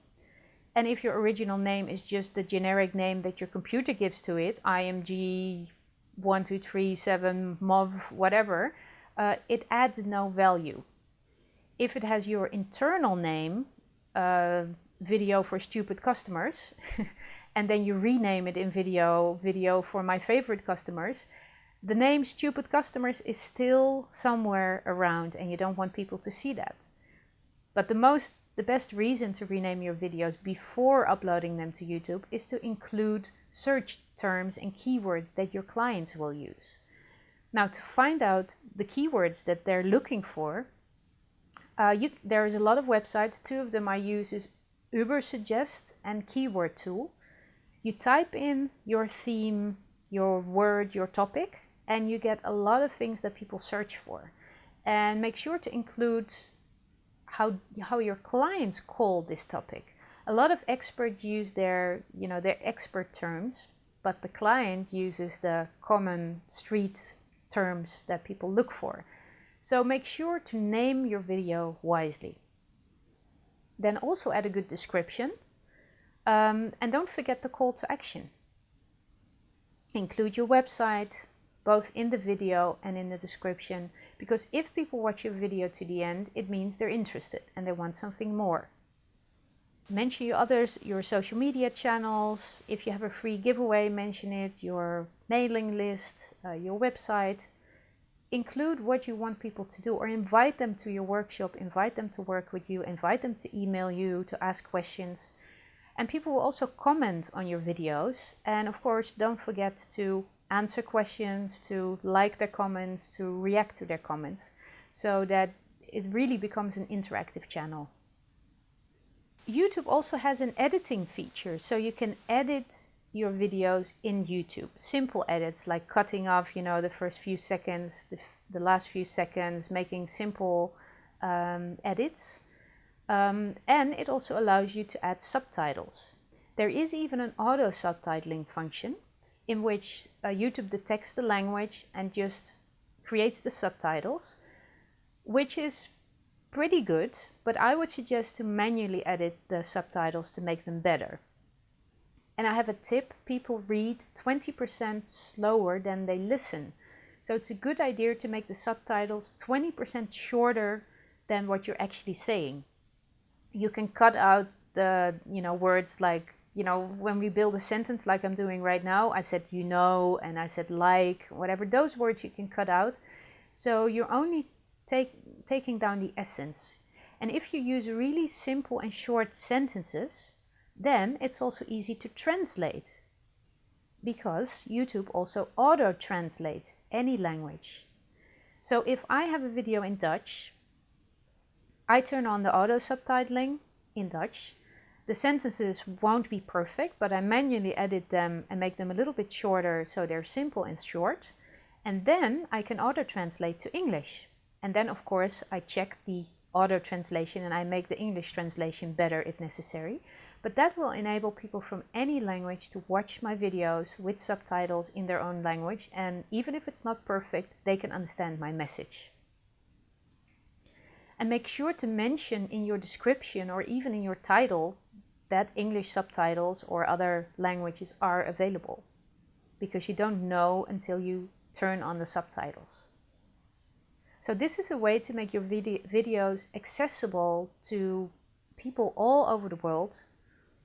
And also YouTube or Google reads the subtitles and knows what is being said in the video. So if you use the right keywords and search terms again, then the content will be, curated by Google, and Google will know what it's about, and the search for your topic will be better, and it will show up, your video will show up when people are actually looking for what you have to say.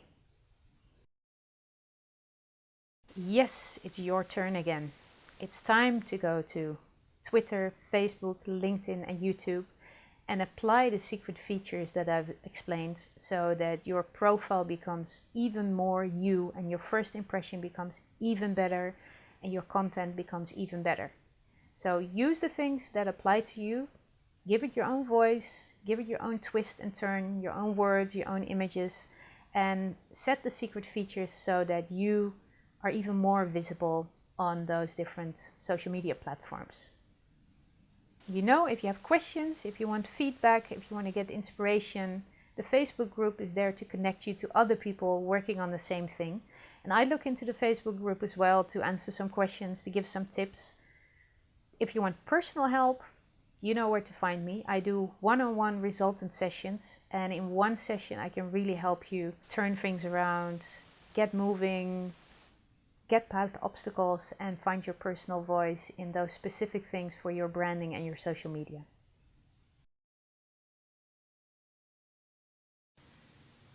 Social media is not one-way traffic, even though we see a lot of experts and agencies treating it as one-way traffic. The old form of media and advertising was always, just dumping information on your audience. Social media is about interaction. So you share valuable information and added value, but it's also important to interact with your audience, to see what they post, to see the questions they ask, to react to their likes and comments, to give advice on fora and places where people post their questions. So this lesson is about interaction. And interaction is easy and it's fun.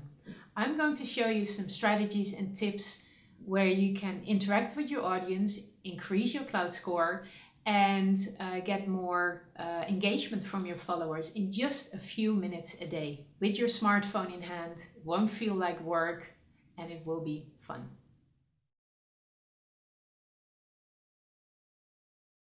Contrary to what many people think, social media is not a one-way street. It's not advertising things like you used to do on TV or in magazines, just sending. Social media is all about interaction, and it's all about quality interaction. It's a place to share, to learn, and to connect with people. And it requires a completely different approach than what you might be used to from like the old media or what your agency might even recommend you. So always think about, am I interacting? Am I giving things? Am I sharing things instead of just sending? It's not one-way traffic. Depending on the platform, there's many ways people can interact with you. On some platforms, actually most platforms, they can like your posts by, clicking the thumbs up. Other likes, like emojis, are considered like comments. For example, Facebook, if you comment with a smiley face, Facebook doesn't consider it a like, but considers it a comment. And I'll explain later why that might be important. They can comment on your post or they can reply to comments on your post. They can share your post adding something or not, just sharing it. They can tag you in a picture or in a post, or they can mention you in a post of their own. They can send you direct messages on many platforms. They can link or become friends, or they can follow you. And following, for example, on Facebook means that they don't become friends, or they send you a friend request but you don't respond, and then they can still follow you. They will see all your posts or many of your posts in their timeline.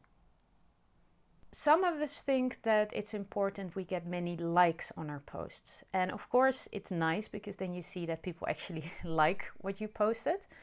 But comments are considered more important. They score higher in the algorithms of many platforms because they consider them quality interaction.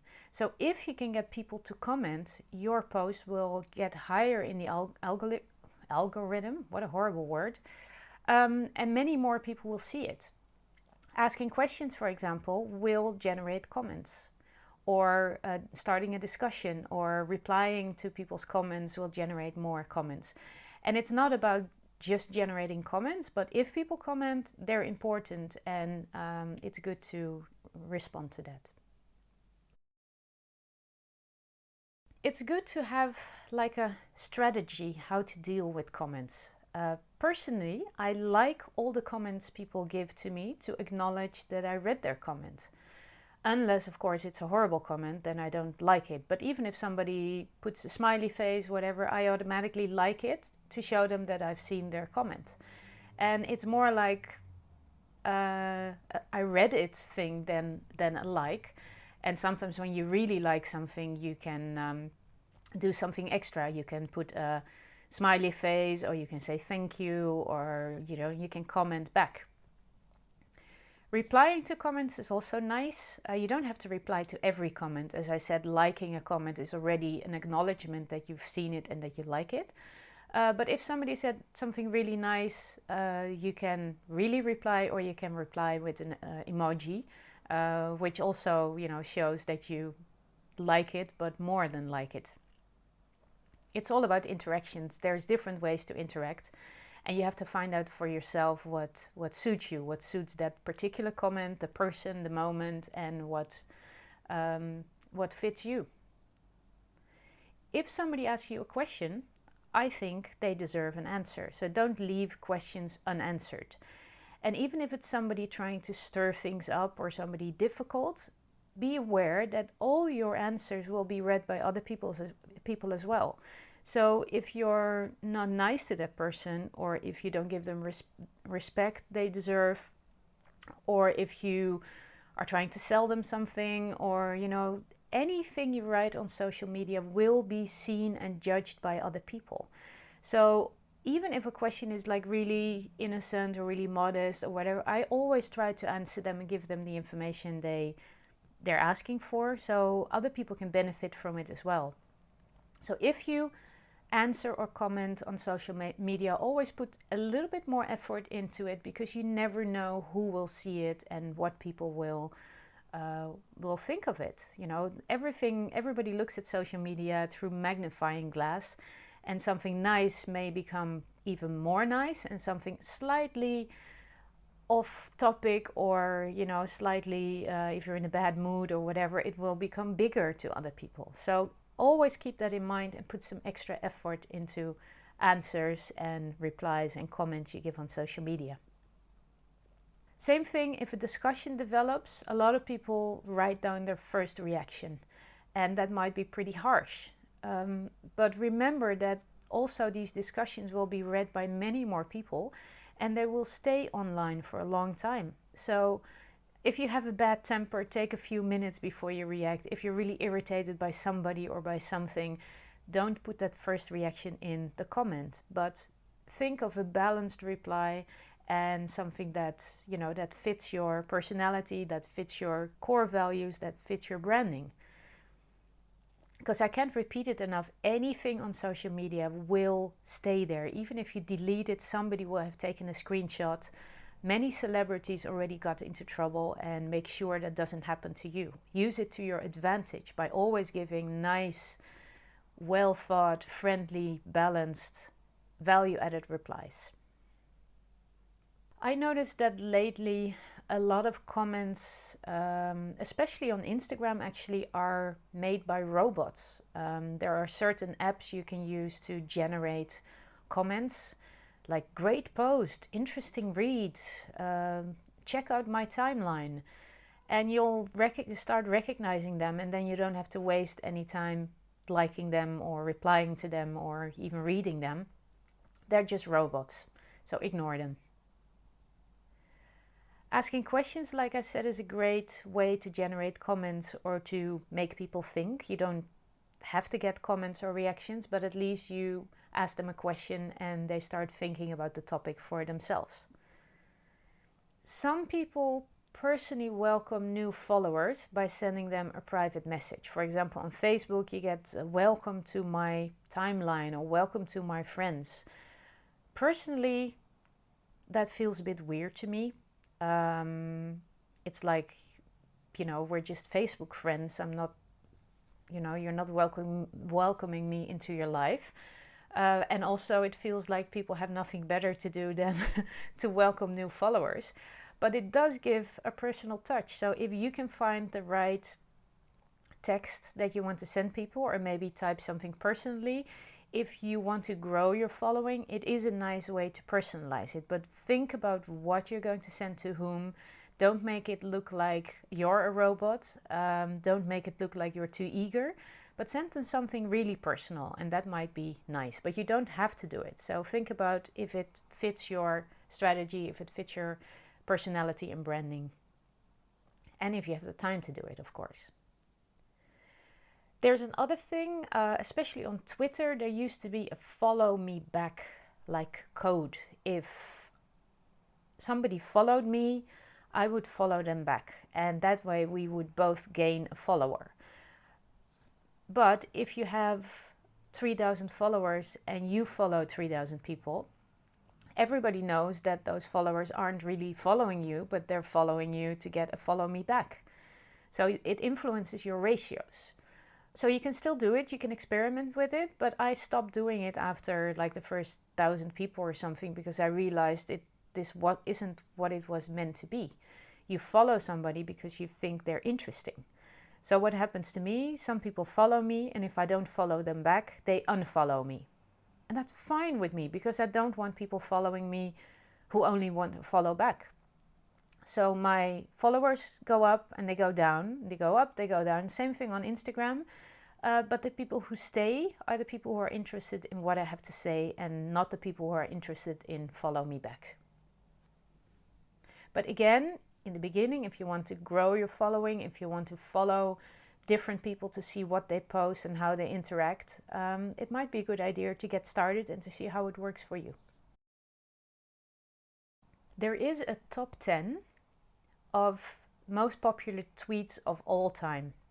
And that top 10 is based on the number of retweets, not the number of likes, but the number of shares. Retweet is share on Twitter. You can have a look at it. I put the URL, popular tweets, on Bitly.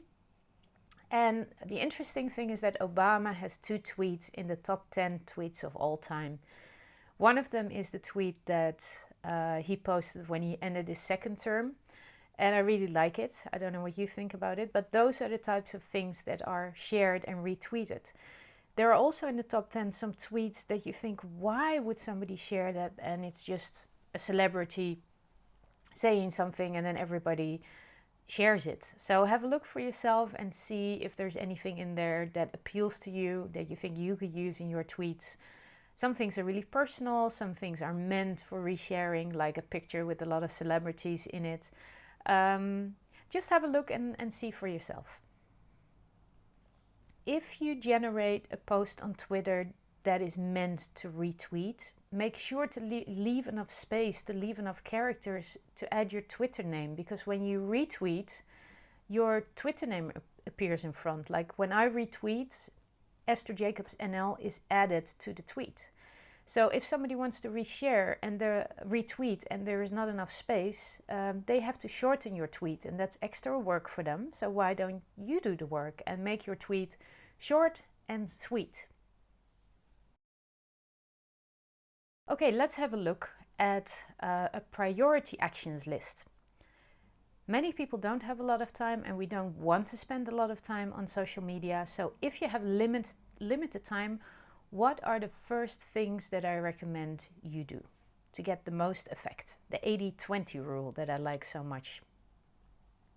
Number 1 is check your notifications. Number 2, check your timeline. Number 3, share, repost and retweet. And number 4, if you have more time, you can do an active search. And I'm going to explain each one of these. The notifications tab on each platform is exactly what you want. It shows who is talking to you, about you, who is asking you a question, who's liked your post, who's commented on your post. So the platform already made a selection of the most important things to look at. Because if we're talking about interaction, you want to see people who are contacting you. And I'll show you on the different platforms what it looks like. On the left you see your Twitter feed. And on Twitter, it's the middle icon, a bell, and it's called notifications. If you click that on Twitter, you see everybody who's talking to you and about you. People who liked your tweets, people who shared your tweets, people who say something about you. And it's easy to reply to questions, to like something somebody shared, because it's aimed directly at you. Same for LinkedIn. The icon is on the right side, also a bell called notifications, and you can see who liked your articles, who replied, who commented, but also there's a lot of things that are maybe less interesting, birthdays, job changes, whatever, things typical for LinkedIn. On Facebook, notifications is the globe icon. And again, it says exactly who liked something, who posted something, who commented, who tagged you, who reacted, who posted in the groups that you're following. So first thing I do on Facebook is look at the notifications, because those people are directly talking to me or they want me to notice something, and it's nice to reply and like their posts and comments. On Instagram, it's the heart icon on the right side. That's the notifications. And it's the same thing. You see who liked your post, you see who followed you, who commented, and you can have you can react, you can like, you can reply. And when somebody follows me, I have a look at their profile and I follow them back or I like one of their pictures to show them that I had a look at their profile and they took the effort to follow me, and I took the effort to at least look at their timeline and like one of their pictures. So this is a summary of step 1, check your notifications. So you scan and like the reactions, the notifications. If there are any questions or comments or discussions, you can comment or react on them. If somebody shared your content, so either they added something to it or they just shared something, a picture or a quote, something you said, I always give that share a like. So they see that I noticed that they shared it. And also their post will go up a little bit because they received a like and then more people will see it. And because it's my original post, of course, I want people to see that somebody shared it. And in some cases, you can check your new followers, see if you want to follow them back. And if you don't, there's always a post or a picture that you like. And it's nice to give them a like to see that at least you visited their timeline, you noticed that they followed you, you liked one of their posts or pictures. And it's just, it's nice to do that. It's interacting with them, it's showing interest, it's showing that you're human and that you're not just going for likes or followers. The second step is checking your timeline. So if you have really, really limited time, you only check your notifications. If you have a little bit more time, you go to your timeline and check what others are posting. Your timeline is like your inbox and you see what all the people you're following, what they're posting. And I usually just scroll through it really quickly, also to get an impression of what's going on in the world, what's going on in people's minds. And those people are your audience, they're your followers. So it's important to know what they're worried about. And even when I'm not in Holland, for example, I can get a feeling of the weather, of the mood, how many people are getting the flu, if anything interesting is happening in Holland, just by scrolling through my timeline. But also I see interesting posts and I can decide to share, to comment, to like, and to work with the posts that I find on my timeline. So your timeline interaction is your chance to interact with others. So you're not initiating it. When you're posting something, you're initiating, but you're reacting to people who share something. You can engage with those people. People who share the same interest, people who ask questions, and they may be interested in your content as well. I don't know if you notice, but if you like a lot of somebody's posts, then they will appear more in your timeline. Especially Facebook algorithms are a big mystery and they keep changing all the time. But one of the things Facebook does is it's trying to understand what you like and who you like. So if your annoying cousin keeps posting something and to keep peace in the family, you keep liking those posts, your annoying cousin will keep showing up in your timeline. So my advice would be only like posts of people that you actually want to see more of. Not just give away your likes to anybody, but be selective and be aware that the more you like of somebody, the more you will see of them in your timeline. If you come across a question that you could answer, please do so. Share your knowledge, be visible, but do it in a humble way. Don't answer like read my book or whatever, but really share your knowledge. And some people might tag you in questions in groups or from people you hardly know, and they say Esther might know the answer, or Esther has experience with this topic. And then it's only nice to actually react to that topic and to share some of your knowledge to answer the question. Be aware that anything you do anywhere on social media will get noticed, also by people you don't know. And that might trigger potential new followers. They might go check out your timeline. The more you show up with interesting content, the more they will notice you. And they might follow you, become friends, link, read your posts, whatever. But they will want to see more of you. That's what we aim for, right? Now, there are some people who are, we call them influencers. They're well connected and they have a big network. And if you want them to notice you, if you like their post, you're just one of many likes. But if you comment on their post, even if it's with an emoji or with a wow or whatever, just a short reaction, they will see it because those influencers are checking their notifications like we just did in step 1. And they will see that you made a comment. They might like your comment, they might react to your comment, they might not do anything, but they will see your comment more than just a like. So if you want to get noticed, if you want to get interaction with an influencer, make sure to make good, interesting comments on their posts. Okay, if you've checked your notifications, worked with your timeline, and you still have some time left, then let's have a look at sharing, reposting and retweeting posts. If you see something that might be interesting for your audience, and how do you know it's interesting for your audience? If you're interested in it, if you go through your timeline, you see something, you take time to read it and you like it, then it's very likely that other people might want to read it as well. And just because it appears in your timeline, it doesn't mean that other people see it as well, because they follow different people, they have liked different things, so this post might not even show up, or you might be the first to see it and then you can share it. What I do a lot is I see things appear on Facebook and then I share them on Twitter, for example, because different platforms have different news items and different popular items.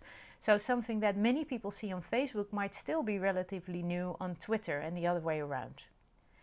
Anyway, if you see something that could be interesting to your audience, please share or repost it. But don't just press share, always add something. The reason why you repost it, something you find interesting, some extra spin you want to give it.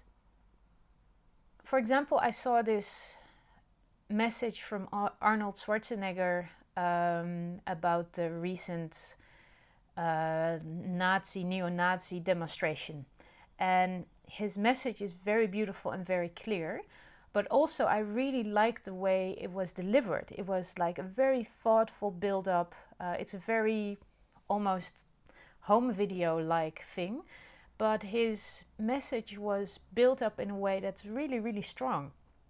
So what I added to the share, to the retweet, is let's not only listen to his message, but also learn from how it's delivered. I'm giving people something extra to look at. Instead of just listening to the message, also take the helicopter view and on a meta level and see how it's built up. So that's my value-added spin to Arnold Schwarzenegger's message. So let's have a look at this value-added spin. For example, if you see a travel blog, you know, there's a lot of travel blogs and you think it's interesting and you want to share it. If you just press share, people will see the travel blog, which is fine. But if you add a personal message and saying, oh, this is a cool blog about travel on a budget, not just traveling, but budget travel, and it has some great tips for Asia, you do the curating. You tell people what is particularly interesting about this travel blog among many other travel blogs.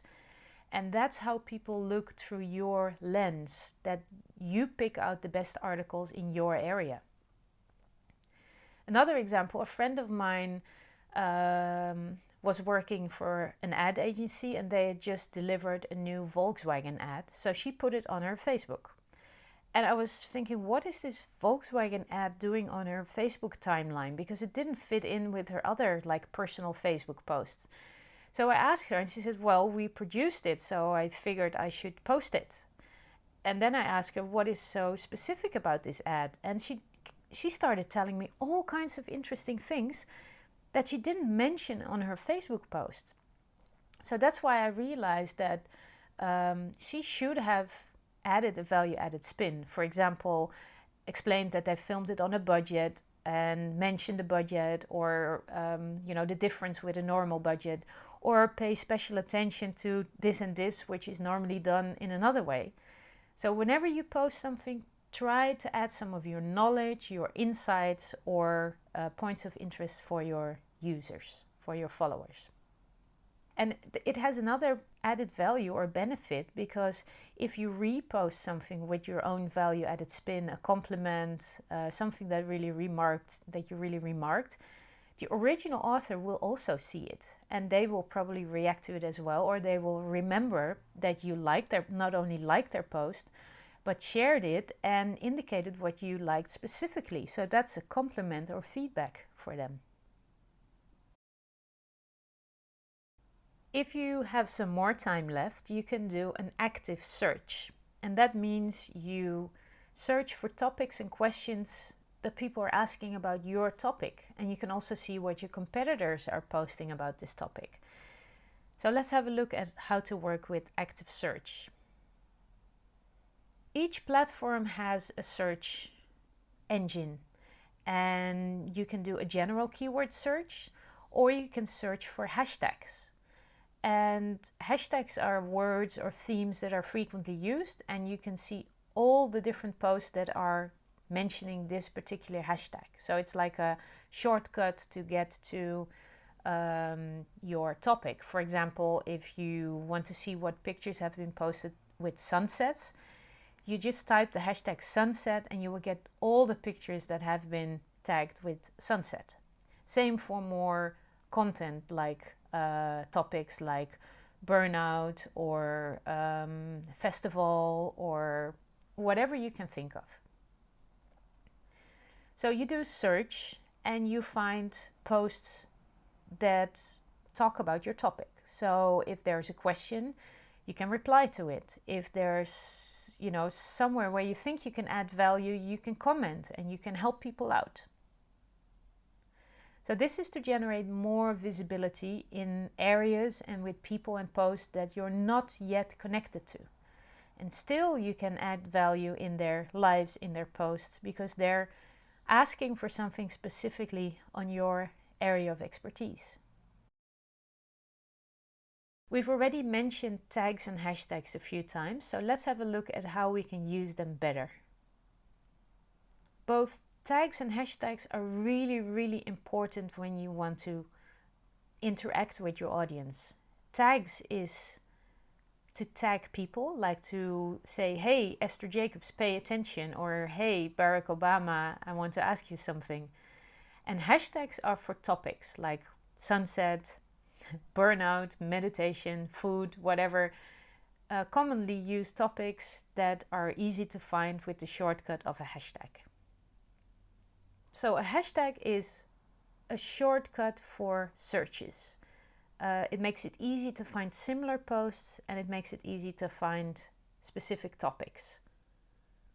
Your core values, for example, could be perfect hashtags, because mine are, for example, adventure, independence, play. If I add that to posts that are related, they're automatically added to the list of all the posts about play or about adventure or about independence. So it means that I'm visible to people who don't know me but who are interested in those topics, and that my posts show up in those search lists and hashtag lists. For example, if you're a health coach, tag the things you're posting about. Meditation, stress relief. There's many people around the world searching for those things, and that way your post will show up, and if they're good posts, they'll get noticed and people will notice you and might start to follow you. If you want more tips, there's a great article about using hashtags on Instagram that also apply to other platforms. So follow the link and you'll find some more tips. I've got a great practical tip. Instead of typing in your hashtags each time you make a post on Facebook, Instagram, Twitter, whatever, you can pre-program them. For example, your core values are hashtags you will use often. And in your phone, if you go to Settings, General, Keyboards, and then Text Replacement, there is an option to enter all those hashtags you want to use and create a shortcut. And then every time you make a post, I just type DTJ, Digital Nomad Travel Journey. Like those were the first few words when I started my hashtag. Now it's become a list of like 15 or something. I still use those three letters, and then the whole list shows up. So it's really easy. You don't have to remember, you don't need a lot of time, you don't need to type a lot. So there's no excuse really. You can make posts on the go. As you take a picture, you just type a few words, you type these three letters, ploop, the whole hashtag thing shows up and you've got a great Instagram or Facebook post. So program at least your core values and some other words that you're going to be using a lot into your phone right now, so you'll never forget it. You won't have an excuse anymore, and your next post will already have the right hashtags without any trouble. Tagging people is a way to have you show up in their notifications, so they know that you're asking them a question. You tag them in a picture or you tag them in a post. Don't overuse it. Like I get tagged in a lot of posts of people who just want to get noticed, and it's annoying, so I will unfollow these people. I only want to get tagged in posts of people who are actually asking me a question, addressing me, giving me a compliment, or some people that I was actually in their picture or in their event or whatever. Tagging people is also a really nice way to give compliments. So if you're at an event and you really like the speaker, tag them in a quote of them that you share, and that's really nice. They will probably share it or retweet it. They will notice that you gave a nice compliment, that you really listened to their speech and you actually quoted something they said. Also, if you read an article or a book, it's great to quote like a sentence or a link to the article and tag the writer. Even famous people love to receive compliments. So if you see a reason to give a compliment, just tag the person involved and you'll see that they will probably react to it. Like I said, it's a great way to get in touch with journalists as well. So if you want to publish on a certain topic, or if you're doing something that you want to get noticed by journalists, Don't just approach them like, hey, write about my book, or hey, I want you to do something. Start following them way ahead, like way before your book gets published, way before your event, way before you want something from them. Start following them and give genuine compliments about articles they write, about their other work. And when you follow them, you'll start noticing their hobbies, their moods, you'll get to know them a little bit. And then at some point, you can tag them, give some compliments, and then at the right moment, you can tag them when your book comes out, and you can say, my book is about this topic, and this journalist tag really knows about this topic because he wrote this article on that, and my book might add a new angle to it. So I'm curious what you think. Something like that will spark their interest more than just sending and asking something of them. If that influential person responds to your compliment, you have a choice of either just liking it, saying thank you, or starting a conversation. If there is a reason to start a conversation, you can, because you have their attention now. But never overuse this. Always make sure you provide value, there is a reason, people want to interact, and don't overstimulate or actually irritate them, because that will have exactly the opposite effect that you want. So when you find a person you want to interact with, you look at their timeline content, their followers, their cloud score, to see what kind of person you're dealing with. You might be dealing with a person who reacts to everything, or who just wants attention, or somebody who's very selective, and then you can judge better the comment they made or the interaction you're in, if it's valuable or if it's just somebody wasting your time, or if you are wasting somebody's time. Because what we want is meaningful interaction for both parties. And not just both parties, but for everybody who's following it, because everything you do is public. This is a nice example of tagging. These guys are two writers, and one guy texts the other guy and says, hey, yo, can you help me out? So the other one, of course, replies, yeah, sure, what can I do? And then there's like a beautiful, very creative horror story developing. A real life thing. Just by asking questions and answering, you get a picture of a situation that is just too, well, I'm not going to spoil it. It's just too much. It's just, wow.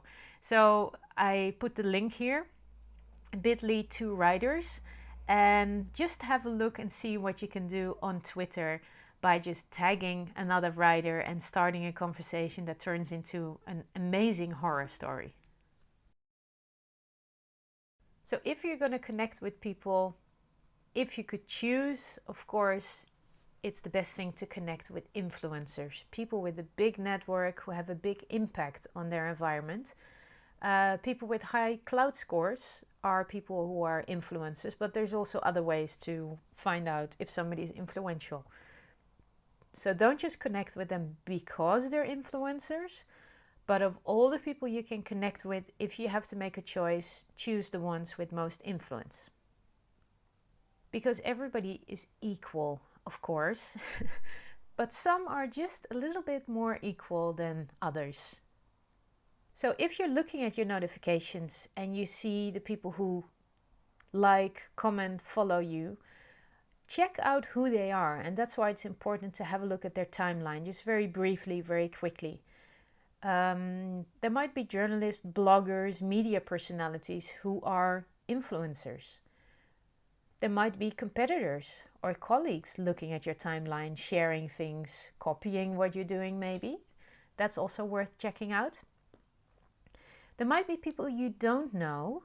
They don't have a famous name, they don't have a blog, they're not a personality, but they might have high cloud scores, which means that they have either a high number of followers or many subscribers, or they have a lot of impact.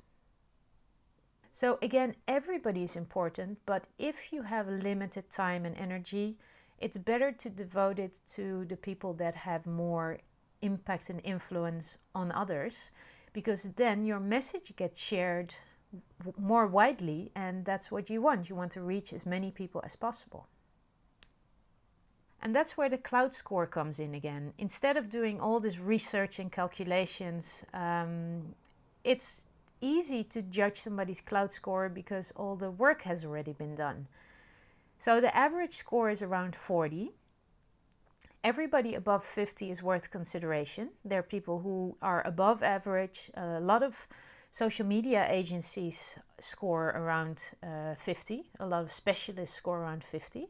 This image says that above 63, you're in the top 5%. I'm not sure about that. It also depends when the image was generated. I think it's 2014. It might have changed a little bit, but anyway, above 63 is like really top score.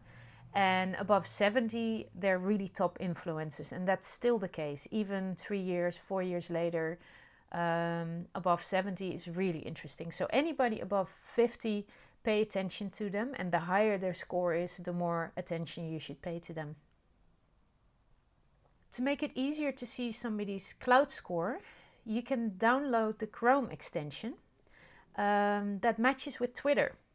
And there might be other ways to see somebody's cloud score, but this is the easiest way that I've found.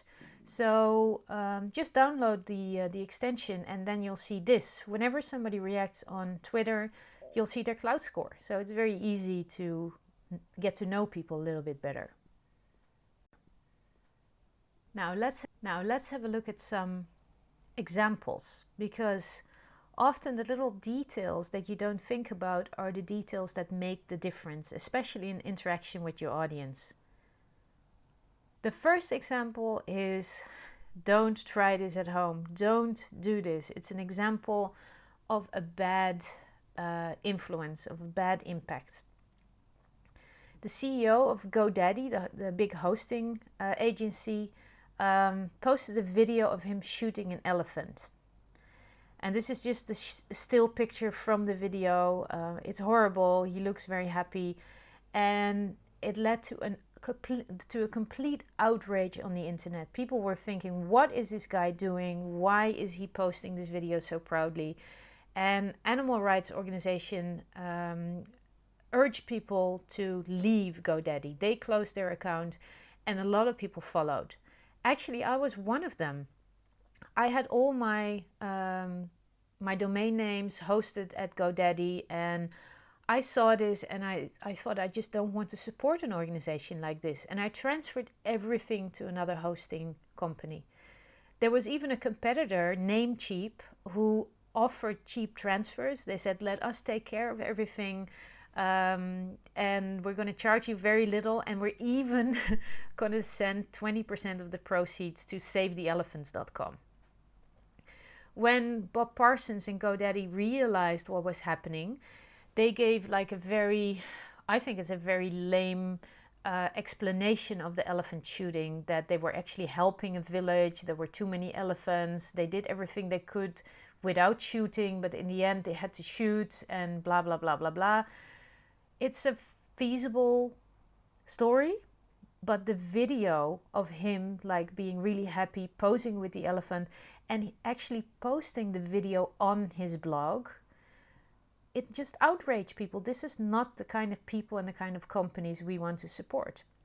So even if the story was true about helping out this village and not wanting to shoot the elephant, the way they dealt with it was completely wrong, and they lost a lot of clients.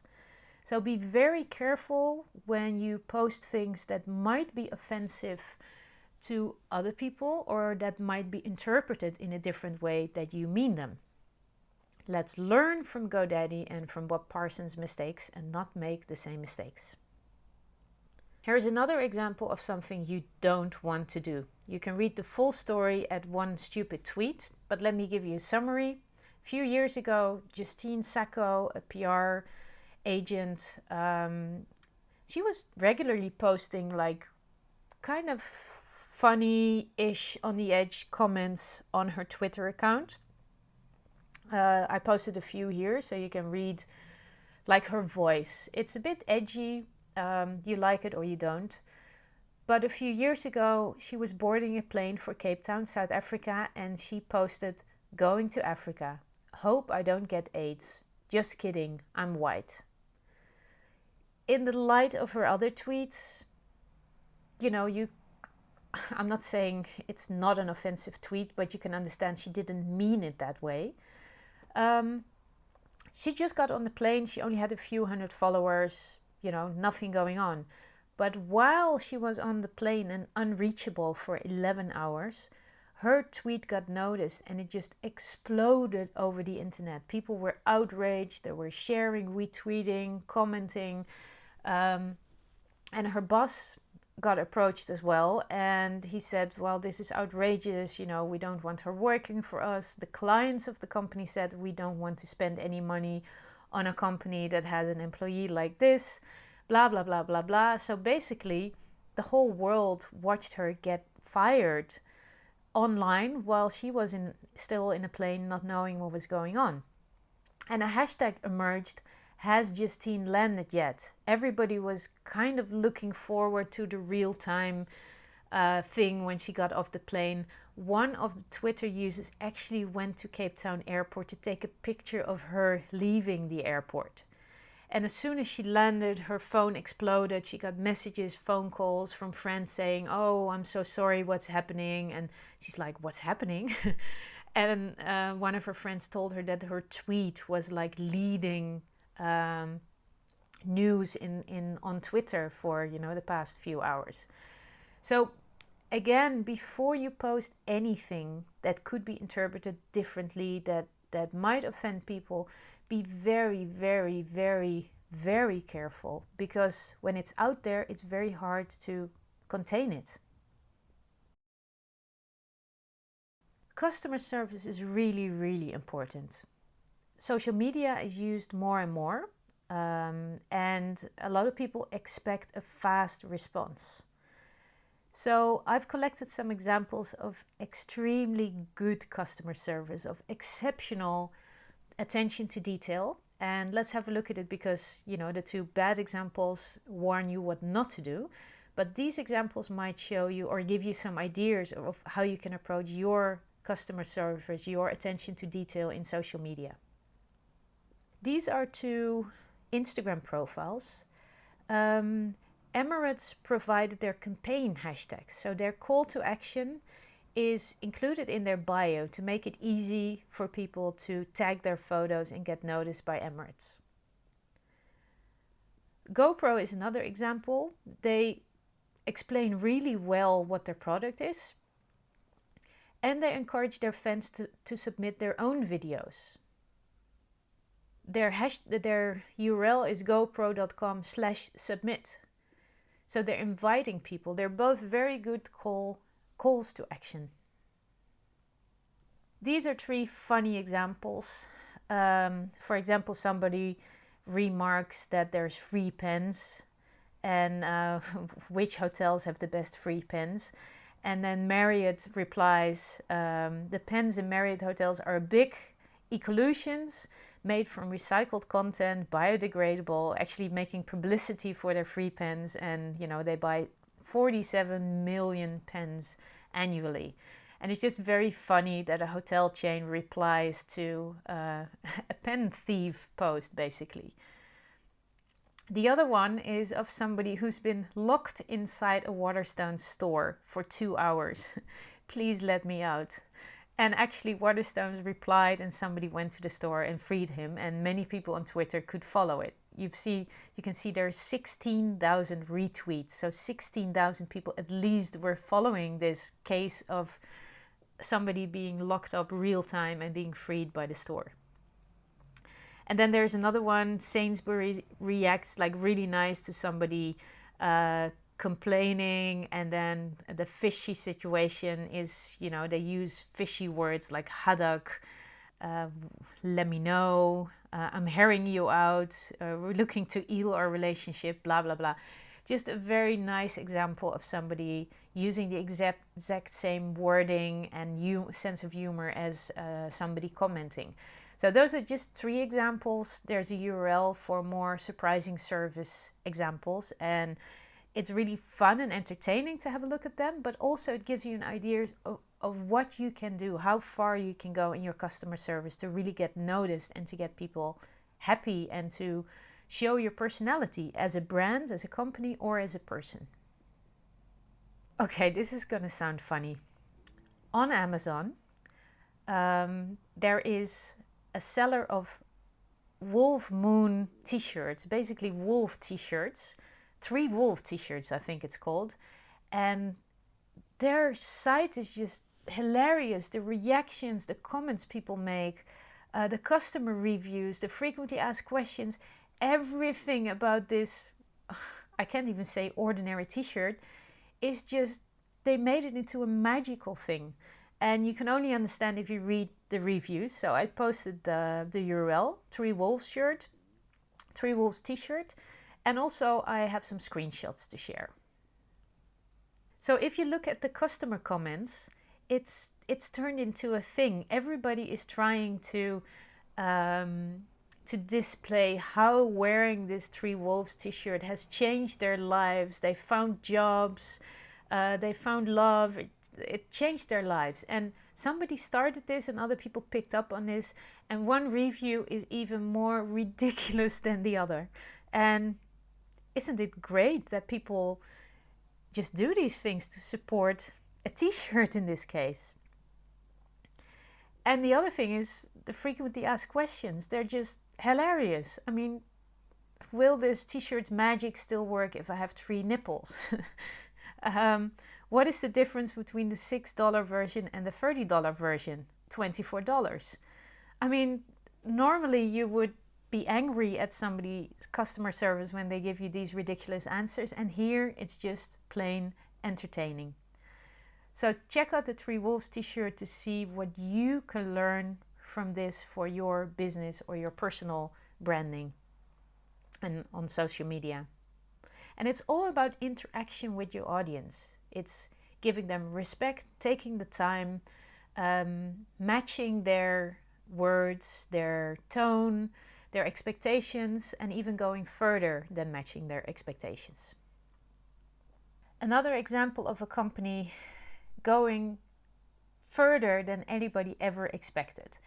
It started with a tweet by Josh. He posted a screenshot of a Tinder conversation with a girl, and they have been sending messages to each other with big gaps for like years, and they never met, and they had these lame excuses why they didn't answer the other one. So he says, look at the dates of our Tinder text, and if you read them between 2014 and 2017, it's just hilarious. So Josh and Michelle were having this Tinder conversation. He posted a tweet about it, and of course Tinder read the tweet. It's been shared 11,000 times. It's been liked 41,000 times. And companies like Twitter notice these things. And that's important. You have to search. You have to actively search. You have to look at your notifications, see what's trending. And then if anything comes up about your company, your brand, or your topic, you have to notice it. So Twitter did. And what they did, they said, hey, you get 24 hours to decide where you're going to have your first date, and we're going to pay you for a trip, a weekend trip. So Josh and Michelle decided within 24 hours they wanted to go to Hawaii. So Tinder paid their first date in Hawaii. And of course they sent a camera team with them, and they were in a talk show, whatever. So if you're interested, just Google, look them up, and it didn't turn out well in the end, by the way. But the way Tinder handled this and the way Josh and Michelle handled it is just very funny. And it's a very good example of a company picking up on something that is an opportunity for them. Okay, it's time to get into action. If you haven't done so already, make a list of topics, keywords, themes that you can search for regularly. Create your list of hashtags, include your core values, and put them into your phone. Like I've shown you the shortcut that you only have to type a few letters and then the whole list of hashtags will appear. Also have a look if there are some influential people, journalists, bloggers, people you already know that you should pay extra attention to follow them and to interact with. And from now on, whenever you have to wait at the bus stop, in a doctor's waiting room, before a meeting. Instead of watching TV, just have a look at your phone and check your notifications, your timeline, share, retweet, and do an active search if you have more time. But even just checking your notifications like 1 minute, 3 times a day will already give you more interaction, and that's what you really want, because we want to share things with people. We want to notice what's being said, we want to be visible, and we want people to know that we provide incredibly valuable feedback, content, and interaction. If you have any more examples, inspiration, questions, ideas, please post them in the Facebook group. I'd be happy to have a look at them, because there's so many good things out there, and let's all search for them and learn with and from each other to create even more magical content and interaction. Okay, after all this preparation and adding value and preparing your bio and making a good first impression, in the end, you might want to sell and promote something. So up till now, I've been saying the only thing that matters is added value.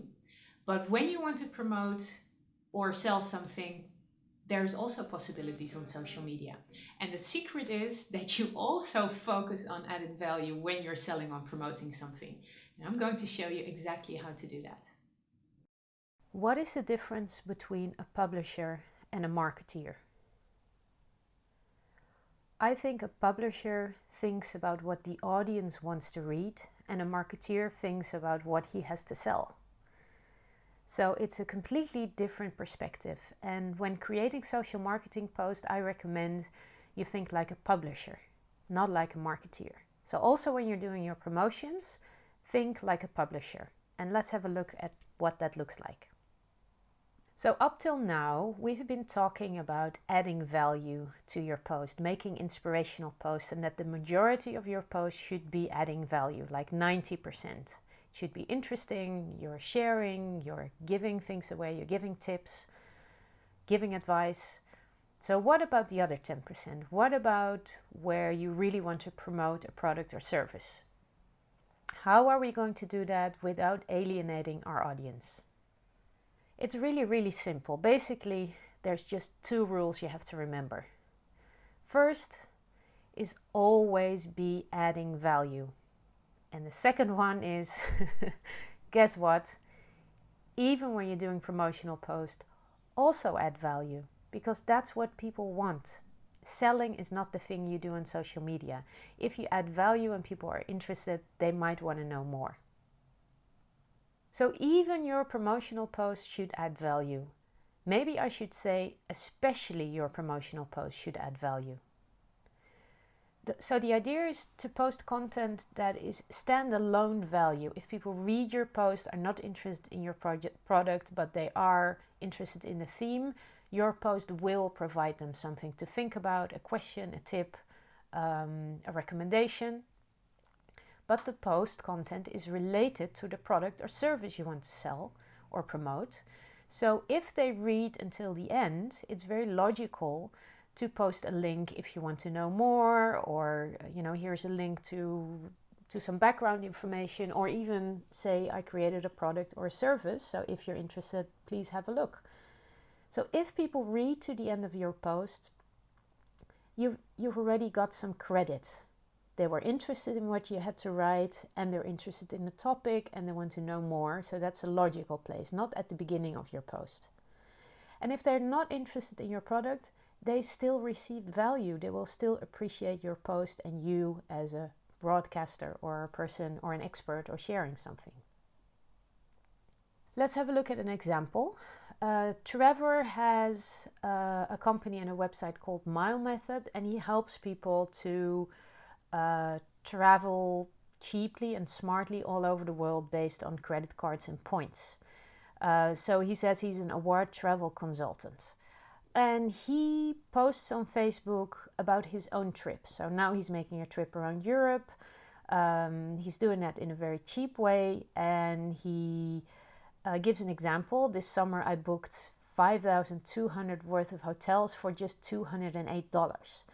And he says that Mile Method can help you get almost free flights, blah, blah, blah, blah, blah. And then he gives tips for redeeming hotel points in Europe. So he gives some tips: book early, map hotels with Award Mapper, and it goes on in the next slide. He gives more tips: use free night certificates, leverage, blah, blah, blah, reimburse, blah, blah, blah, blah, blah. And at the end he says, have you read this far? Please share on Facebook. Or get in touch if you have any questions. I'm here to help. Do you feel what he's doing? He's posting pictures to give you an idea of his trip and to, make interested people read his post, because the pictures are really nice. And we all want to know how to travel cheaply, right? This guy is actually doing it. He's a consultant. He's giving away free tips. So we know what his method is like. We know what his personality is like. And then he invites us to get in touch. So this is, I think, a perfect way to do a promotion with added value. Let's have a look at some specific tactics to make your promotions more successful.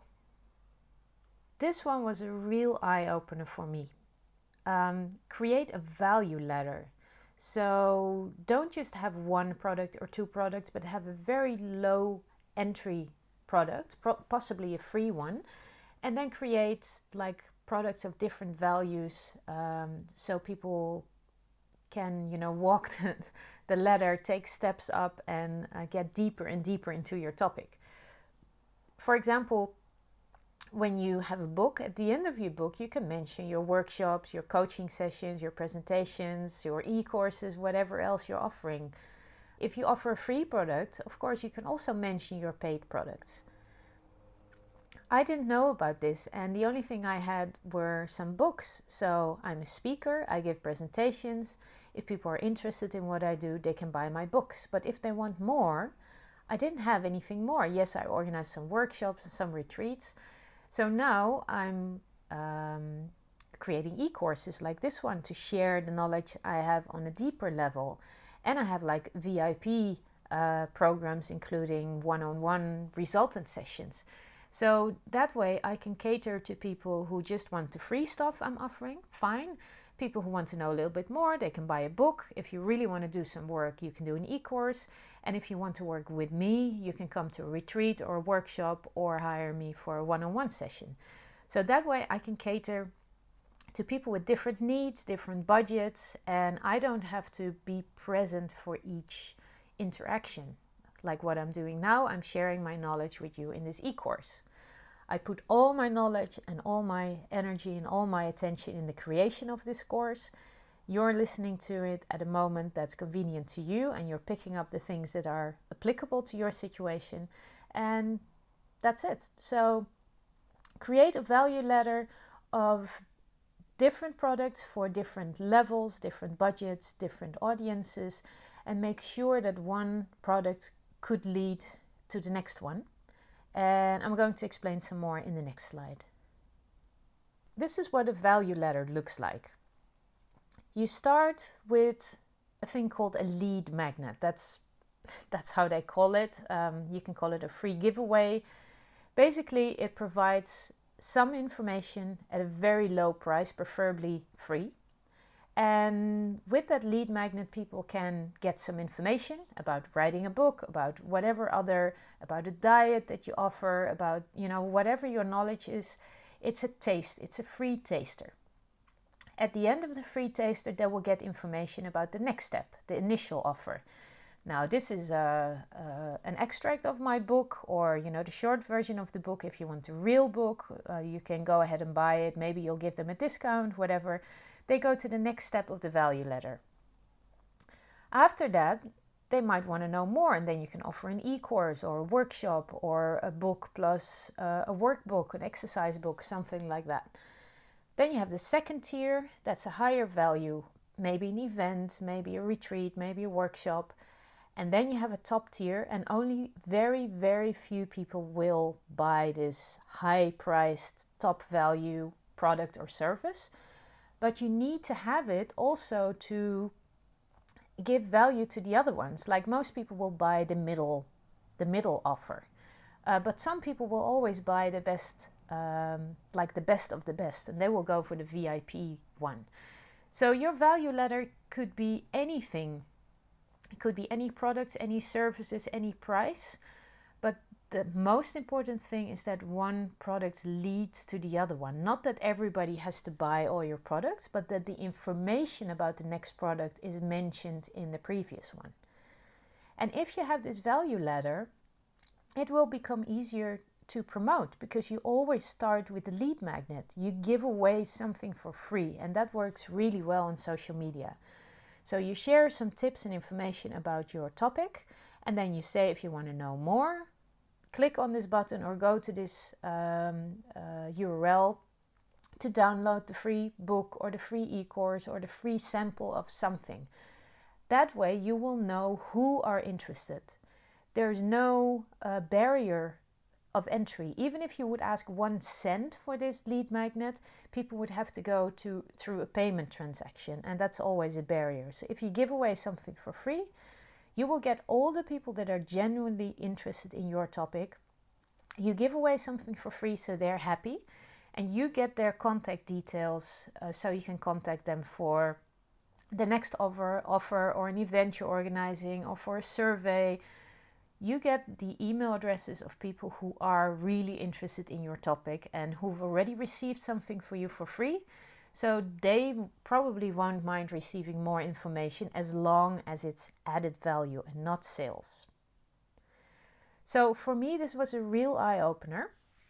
So I hope it gets you thinking about your value ladder. What products do you already have? What products or services do you have already or in the past? And can you create something so it becomes a ladder? Maybe you only have high-priced products and you need to create some cheaper ones. Maybe you only have cheaper ones and you need to create some VIP ones. And maybe you don't have a lead magnet yet. I had a book, What is Your Dream? And it contained some exercises on how to achieve your dream next to interviews and tips. So I got the idea of taking all the exercises out of the book and creating a free exercise book. So that's something I can give away. It's content that I already had. And of course, if people download the free exercise book, they will be interested in the What is Your Dream book. So sometimes it's really simple. You don't need to think too hard. Just use what you already have and make little adaptations so that you have a value ladder that you can use on your website, in your social media, and you have something free, valuable to give away to potential clients, to people who are interested. This is an example of a free giveaway, but it's not just any example, because this book, .com Secrets, is the book that taught me about value ladders. It's a real eye-opener for anybody who wants to work with online marketing. So I really recommend this book. I don't get commission or anything. It's just a really good book. And this guy sends it to you for free. Of course, when you sign up, you get all kinds of other offers and whatever, but it's really worth it. So have a look at it. And if you're not interested in the book, this is an example of a free giveaway that gets you in the sales funnel of this guy, of this program. Another tactic for successful promotion is to create urgency. If you're giving away something or you have a special offer or a discount, make sure to do that for a limited time only and to mention the time limitation so people feel an urgency. If something is available always, they won't do it today because they have better things to do. If an offer is only for today, you'll create an urgency for people to act now. Or you can say the first 10 people who react will get a discount or will get something extra or will get access to the VIP program, whatever. So people are urged to be one of the first 10. You can also use a date. It's only available this week or till this specific date. Make sure to make it specific so people know and feel that this is something really special that they want to be a part of.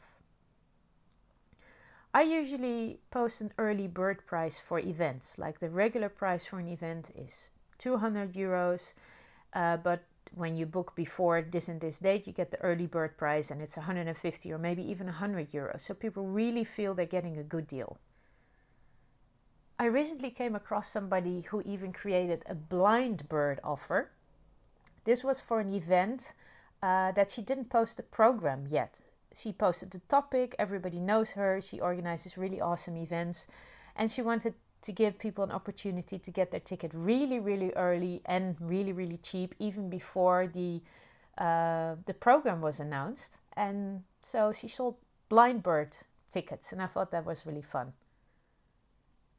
These are all examples of urgency. Hurry, limited time offer, free shipping, sale, 80% off, deadline, the first 100 customers only.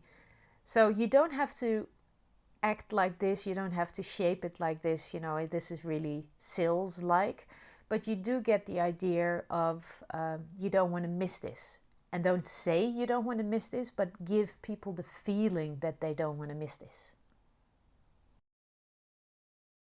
Basically, this is a natural way to promote products or services. And I tend to think of it as having a friend next to you and telling that friend about that exciting thing that you're doing, that exciting service or product that really helped you. And it's about the sharing and about being an ambassador instead of trying to sell to them. So you only share this with people you know are interested, and you're not trying to sell this product to anybody. To everybody, sorry. So be very thoughtful about what you share with whom. And keep in mind, just this friend sitting or walking beside you, how would you share information about this product or service or topic with them? That's the way you do that on social media. And it's not the sales talk, the sales copy. That's just not working. Try it for yourself and see what post gets most likes. That's the way to do it on social media. Just try it. An example from my own experience. On my website, I've created a few blogs with tips for writing a book, about writing the book, promoting the book, publishing the book. Unfortunately, those pages are in Dutch, so they're only for my Dutch followers. But people read those posts and it really helps them to get started with their book. And also I have a book about writing a book, have an e-course about writing a book. I give a retreat in Mallorca where I help people to write their book in a week. And I do one-on-one sessions, but they're just mentioned in the sidebar. So my aim is to get people going with their book, to get them to start writing, start promoting, thinking about publishing or self-publishing. I want people to be able to share their stories and publish their book. That's my main goal. If I can help them, if they want something extra than the free tips that I give them ways to contact me.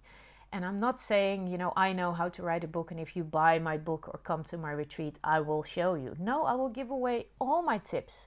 And some people are able to do it by themselves with my tips. Others will know what kind of things I have to share, and they know that they still need help and they want my opinion or my help to do it. So don't be afraid to give away your knowledge, because even with the tips and the knowledge and the factual information, not everybody will be able to do it, but they will know your way of working and thinking and your personality, and they will contact you and hire you or buy your product if they need any more help. So don't be afraid to give away your tips, because you are the expert and you know so much more. Every bullet point of the tips that you give, you can talk about that for 2 hours and give so many more examples and other insights and perspectives. So even if you're giving away, if you're sharing like your top 10 tips, there's still so much more that you know as an expert. Don't feel bad about it. Don't feel concerned. People will just get a peek inside your head and they will know what kind of a lawyer, coach, publisher, whatever you are, and they will know if they want to work with you or not. Another tactic for successful promotions is to create stealth promotions. So basically you're doing a promotion, but it doesn't feel like that.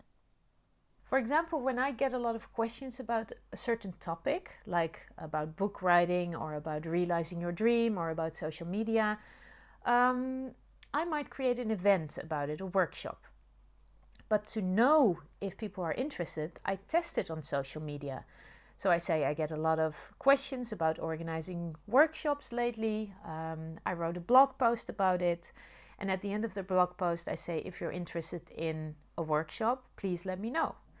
So people who are interested in the topic will read it. And the ones that read to the end are probably really interested. And then at the end, I ask the question, are you interested in a workshop? So if enough people react, I know that it's worth organizing that workshop. And if people don't react, then I know either the blog post has been enough information, or they're not interested in a workshop, or the date is not what they're looking for, or the price, whatever. So just a way to test it. Another example of stealth promotion is creating surveys. Now, Facebook lets you create surveys. There's very easy survey websites and apps. And it's a way to announce something, to get information, to know if people are interested. People love filling out surveys. So when I was writing my book, Have You Found Your Mr. Wrong Yet? I created the big Mr. Wrong survey. And lots of women and men actually filled out the survey, providing me with information for the book. But they also became ambassadors for the book. Of course, they were interested in the results of the survey. So I could email them after the book was finished, and I sent them the results of the survey with the link to the book, of course. And also they started talking about this on social media because it was fun, you know, a big Mr. Wrong survey. So think about, is your topic something you can create a survey about and ask really provoking questions, or make a really provoking topic, or phrase them really nice so that it's funny. These are all examples of stealth promotion. So you are doing a promotion, but it feels like you're providing value. Now, it's really nice to give away a product or service for free. But instead of giving it away for free, you can also give away coupon codes. That way people become aware of the original value of the products. They enter the coupon code in your web shop, and then they get the book or the product or whatever for free. That means the perceived value of the product goes up, because they see what other people pay in your web shop, they see the regular price, and they have to go through an extra action to get it for free. So that way it adds more value to them. Try it out and see if it works for you. Whenever you're doing promotions, usually when I have an event coming up, what I want to do is post a lot about this event. But it's important to stick to your rhythm, because if suddenly your timeline becomes, filled with promotional posts, people won't like to read that anymore.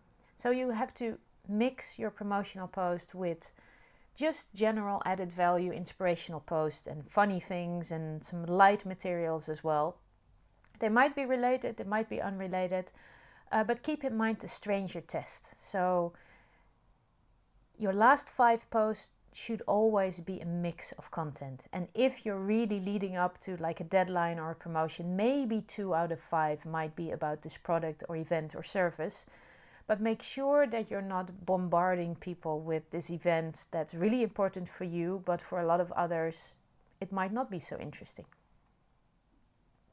Also, when you're doing a promotion, make sure not to post exactly the same thing at exactly the same time on all your platforms. People who are online might get notifications from all the different platforms that you posted the exactly same thing, and they might become annoyed. So it's better to post something on Facebook now, and then on Twitter in the afternoon, and on Instagram tomorrow, and LinkedIn tomorrow afternoon, and or post slightly different things. So you can tailor your promotion to the platform. So on Instagram you'll use more photo materials. On Facebook you'll share a story. On Twitter you'll link it to a news item. On LinkedIn you'll make it more professional. So you can have the same promotion about the same event or product in a slightly different voice, different presentation, and also at a different moment. So people who follow you across multiple platforms will get different information, will get at different times in different ways, instead of being bombarded with the same thing at the same time. And for you, this is also a way to see what works better.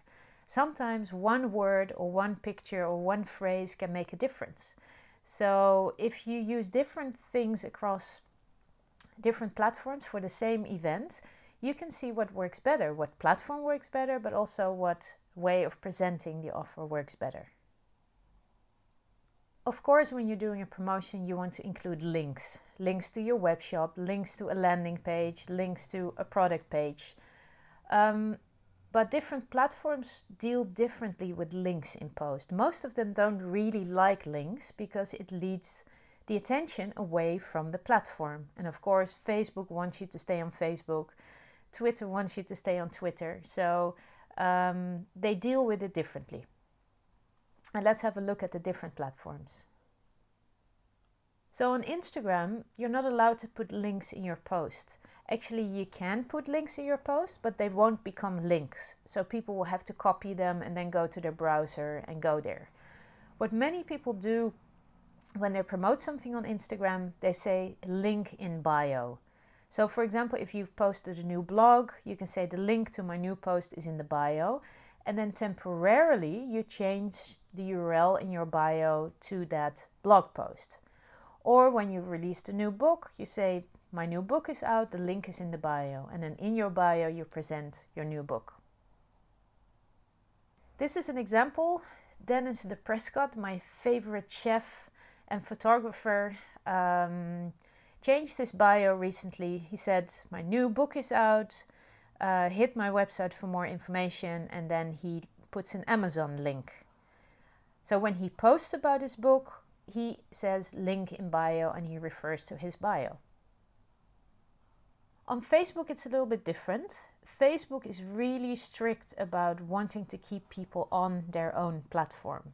So if you post a link, any link that leads away from Facebook, your post, appears lower in the algorithm. So less people get to see it, especially when it's a shop page. So what I've been doing recently is just saying link is in the comments, and then in the first comment I post the link. So this is a way to do your promotions without Facebook knowing that it's a promotion and ranking you lower. So when, for example, the product page has a picture, I post just that picture with the text, with the added value, with the tips, and then at the end, if you want to know more, the link is in the comments, and I put the link in the comments.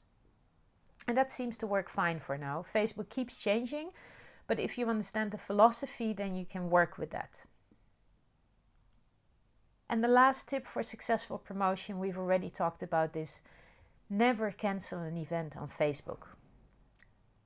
More people get to see your cancellation than the people that got to see the announcement of the actual event. So just leave the event, even if it gets cancelled, even if you don't have enough people showing up. And just notify the people that have signed up by private message, send them an email, call them. There's only a few people, otherwise the event would take place. So just notify the people who have showed interest and leave the event. Don't cancel it because it will be bad publicity.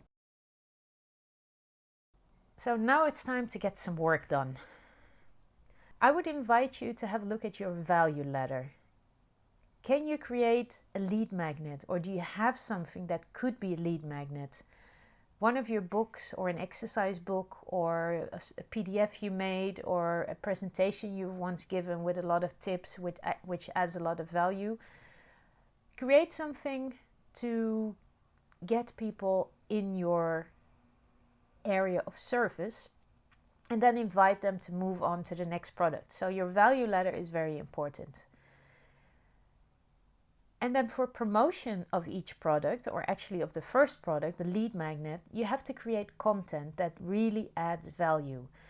And most of you don't even need to create the content. You already have content. Look at your blogs, presentations, take pages from a book that you wrote. Many of us already have a lot of things on their website, in their blogs, in their notes. Use what you have to create an added value post that you can use for promotion. So at the end of the post, you say, if you want to know more, here's a link to my free download, my free book, my free e-course, whatever, and then they move on from there. It's important to write down different ways to promote for each product, for each topic. So you can have a list of tips, you can have some photographs, you can create a video, you can approach it from different ways, you can give different tips, do's and don'ts, frequently asked questions, all the things we've talked about in the promotion part, or in the added value part actually. And you can use them also for your promotion. And then think about how you can adapt your offer for each channel. So what little changes can you make for Twitter, LinkedIn, Facebook, Instagram, or any other channels you use? And don't forget YouTube, because videos are really good to add value and to promote at the end with a call to action. So think about what works for your business, for your products, for your personality, and create something now. Look for something that you already have that you can use, you adapt it a little bit, you think of how to promote it, and you just get started and you learn by doing. And of course, we're all here to help. We want to learn from you and with you. So I'd love to see your promotion in the Facebook group. We can comment on it, we can ask you questions, we can give you feedback, and you can also see what others have posted.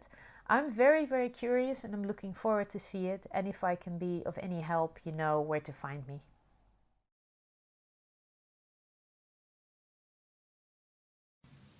More and more media are visual. Like YouTube is the second largest search engine after Google. So pictures and videos are becoming more and more important. In this module, I'm going to show you like the 10 secrets that I use to increase the impact, to make better videos, to take better pictures, and to show your core values, your personal brand in the visual aspects that you use in storytelling. And of course, storytelling is big, so we're going to talk about storytelling as well and then translate it into visual.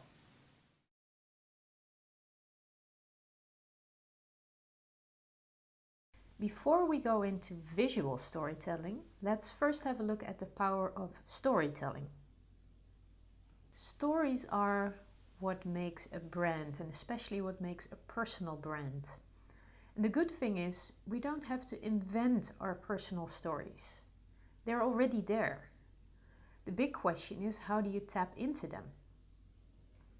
Every point you want to make, every experience you have, every tip you give, there is a story to it because you have experienced something that taught you that lesson. Or clients have experienced something that you can use as an example. I found that a story gets powerful and people tend to remember it. It has impact, it connects with people when you make it personal and when you make it detailed. Personal means that you share some of your own or somebody else's experience, and detailed is that you go into the details of the story and don't just stick at the helicopter view and explain the lesson you want to share. Let me give you an example of that. Personal and detailed. If you don't use personal and detailed, you could give somebody the tip, you work too hard, why don't you slow down? And I bet we've all had this advice from friends and family. And what do?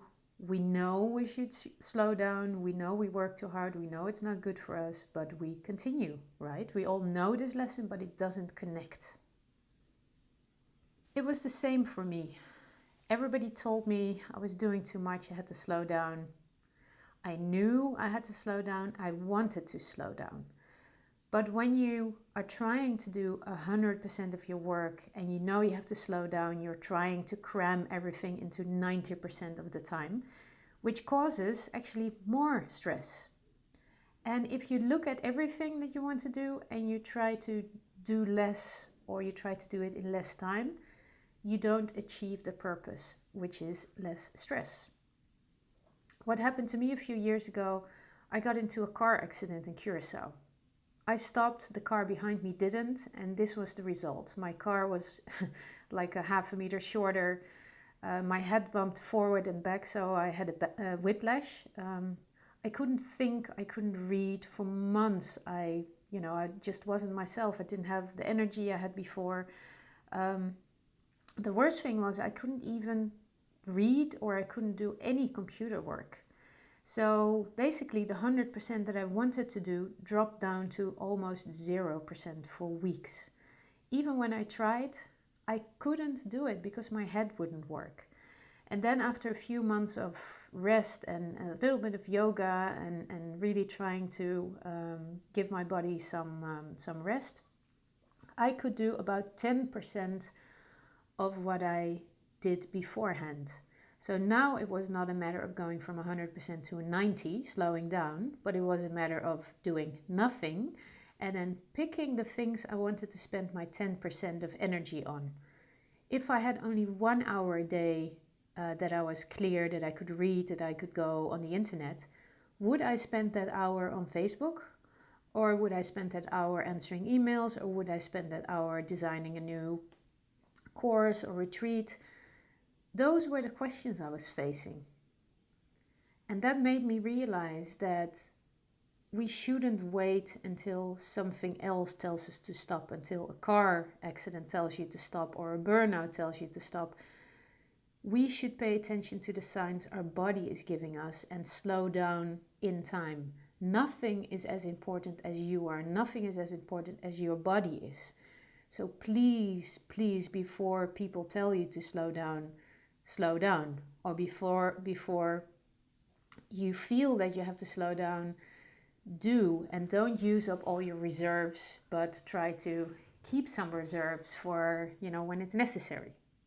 So there's a lot more to this story, but I hope to have shown that, the personal story of slowing down is much more powerful than the general lesson of slowing down. This is what storytelling is. Make it personal and make it detailed. Storytelling is not just about selling. It's about connecting people and it's about creating impact. Making a lasting connection in people's minds and between people and between the topic and the story and between you and the topic and the story. So the brain is wired in such a way that stories make those connections. And just like smells and music and other memories, we store them in a different place when there are lots of connections instead of just a lesson you learn at school, like the 3 points that are important for stress reduction. Just an example. So stories are very important. Personal stories are even more important. In fact, stories shape our lives and our attitudes. Think about the fairy tales we used to listen to when we were younger, with the good and the bad and lots of, life lessons involved. Think about the Disney movies we watch. They have happy endings usually, but they also have a lot of lessons about bad people, good people, morals, ethics, things like that. So they are very, very important. And also if you grow up in a different family, a different culture, a different religion, there's different stories attached and different attitudes result out of it.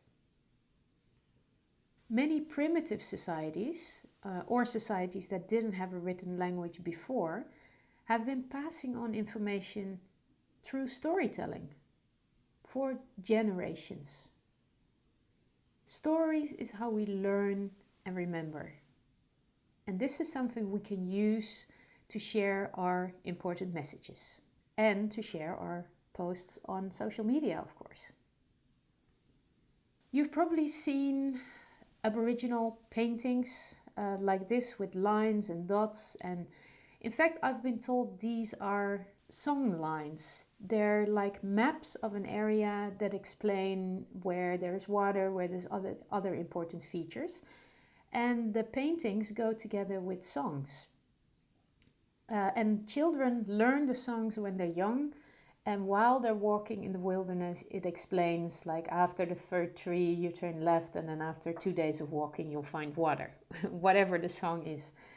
And I've heard an interesting story about a researcher who was talking to some Aboriginal people, and they were going to explain him a certain location. And the Aboriginal person was taking the researcher there, and the researcher said, I don't have time to walk for 3 days, why don't we take the car? So as he started to drive with the Aboriginal person or guide next to him, the Aboriginal person started to sing. And as the car accelerated, he started to sing faster and faster and faster and became really distressed. So the researcher asked him what's going on. And the Aboriginal guide said, well, I'm trying to sing the song to guide us to that location, but you're going so fast that, I can't keep up with it. And it turned out the songs need to be sung at walking speed to make sure that you get the right steps, the right location, the right marker points to reach the destination. So when you take that out of context, it doesn't serve the purpose anymore. When you sing the songs in a car, they don't show you where to go. And I thought this was a really interesting example of storytelling in the form of music or songs with an actual purpose to get you to a certain location, or to get you to understand the world around you, or basically to get you to survive in a very dry environment. We all know the story of Cinderella, the fairy tale of Cinderella. And I'd like to invite you to watch a small video about Cinderfella. What if Cinderella were a guy? And I'm not going to give away, the meaning, the purpose of this video, but at the end, you find out that actually this is creating awareness around a certain topic. And I think it's brilliantly done to use the story of Cinderella, turn it into Cinderfella, and then use it for the purpose that it's used for. So I would invite you to watch it and to think about how they created this, how they turned the fairy tale into something else to support their cause, and if that could be something that would be useful for you. To help you with your storytelling skills, it's interesting to look at the hero's journey. The hero's journey is basically, what else can I say, that the journey that the hero is taking in a story. It's the build-up of a story that's often used in fairy tales, in stories, in Hollywood movies, and also in our own urban stories, our own personal stories, in biographies, books. And it follows a certain path. The first part is the call to adventure.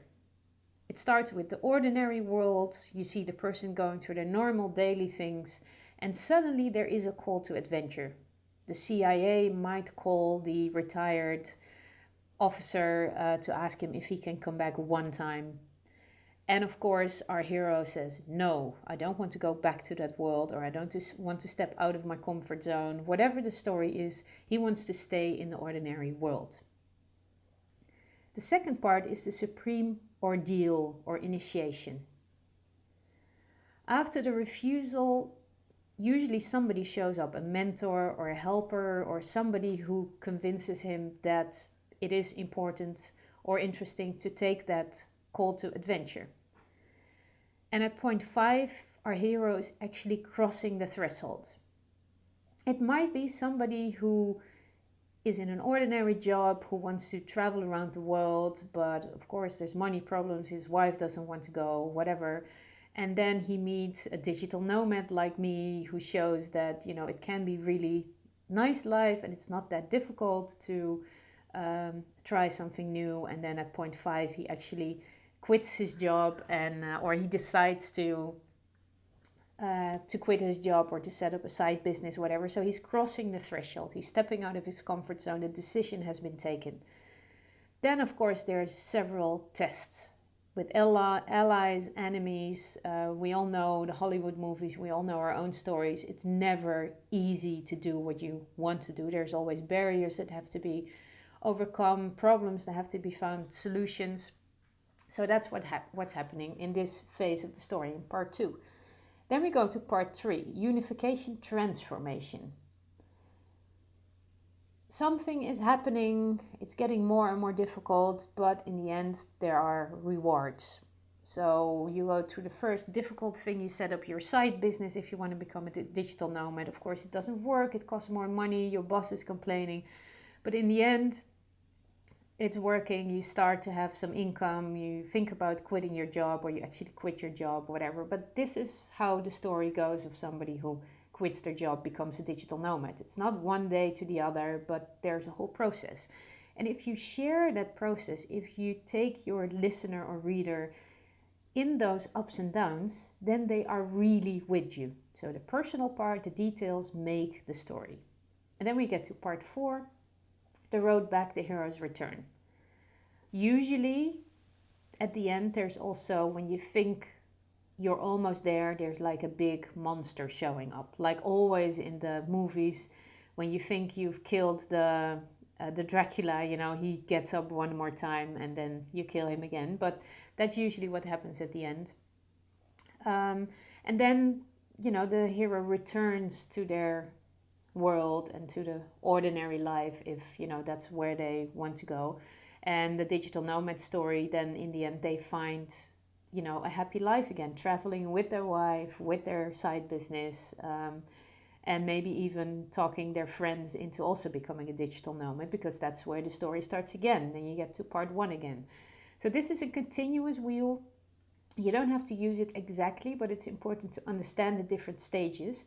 And next time when you watch a Hollywood movie or when you read a book, you will start to recognize the different paths and try to use it as well in your own stories. Look back to what you have done to get to where you are now and see if you can distinguish different parts of the hero's journey. So to summarize the importance and power of storytelling. Stories are ways to connect to people. So use the storytelling techniques like the hero's journey, like, you know, the things we've mentioned. Use existing fairy tales, use existing ideas, and try to use those successful techniques in your own stories to see if you can connect better to people. It's important not to just dump information on people. The 10 tips on how to become a better manager, they feel just empty if you just give the tips, because we've all heard them, we all know them, like slow down and don't work so hard. You need to give examples and you need to share your personal experiences to really reach people and to have them remember anything that you tell them.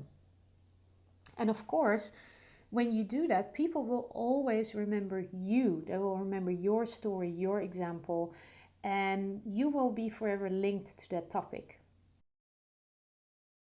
By now you must be thinking, hey, that's nice, storytelling, hero's journey, stories, whatever, but I want to share my stories or I want to share my message on social media, and often you have a limited number of characters, like on Twitter. And you can make a YouTube video, but you know, if it takes an hour, less people will watch it than when it's 3 minutes. So how do you limit a story to a certain number of characters? There's a beautiful example that's actually working on Twitter right now, the 6-word story. People share stories with only 6 words. And this is an extreme example of storytelling, and that it can have impact with only very limited resources. And I'm going to show you a few examples. Even with 6 words, you can have impact. You can build a story and have it speak to your imagination. So just use these as inspiration to know that even with very limited resources, you can share a story. It's about the story, not about the platform or the means that you use. For sale, baby shoes, never worn. This one kind of gets to you, doesn't it? Why are you in my selfie? I'm really curious what is happening in your mind right now. Recovery never really ends, does it? Did you picture somebody saying this, the situation? To whom are they saying it? What is the history of the person before speaking this line? One sentence, 6 words really does something in your mind, doesn't it? Goodbye, mission control. Thanks for trying. What image do you have in mind now? Do you see a space station floating off into space, out of power, losing connection? It's kind of sad. Science fiction. And all of this with 6 words. Passengers, This is not your captain speaking. Whoo, did you just get goosebumps like I did? Not a nice scenario to think about, but powerful storytelling with only 6 words, right? So these examples are to show you that you shouldn't limit yourself by thinking, oh, I don't have enough space in social media to share my story. Twitter has taught me, by using only 140 characters, to be very concise in what I'm sharing. Like if I write a story and it's 2 paragraphs and then I have to bring it back to 140 characters, you leave out things that you say double, you leave out unnecessary words, and you get down to the basics, to the most important things, but still make it feel and look interesting. So it took me a few years, but Twitter has really shown me that it is possible, and also how to write better. And even if you have more characters available than on Twitter, for example on Facebook, it's still important to catch people's attention with your first sentence, with your first paragraph, even when you're writing a book, when you're creating a video. So do this exercise for yourself. Try to create like really short stories which are triggering people to want to know more, because that's what storytelling is all about. And we're not just sharing stories, because what we do, we want to transfer information, we want to share our message, we want to become visible, and we want to let people know who we are and what we do, and that we can help them solve their problems. So it's very important to have a good beginning and a good end to your story, to your posts, to anything you do and share. Think about the last few books you've read. Think about the movies you've seen. Every great book or story hooks you in right from the beginning. And I remember reading Richard Branson's book, Losing My Virginity. It's his autobiography. We know him from Virgin Airlines, Virgin Music, from his entrepreneurship, whatever. But the book starts with the balloon ride. And he's in a hot air balloon somewhere in the world, and the balloon is going down. They have serious problems. The balloon is going down, and as he's almost touching the ground, the first chapter ends. And then it starts, when I was young, I started a school magazine, whatever, and then you have the build-up of his career. If he would have started his book at the beginning, it wouldn't have been so interesting, because, you know, when he started, I started bringing newspapers and I started writing for the school magazine. You have to wait until you get to the exciting part of the story. Now he started the book with an exciting story, and then he starts with some background information, and at some point during his story you get back to the balloon ride and you find out how it ended. And I have another small story, as we're in the storytelling module. I was ordering Richard Branson's book in Australia when I was traveling there many years ago, before the internet. I was in a library, a beautiful library, I think it must have been Sydney, and it was 3 or 4 floors, and the central information desk was on the ground floor in the middle, with like above an opening where all the other floors had a view of the information desk. And there were many people walking around, you heard noises and voices everywhere. I was at the information desk and I said, "Do you have Richard Branson's book, Losing My Virginity?" And at the moment I said the title of the book, Losing My Virginity, everybody in the bookstore fell silent. 4 or 5 floors, everybody fell silent, looked down over the veranda to the information desk where I was standing, ordering a book about losing my virginity, they thought. So I added again, I mean Richard Branson's book, you know, Virgin Airlines, whatever. By that time everybody was talking again, so they didn't hear my explanation. So I'll never forget this book, because everybody thought I was ordering a book about losing my virginity.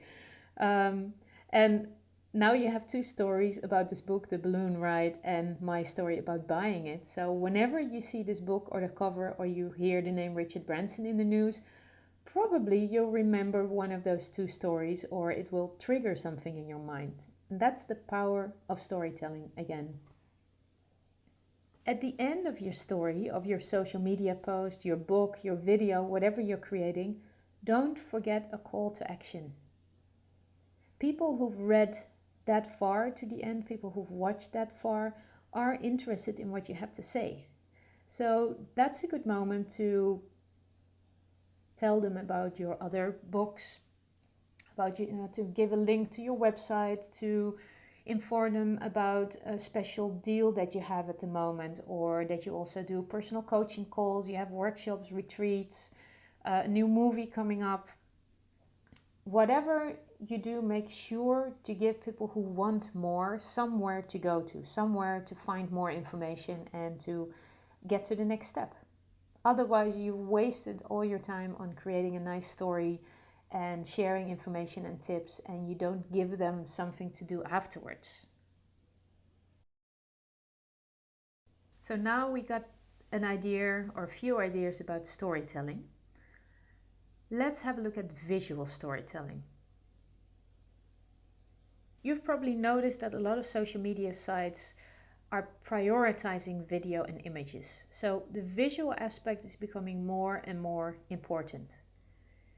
YouTube has turned into the second largest search engine after Google. People don't read manuals anymore, they search for how-to videos on YouTube. Facebook puts posts with video higher than posts with just text or photos, and posts with only photos are ranked higher than just text. So Facebook already tells us that video and visual posts are more important than just text. Instagram and Snapchat are all about images and videos. Pinterest is all about images. So a lot of new social media sites are focusing more and more on pictures and videos, and the older ones are transitioning into ranking posts with video and video and photos higher. And also, we are used to more visual input. When I Google something, I usually Google for images. When I Google quotes, I don't want to see just quotes, but I Google for quotes and images, and then you get quotes in nice visuals or photos, which is a lot nicer to look at. So think about the visual aspect whenever you have a story to share, and see how you can make the story stronger by using photo or video. Maybe you think the same thing that I used to do. For example, Instagram, for me, it's more like my photo diary. I don't use Instagram for like professional or inspirational things. It's more just to take a few pictures a day, connect with people who do the same thing, who like food, who like traveling, people who are interested in me. But I don't use it like Facebook to share like really inspirational things, to talk about my books, my retreats, things like that. So I was really, really surprised when at my last book retreat in Mallorca, there was a guy who said, do you know how I signed up for your retreat? And I was like, no. He said, well, I didn't even know who you were, but my girlfriend is following you on Instagram. One night we're in bed, I get up to get a cup of tea, and as I get up, my girlfriend says, hey, Esther is giving a workshop, a writing retreat in Mallorca. And she saw that on my Instagram apparently. And this guy gets up to make some tea for his girlfriend, and as he's waiting for the water to boil, he checks me out, and he gets back to the bed with a cup of tea, and he tells his girlfriend, I signed up for the retreat. This really, really surprised me, that a social media platform with just pictures, I'm not selling on Instagram at all, I'm not promoting anything, I'm just sharing my life in the form of pictures, resulted in a sign up, and not even of the person following me, but of her boyfriend. So this story illustrates that you never know where clients come from. So your message, your personal branding, your core values, your storytelling should be the same on all platforms. You should be the same person, your message should be the same, because you never know how people check you out, how they hear about something. So the visual aspect is also really important and can lead to unexpected results. And just like the 6-word story on Twitter, Flickr has a special group for 5-frame stories. Those are stories told in 5 pictures. And you've probably also heard about the Pecha Kucha format. That's a presentation with only pictures. The pictures are leading, they change every 20 seconds, and you have to share your story as the slides are shown. So it's also nice to check out the Pecha Kucha. Now, if you're going to work more with pictures and videos, there are a million tips that I could give, and you can find a lot of information on the internet, on YouTube, etc. I just want to share with you the quick wins, the things that I learned that really made a difference. And it's simple to learn some things you just never thought about, you just need to know them. And this will make your video, your pictures, and therefore your visual storytelling a lot better. The first one was really an eye-opener for me. When you're recording a video or taking a picture or a selfie, whatever, don't hold your camera vertically. Because when the video is then displayed on YouTube or on Facebook, you will get the black bars to the side. This is a screenshot of one of my first videos, and it's really annoying. I hate the black bars. There are even videos and cartoons, whatever, about the black bars. If you hold your camera horizontally, you solve this problem. So never again vertical, unless you really want a vertical picture or video, but horizontally, because it fits exactly in the Facebook or YouTube space that they designed to display the video or the picture. The second tip that is so valuable is when you're doing a face to camera shot, whether it's a video or taking a selfie, a lot of people show themselves as floating heads. Like if you look at the top picture, there's a lot of space around my head and to the sides, but especially at the top, and it's like my head is floating in the picture. But we are used to do this because we want to show our complete head and our hair and everything. On the other hand, if you're watching a TV program, what you usually see is that they cut off the top of people's foreheads. And you don't even notice because it's all about the eyes. When the eyes are in this position, about 2/3 of the height of the picture, it feels like somebody is really looking at you, like they're really talking to you. The first time you cut off your own forehead or somebody else's forehead, it will feel really, really weird. But look at the difference. And I would encourage you to take a selfie now, to pause this recording, turn your camera around in your phone, take a selfie the way you would normally do, and take a selfie the way you see on the lower picture with a piece of your forehead cut off, and objectively look at the difference. This is really what makes a difference. And when you're a coach or a consultant who also works through Skype, make sure when you're in a Skype call that you position yourself so that people see your face like in the lower picture. Because I've been talking to a lot of floating heads like the picture above, and it just doesn't look professional. It's more personal, you connect better, it looks better. So try it out for yourself and then decide that never again you will be a floating head. And you will be looking your partner, your followers, your audience straight in the eyes and in the right position in front of the camera. In photography, there is the rule of 2/3. It says that anything interesting you want to point out should be on one of those cross points. So it could be a little bit to the left and to the bottom, a little bit to the left to the top, or to the right and to the top, or to the right and to the bottom, but never in the middle. Like when you take a picture of a sunset, usually the sun is exactly in the middle, and that's boring. So put it a little bit up or a little bit down, a little bit to the left, a little bit to the right, and it will look a lot better. And from now on, when you look at pictures, you will notice that the good pictures follow this rule, whether the photographer is aware of it or whether it's an intuitive thing. This also means that when you're doing selfies, you shouldn't be exactly in the middle. This girl is a little bit to the right side. I think she could have cut off a little bit of her head, but of course she wants to show the bridge in the background, so there are some exceptions to the rules. But play with it and look for yourself, see for yourself what looks better.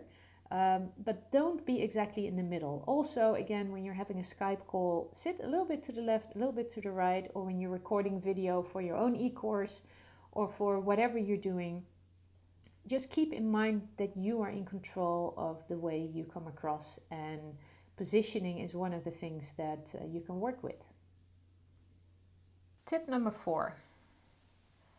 The lighting is very important when you take a picture or when you record a video, whether it's a selfie or you're videoing or photographing something or somebody else. And a lot of photographers carry artificial light with them. We don't want to do that. You don't need to do that. Just try to make best use of the available light. I do that usually by holding the camera in front of me, turning around 360 degrees, watching the screen and seeing the lighting change. Usually we have a light source behind us, so you don't photograph directly into the sunlight, for example. But having it behind you doesn't result in good pictures or videos. Facing the sun directly usually is too much. If you turn around, you can find the best angle of the light. This is my advice. Just make the best use of what you have and be aware that just turning a few degrees will make a world of difference. I recorded the video to demonstrate, and you can also see the difference. You see me turn around 2 times and you see exactly what I see on the screen. In the same room with the same light, a video can be very dark and ugly, or it can be very bright and interesting. Just showing you how the light changes when I do this 360 turn. And you see how my face changes and the background, which is quite messy. But this is the position I would take for a selfie, just considering the light, not the background. You see the difference, right? So always do this before you take a selfie or record a video, because your location is exactly the same and the light change makes, the image you eventually get better. Like, this is the best light. Now try it for yourself. If you're using Instagram, you will find that it uses mostly square pictures. They've changed it. You can use other formats as well, but most of the typically Instagram things are square. I use Instagram a lot, and when taking pictures, I started taking square pictures, even outside of Instagram. So it will be easier to put them into Instagram, because of course the composition is different for a square picture than for a normal picture. And you can make a selection from a normal picture. You can crop it to square, but it will change the composition. So if you intend to use pictures for Instagram, think in squares. Try to take square pictures and see if that helps. Also, most people take pictures from the same angle, and it's nice to change that around to make pictures more interesting. For example, when you're photographing food, you can take pictures from directly above, so you see your plate as a circle and not a plate from the side, with a messy background. It becomes more interesting. Also, you don't have to take a picture of the full thing, of the full plate, or of somebody's complete face. You can take a picture of just an eye, of half a face, of 3/4 of a plate, something interesting next to it. For example, your feet on the floor and then a table set with food. Have a look at the examples you find on Instagram and also Pinterest to see what you think is interesting pictures and what people like a lot, what they give a lot of likes or hearts or follows, whatever. Keep things interesting. And if you want to know more about Instagram, I created a blog, Instagram for Beginners. It has subtitles in English and it has some specific tips for Instagram. Here are some examples of my own Instagram pictures. So you see some pictures from above, including feet. You see me taking a picture of food, so you see what it really looks like and what you see on my screen. You see pictures with cut off heads, cut off faces. You see a picture with a lot of people crammed into one image. Just some ideas of what you can do with pictures to not make them look ordinary and to make them look interesting. Many of you will want to create videos, vlogs or blogs. And just like with books, your opening line needs to be interesting. The first sentence of your post, whatever you do, needs to be triggering. Needs to be interesting and something to grab the attention of your audience. For example, I recently did a 7-day fast and I wrote a blog about this. And instead of posting, read my new blog, and then wait until people go to my blog because they're curious of what I wrote, I would take a sentence or a statement, something triggering out of the blog post to post on social media to get people to read the blog post, even if they don't know me, but because the theme interests them. For example, in this case, I could have posted, here's why you should go without eating for 7 days, or why I recommend going without, or why everybody should fast for a week. Just something triggering about the topic, and then make a link to the blog instead of just saying, read my blog. Also, when people start recording a video, it takes some time to get into it. Like, hey, this video is going to be about today. I wanted to tell you something about, I don't feel really comfortable doing this, but I decided to record this video for you. This is for you to get going. This is not interesting for your audience. So either record it and cut it off, or do this thing that you have to do in your mind and just start with the interesting first sentence for your audience. Another tip is don't introduce yourself. Get straight to the point. Either people who are watching your video already know you, or they don't and they'll find out while you're recording the video. You could put your name and maybe your title or your company in a subtitle while you're getting straight to this interesting first sentence. And use the storytelling techniques that you've learned, the hook, personal, detailed, triggering people, using contradictions. Use them in the first sentence to get people interested. Because video is so important, I have some more tips for your videos. One also applies to movies. We all know movies that are treating their audience as if they're dumb. You know, everything is spelled out, every step of the mystery solving, the viewer is taken by the hand.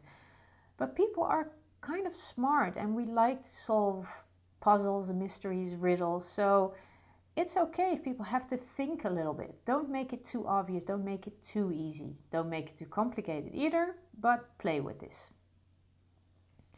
Always keep your audience in mind. For whom are you recording this video?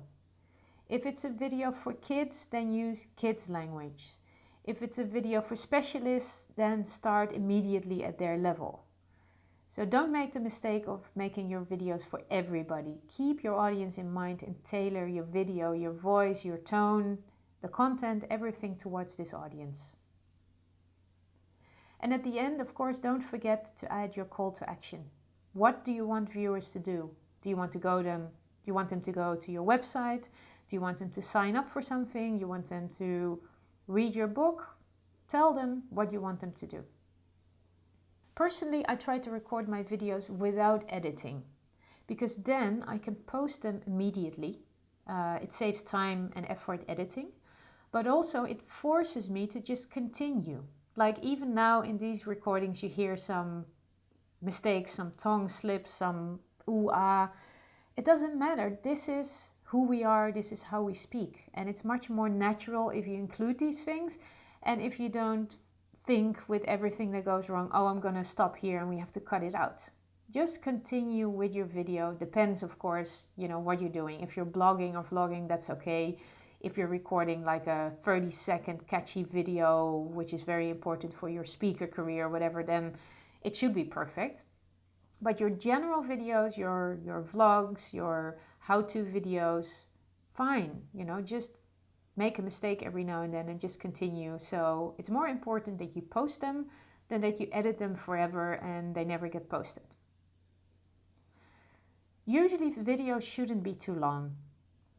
They say 2 to 3 minutes, unless people already know what they're watching and you're talking about something really, really specialist.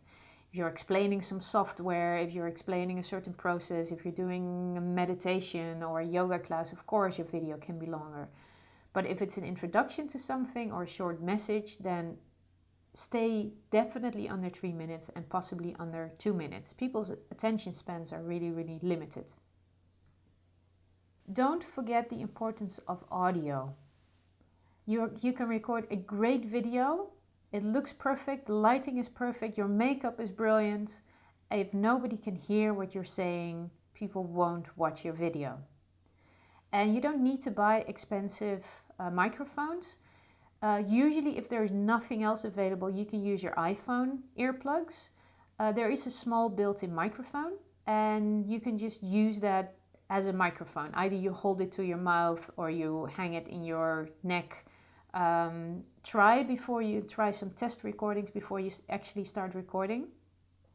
It will improve the sound quality and it will leave out some of the background noise. So it's not perfect, but if you have nothing else, this is something you probably carry with you and it works fine. If you plan to do more recordings, I would recommend the Rode SmartLav microphone. It's so small, it fits in your pocket. It's like the iPhone earplugs, it's about the same size. It's only like $70 on Amazon. I put a link there if you want to check it out. I met a lot of professional people who are using this. It's so lightweight, it's so easy. You just plug it into your iPhone or into your computer and the recording quality just goes up a whole scale. It's a whole new level. It's like semi-professional. So if you're recording a lot of audio or video, think about the sound and the audio. So whatever you're doing, whatever you're posting, whatever you're writing, from now on, think about how your values translate to visuals.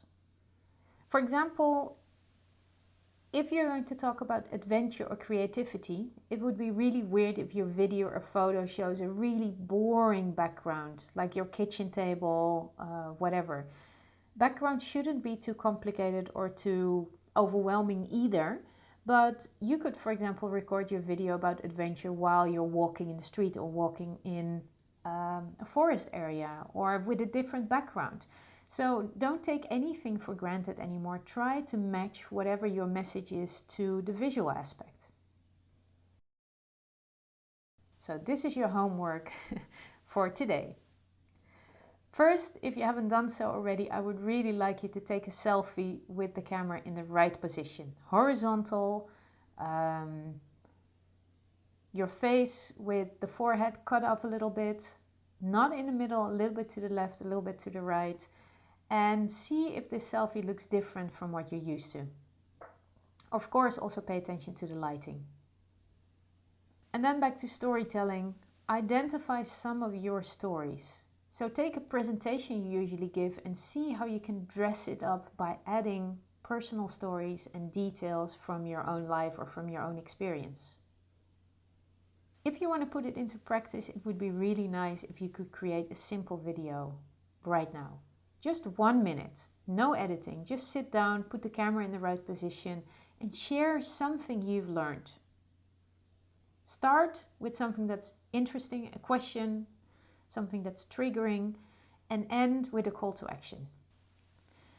Also create a call to action for a project you're working on right now.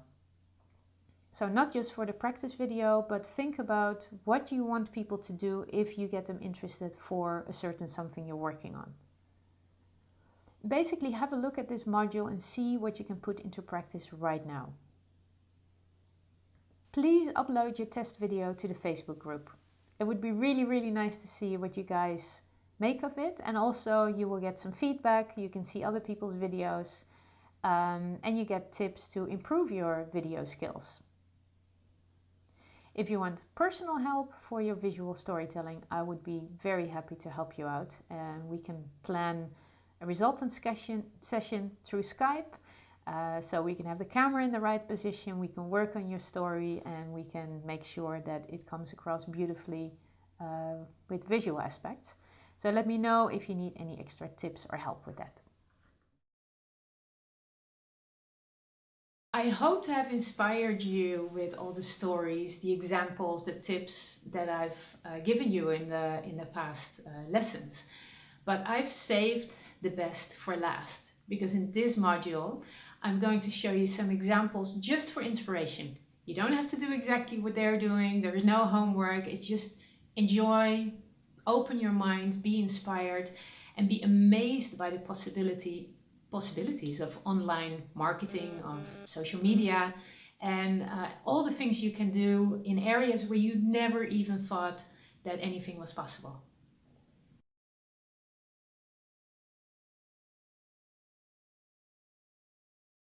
This module is about creativity. Your imagination is the most powerful force that you have, and by looking at other creative examples, it will help you, it will stimulate you to think outside of the box. So in this module I've collected some really good and weird examples. I hope you'll find them inspiring. So what you can learn from this module and from all the past lessons that we've done is to be creative, to always think outside of the box, to do something differently from other people, to use what you have, not wait for some miracle to happen, to win the lottery until you have enough time, money, until your to-do list is empty. Use what you have right now. You don't need to study more, you don't need to do more research. Just use what you have right now and you'll do just fine. Whatever you find online from other people in your own life, make it your own. Use your core values, use your own tone of voice, use your personality, your personal branding to make it typically you. That way you will be original, even if it's a news item or something that other people are sharing as well. If you give it your own twist, your own voice, your own value added spin, it will be original, it will be you. There are also some examples about recognizing and seizing opportunities.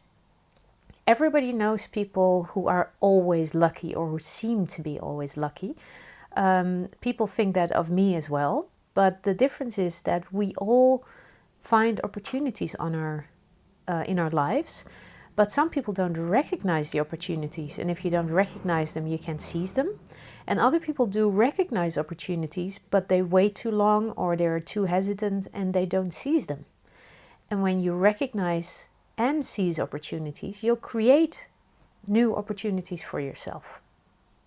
And of course, the key is in interacting. It's not just sending, it's not just thinking about yourself, it's interacting with your audience, with others, and that way you'll create magic. One really nice example I wanted to share with you is an example of KLM, Royal Dutch Airlines.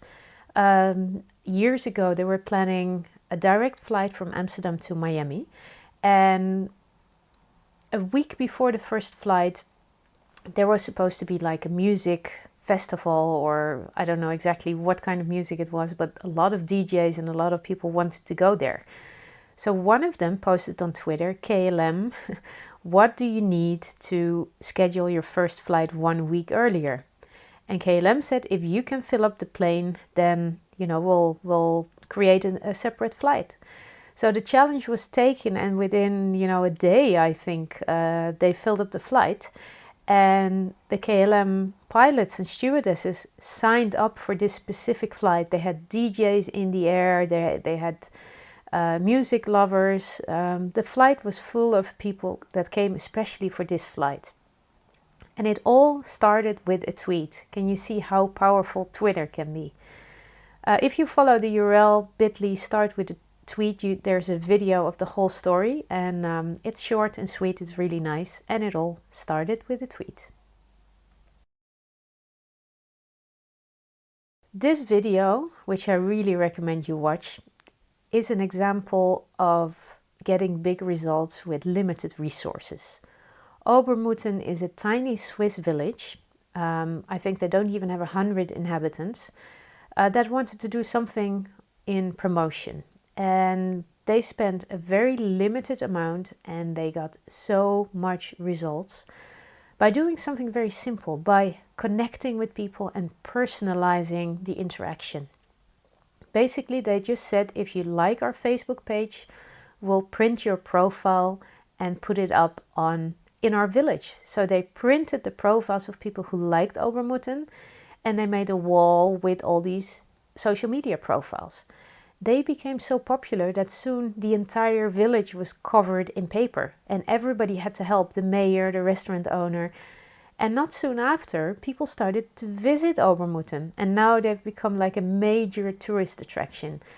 The video they created is hilarious, and as I said, I really recommend you watch it to have some fun, but also to spark your creativity, how you can achieve big results with very limited resources by being personal, by interacting with people, and by, having a crazy idea and actually executing it and getting noticed by the whole world. This is another Twitter example. There was a young African girl who wanted to try out something new. And she tweeted, "If Africa was a bar, what would your country be drinking or doing?" A very simple question. And again, questions invite interaction. And to her surprise, people started replying with stereotypes from all those African countries, and then in a hilarious way. So you can see some of the responses on the slide here. And if you follow the link, If Africa Was a Bar, you'll find the whole story and lots of different examples. And this girl also did a TED Talk, which if you're really interested, you can look her up and watch her TED Talk, in which she explains the effects of this. The effects was that young people in Africa got a voice on Twitter. They started interacting with each other. They started laughing about their differences. They started connecting on a much deeper level than they had done before. So this is not just a Twitter conversation. This is a bonding, a cross-cultural, continental bonding of young people. And again, if you watch her TED Talk, she explains, a lot more things, and she became really active in this movement. And this was the start of her career, basically. Just one question on Twitter. Imagine what you could do if you asked the right question on Twitter. I think all of us use free Wi-Fi or Wi-Fi in restaurants or cafes that we go to do our work. And how many times when you ask for the Wi-Fi password, it's something really complicated. Sometimes it's the phone number of the cafe, sometimes it's just the standard Wi-Fi thing, like lots of letters, numbers, uppercase, lowercase, really complicated. And putting in the Wi-Fi password is just a bore. But I've been to a few places where they use the Wi-Fi password for marketing. For example, there was one cafe, I was just having a coffee, and their Wi-Fi password was sticky toffee pudding. Now, can you imagine the picture that comes to mind as a sweet lover? When you type in sticky toffee pudding, you see sticky toffee pudding, you smell sticky toffee pudding, and guess what I had with my coffee? Another cafe uses, or a restaurant during dinner, their Wi-Fi password is lunch during weekdays, 3 courses for $12.50. And during lunchtime, they have a Wi-Fi password, dinner, 3 courses, $19.50. So they're promoting their lunch and dinner specials. So while you're there, you're typing it in. It's not just like reading it or hearing it. When you're typing something in, you remember it better. So if you have a business and you have a Wi-Fi network, think about how you can use your password to spark people's imagination, to pass on information, to challenge people, to sell something, instead of just using your standard password. Or you could even use your network name to send a message. In the list on this slide, you see just a regular, list. You always see ATT, 2Wire, whatever, all these generic names, not interesting. But then there's one that says the best steak in town. That could be a good Wi-Fi network name for a steakhouse. Or, this is a real story from a friend of mine. He went to live in a new apartment building and he really liked the cute girl in apartment 5C. So he made his network name, Cute Girl in apartment 5C, come have a glass of wine in apartment 4B. So if this girl is scanning the networks because everybody was new in that building, she will see this and maybe she will come have a glass of wine. Another thing is if you're a plumber or an electrician, why don't you say need a plumber, call, and then put your number in as a network name? Everybody in the building will see this. So never just take the first network name that comes to mind. Don't take the network name that's provided by your provider, but think of something that fits your personality, your business, your profession, to stand out and to have people notice you. If you want to change something in your own life, in your work, in the world, don't wait for something good to happen. Make it happen. Social media opens doors that have been closed so far. It opens possibilities, it opens new worlds. You can connect to anybody. And I'm going to show you some more examples of what you can do, but anything is possible. This is Philippe. Philippe is a French guy and he wanted to work for Amazon.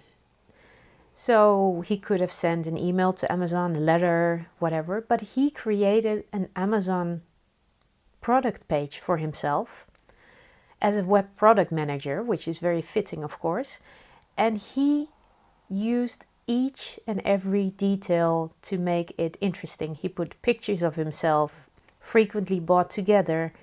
What else did he do? Wish list, hire him, the description, willing to travel, take a trip with Philippe, with links to his blogs. I mean, it's just brilliant.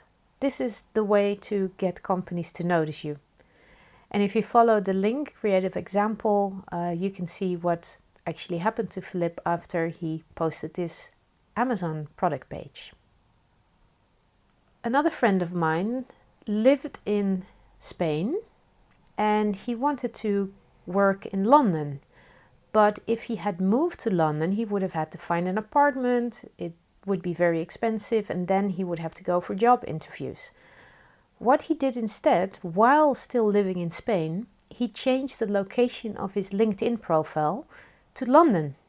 So people looking for people to hire on LinkedIn living in London would find him as one of the applicants living in London. And he found a job in London while living in Spain and then moved to London.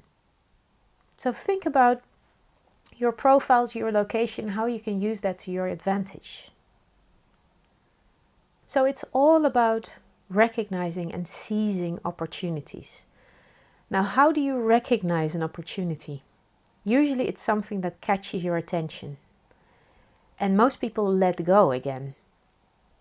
Let me explain this example from my own experience. A few years ago, I saw on Facebook a post about a cruise from Spain to Brazil for only $154. And the cruise was all inclusive, food, drinks, entertainment, a one-person cabin, so you didn't even have to share a room. It was a private room. 9 days at sea, ending in Brazil for $154. So of course that caught my attention. But then I thought, what am I going to do on a cruise, you know? So I let it go again. And many people did. But at the same time, I was organizing my writing week in Mallorca. It's a retreat where entrepreneurs show up and I help them to write their book in a week. But not only do I give the workshops, I also book the hotel, I book the restaurants. It's all inclusive, so I pay for everything. I have to tell people you have to leave at this time. We meet here, then we walk there. And basically, apart from the workshops, I'm kind of a tour guide, which is fine, but it's a lot of work. And I started combining those two ideas. I was thinking, what if I organize my next workshop or retreat on a cruise ship? I'll have people book this cruise for $154. They book their own cabin, the food is included, everything is arranged, and then they pay me a few €100 for the workshops. And I'll give a different workshop every day, 9 workshops during the cruise. But before organizing anything, I posted this on Facebook. Who would want to come on a cruise very cheaply with a different workshop every day, ending in Brazil? And there were so many reactions. Within an hour, I had 60 people who were interested that I decided to take the leap. I created the product page on my website. That's the only thing I did. I didn't book the cruise. I didn't create a program or anything. I just created a rough page with the cruise and the type of workshops that I could do. I put a price tag on it, and within a few days I had 15 people joining me on the cruise. Again, they booked their own cruise, they paid me for the workshops, I went on the cruise, we had a great time, and I made money while cruising to Brazil. On the cruise, I met other people, digital nomads, people who'd seen this post on Facebook who had also booked the cruise. They were on a cruise really cheaply, and they were having fun, they were partying, but I was doing the same thing and I was making money. When I arrived in Brazil, my group was so happy with the results that I decided to post again on Facebook who would be interested a few months later to cruise back from Brazil to Europe. And again, I had 15 people interested. So then I had to stay, quote unquote, in South America. So I spent the winter in South America. I cruised back to Europe, had a great time, made a lot of people happy, and made money. All because of this Facebook post that I saw, that I ignored at first, but then I combined it with another idea and this came out of it. And I tested it on Facebook, people said yes, I acted, they reacted, and then we had this cruise thing.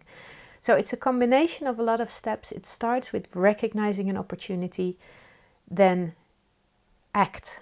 Either test or organize something, do something, communicate about it, listen to the reactions other people give, and do something, act. If you don't do anything, the opportunity will pass. So this is one of the examples what you can do on social media. And there's so many things happening every day. I hope that, this example or the other examples will have triggered something in you and you're already thinking about all the things you could do. Because now it's your turn. I invite you to collect more inspiring examples. If you follow the links I put in this presentation, maybe they'll lead to other inspiring examples, speeches, advertisements, videos, whatever. Have a look at them because it opens your mind, it opens your creativity to see other out-of-the-box examples. Out of all the things you've seen and heard, identify one opportunity. And then think about 3 different ways you can approach this. But the most important thing is take action today. Do something now. And you don't have to worry if it doesn't work. You can always try something else. But it's important to seize the opportunity to do something now. And please share the examples you find in the Facebook group. And that's also a perfect place to test your ideas, to ask for feedback, to improve your ideas so you can really get going and get this idea out into the world. I wish you a lot of fun and good luck with your ideas, and I'd love to see them. And if you need help, please let me know. Congratulations, you have made it to the end of the social media e-course. And I really hope that you enjoyed it, that you increase your cloud score, that you have fun now in doing social media, and that you really feel like you got some tips and strategies to work with social media. This is the wrap up. We're just going to see what we've learned and what's going on from here.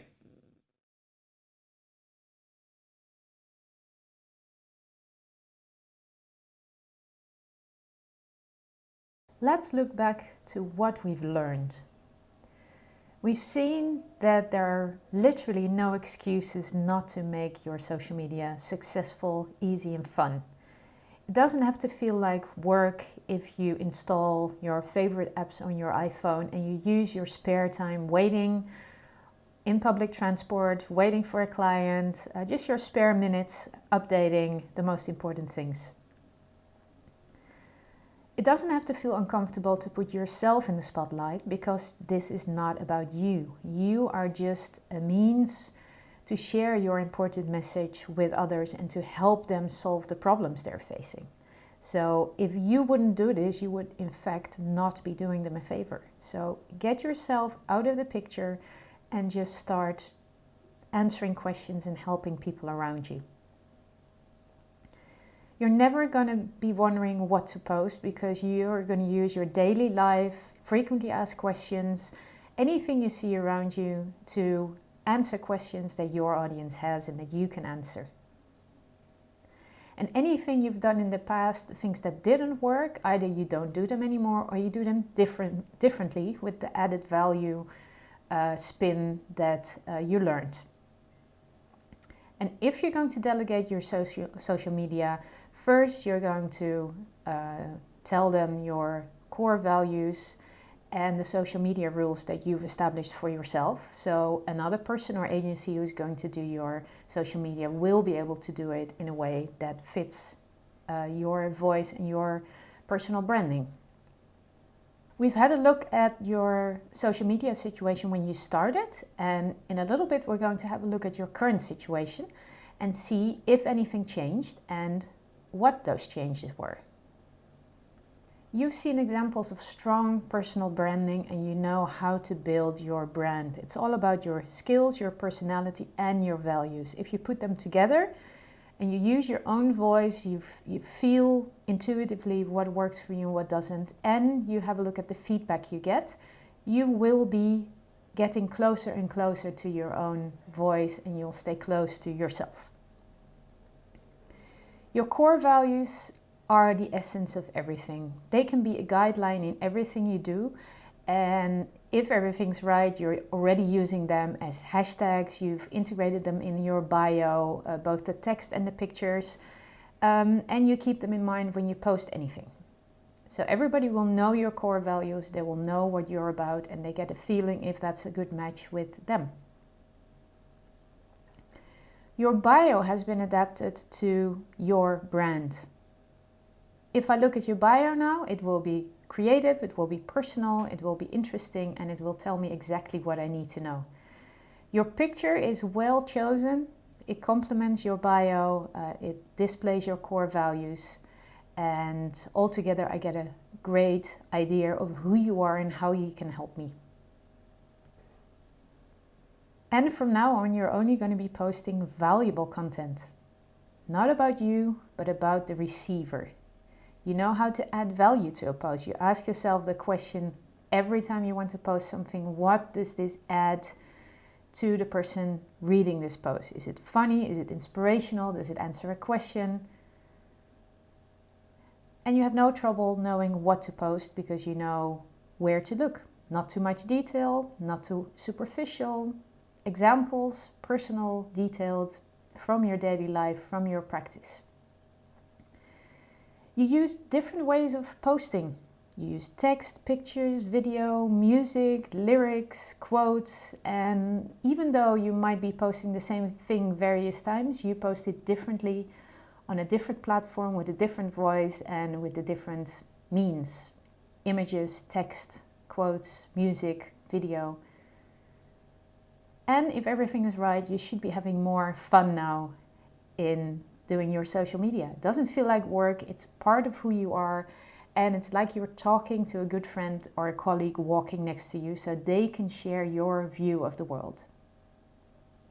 I would recommend that you keep doing the stranger test every now and then. Just have a look at your social media profile on the first 5 posts, your timeline, and see what the impression is that new visitors will get from your content. And keep checking and adapting your personal social media rules. Create new ones if old ones don't work anymore. If you notice something that you have a dilemma, like how many times should I post something about a certain topic or languages or anything else that comes up for you. If you haven't installed them yet, please check again the secret features of the various platforms that we've mentioned and keep adapting them. Your social media profiles are not static. You change and you should constantly keep updating your social media information and profiles. I hope you're interacting more with your audience. Quality interaction is the essence. I hope you spend your spare time liking and commenting, reacting to comments, And you know, if you have only very limited time available, you know where to start, what to do first. Go to notifications first. That's the most important thing. That's where the interaction is. You're following some interesting people, some influencers. You're using your hashtags, your core values, and the themes that are associated with your topic. And you've looked at interesting examples of a very good customer service and attention to detail, and I hope you've implemented that into your own business. If you haven't yet, keep checking for more examples, keep sharing examples, and keep asking for feedback, because creativity is everywhere and there's always room for improvement. And you should be thinking like a publisher now and not like a marketeer. So it's not about sales, it's not about short term, it's about long term, about solving problems that your audience has. Answering questions they might have. They might not even realize that this is an issue for them, but you're solving problems for them. And there's various tactics for your promotions to make them more successful, and I hope you're using these as well. Storytelling is now integrated into everything you do. You use personal stories, you use details to make them more compelling, you know how to build a story, you use a hero's journey idea. You can even share a story with a limited number of characters and keep practicing. You'll get better and better, and it's really fun. It might be like a game, you know, to use as little characters as possible to transmit a story as big as possible. Please keep using the tech tips, the quick wins that I gave you, using your camera horizontally, cutting off part of your forehead when taking selfies or making videos are the most important ones, and also not to put yourself in the middle but a little bit to the side. Using good light and audio, those are the most important tips. Please, please, please don't forget. They will make everything you do so much better. And whatever you do, whether it's visual or normal storytelling, always have a good introduction and don't forget the call to action. And we've seen there are so many possibilities. Really, inspiration is everywhere. You can use your Wi-Fi network and password. Even with a limited budget, there's a lot of possibilities. You just need to keep looking for opportunities, recognizing them and seizing them in your own way. So now it's time to check your cloud score again if you haven't done so regularly during the course. I don't know how long the course took for you, so you wrote down your start date and your current date and write down your cloud score and see if you've improved, how much you've improved. Maybe your score has fluctuated. Your cloud score takes in account the last 90 days, I think. So if you were faster than 90 days, it might take some time to reflect the result of the course, and if you took longer, then the result is already visible. Keep comparing your cloud score, not that the score is so important, but more your own improvement and your progress can be seen from monitoring the score closely. What happens to me every now and then is that one of the channels gets disconnected. For example, Instagram is not included anymore, and nobody knows why. Cloud gives you a notification and you just need to re-enter your details, and then the platform will be added to your score again. So keep checking every now and then to see if everything is included, or if you use a new channel, don't forget to update. Let's get your social media log and compare your social media statistics and ratios from the start of the course with your statistics and ratios right now. So check all your social media timelines and bios to see the scores, number of followers, number of posts. Write them down and compare them to what they were before. So maybe you've changed your usernames to be more consistent over different platforms. Your number of followers will have changed, hopefully increased. Or maybe you've lost a lot of empty followers, people that weren't really interested in what you were doing but just wanted to follow back. No problem, it's all about the quality and not the quantity. Maybe you started to follow some more people, interesting people, influencers. Maybe you unfollowed some people that were not interesting to you. Just have a look, there's no good, no bad, just write down the current scores. Your number of posts will have increased And I'm really curious about the ratios. So if the number of followers compared to the following has changed and the number of posts compared to the number of followers. Did you change the type of content? And it's also interesting to check again your best posts. So the post with the most likes, the most shares, and use the platforms you've used before. So you don't need to go through your whole timeline, but there are apps and websites that do the checking for you. Has the percentage of your posts that contain promotion or sales changed? So what ratio are you using now for business and personal? Again, there's no good and there's no bad, but just compare for yourself, see the changes and try to figure out what influenced those changes. What were you doing differently that gave you these results? So I'm really curious.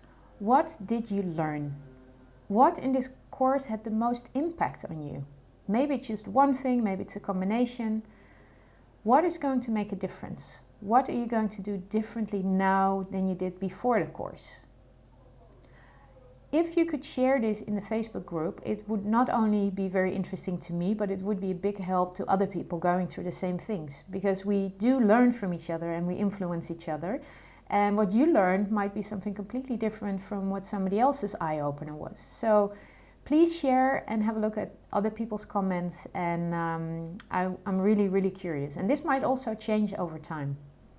And the things that impacted you the most are interesting things to share with others. So use a quote, use a learning, a concrete tip that really meant a lot to you, and share it with others so they know what you've learned and you can also inspire them. Because this is a part of what you have been doing in the past days, weeks, months, and it might be interesting to your followers as well.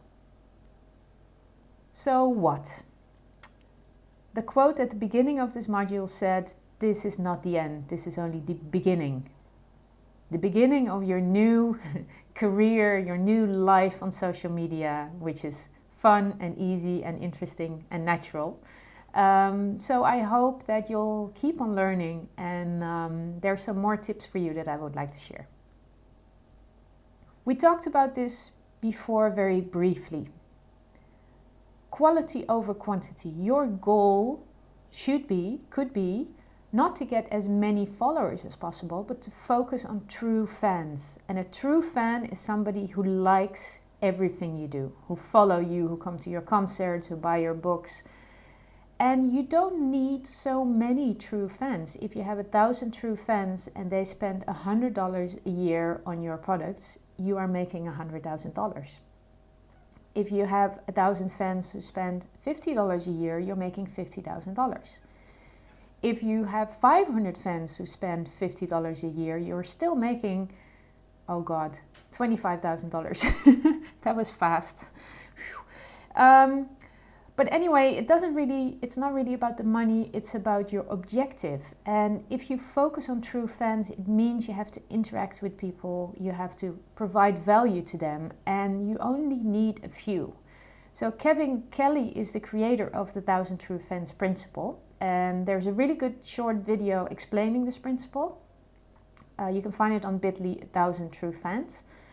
So I would recommend to watch this and to think how you could apply this to yourself, to your business and to your social media. Because if you know what your goal is, to connect more with current fans or to find new fans or new followers, then you can aim your post and your social media and your efforts better towards that.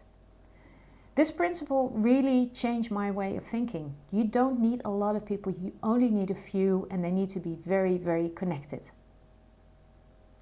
So this is the moment where you're going to decide who does what. I would recommend to do it yourself, to do your own social media for as long as possible, so you can create your own voice, your social media rules, and really interact and get a feeling for your audience. If you want to hire an assistant or agency, you will feel the right moment when you've established your rules, when you know what to expect, when you have a lot of examples that they can follow.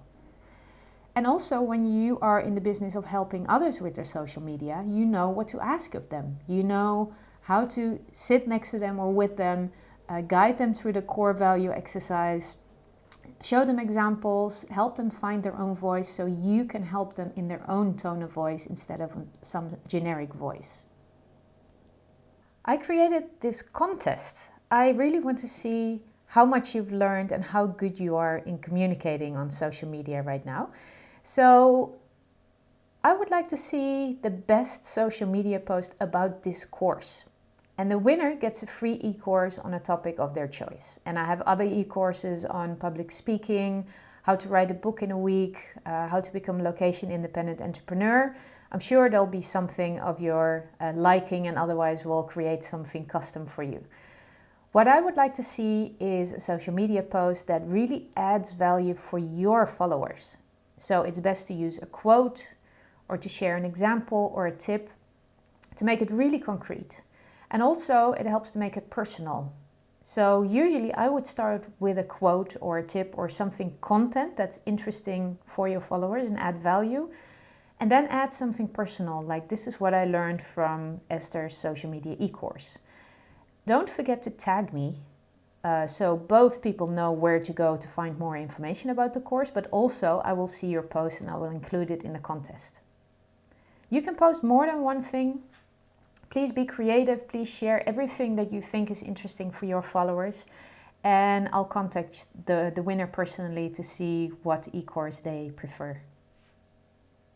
If you like the e-course, I would really like to receive a review. I'll help you, I'll find out where to post it, or I'll post it on my website. Doesn't matter. If you liked it, please send me a review through social media or through email, and I'd be very grateful for that. And of course, be specific. Just like in your social media posts, reviews also are better when they include specifics, like what helped you most, what were your eye-openers, giveaway tips. It doesn't matter, be as specific as possible. Those make the best reviews, and it also says something about you, so people know that you are getting better at social media, and that might make you a more interesting expert for them to contact. So it's always both ways, it's always win-win-win. If there's anything you missed in this course, if there's anything that could be better, please send me the feedback as well. So I can make the course better, or I can give you anything that you missed. A short summary. Compare and check your before and after results. I really hope that you can measure and see how much you've learned and improved. So not only the feeling that you've learned a lot, but also that external factors like number of followers, your cloud score will have increased, and you'll get the measurements, the feedback that you need. Leave a review if you're happy, and if you're not happy, share your feedback with me, please, so I can make you happy, because that's the goal of this e-course. I want to make you happy. I want to add value to you and your social media use. And don't forget to create a post or more posts about this course for the contest, to win another one of my e-courses, but also to show people what you've learned and to put into practice your new social media skills. So thank you for taking this e-course with me. I really enjoyed sharing what I know, and I feel the course is not complete yet because every day I keep learning, and I hope that you will keep learning as well. I created a Facebook group especially to share your experiences, to inspire others and to ask questions. I will help you out wherever I can, and I hope you will help out others as well with the things that you've learned. It would be really fun if we could connect on social media. Let's follow each other, let's learn together, let's share our lives and expertise and the fun that we have together. So I'll see you online. Please keep sharing and learning with your probably now friends in the Facebook group. And if I can be of any help, in a resultant session we can get so many things done. Please contact me, you know where to find me. If you're curious for more, if you want to write your book, possibly in 1 week. This picture is from the writing retreat in Mallorca, which I organize once a year. I've helped over 400 entrepreneurs to write their book. A few hundred of those have actually been published. And it can be done in 1 week, really. If you want to become a professional public speaker or just be a better speaker for your events and trainings, I can help you traveling the world as location independent entrepreneur. That's what I've been doing for the past 20 years, even before the word digital nomad existed. So I'm happy to share my tips. And also I organize retreats like Boost Your Business on a Cruise Ship. Check out the different tips, workshops, retreats and books. There's a lot of free information on my website as well. Check out the blogs.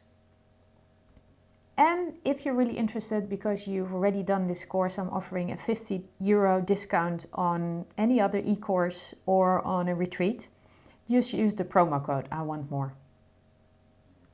Thank you so much, and I hope to see you somewhere on social media, in a live event, or receive an email from you with feedback or some progress that you've made. Thank you, and I wish you a lot of fun on social media and in the real world.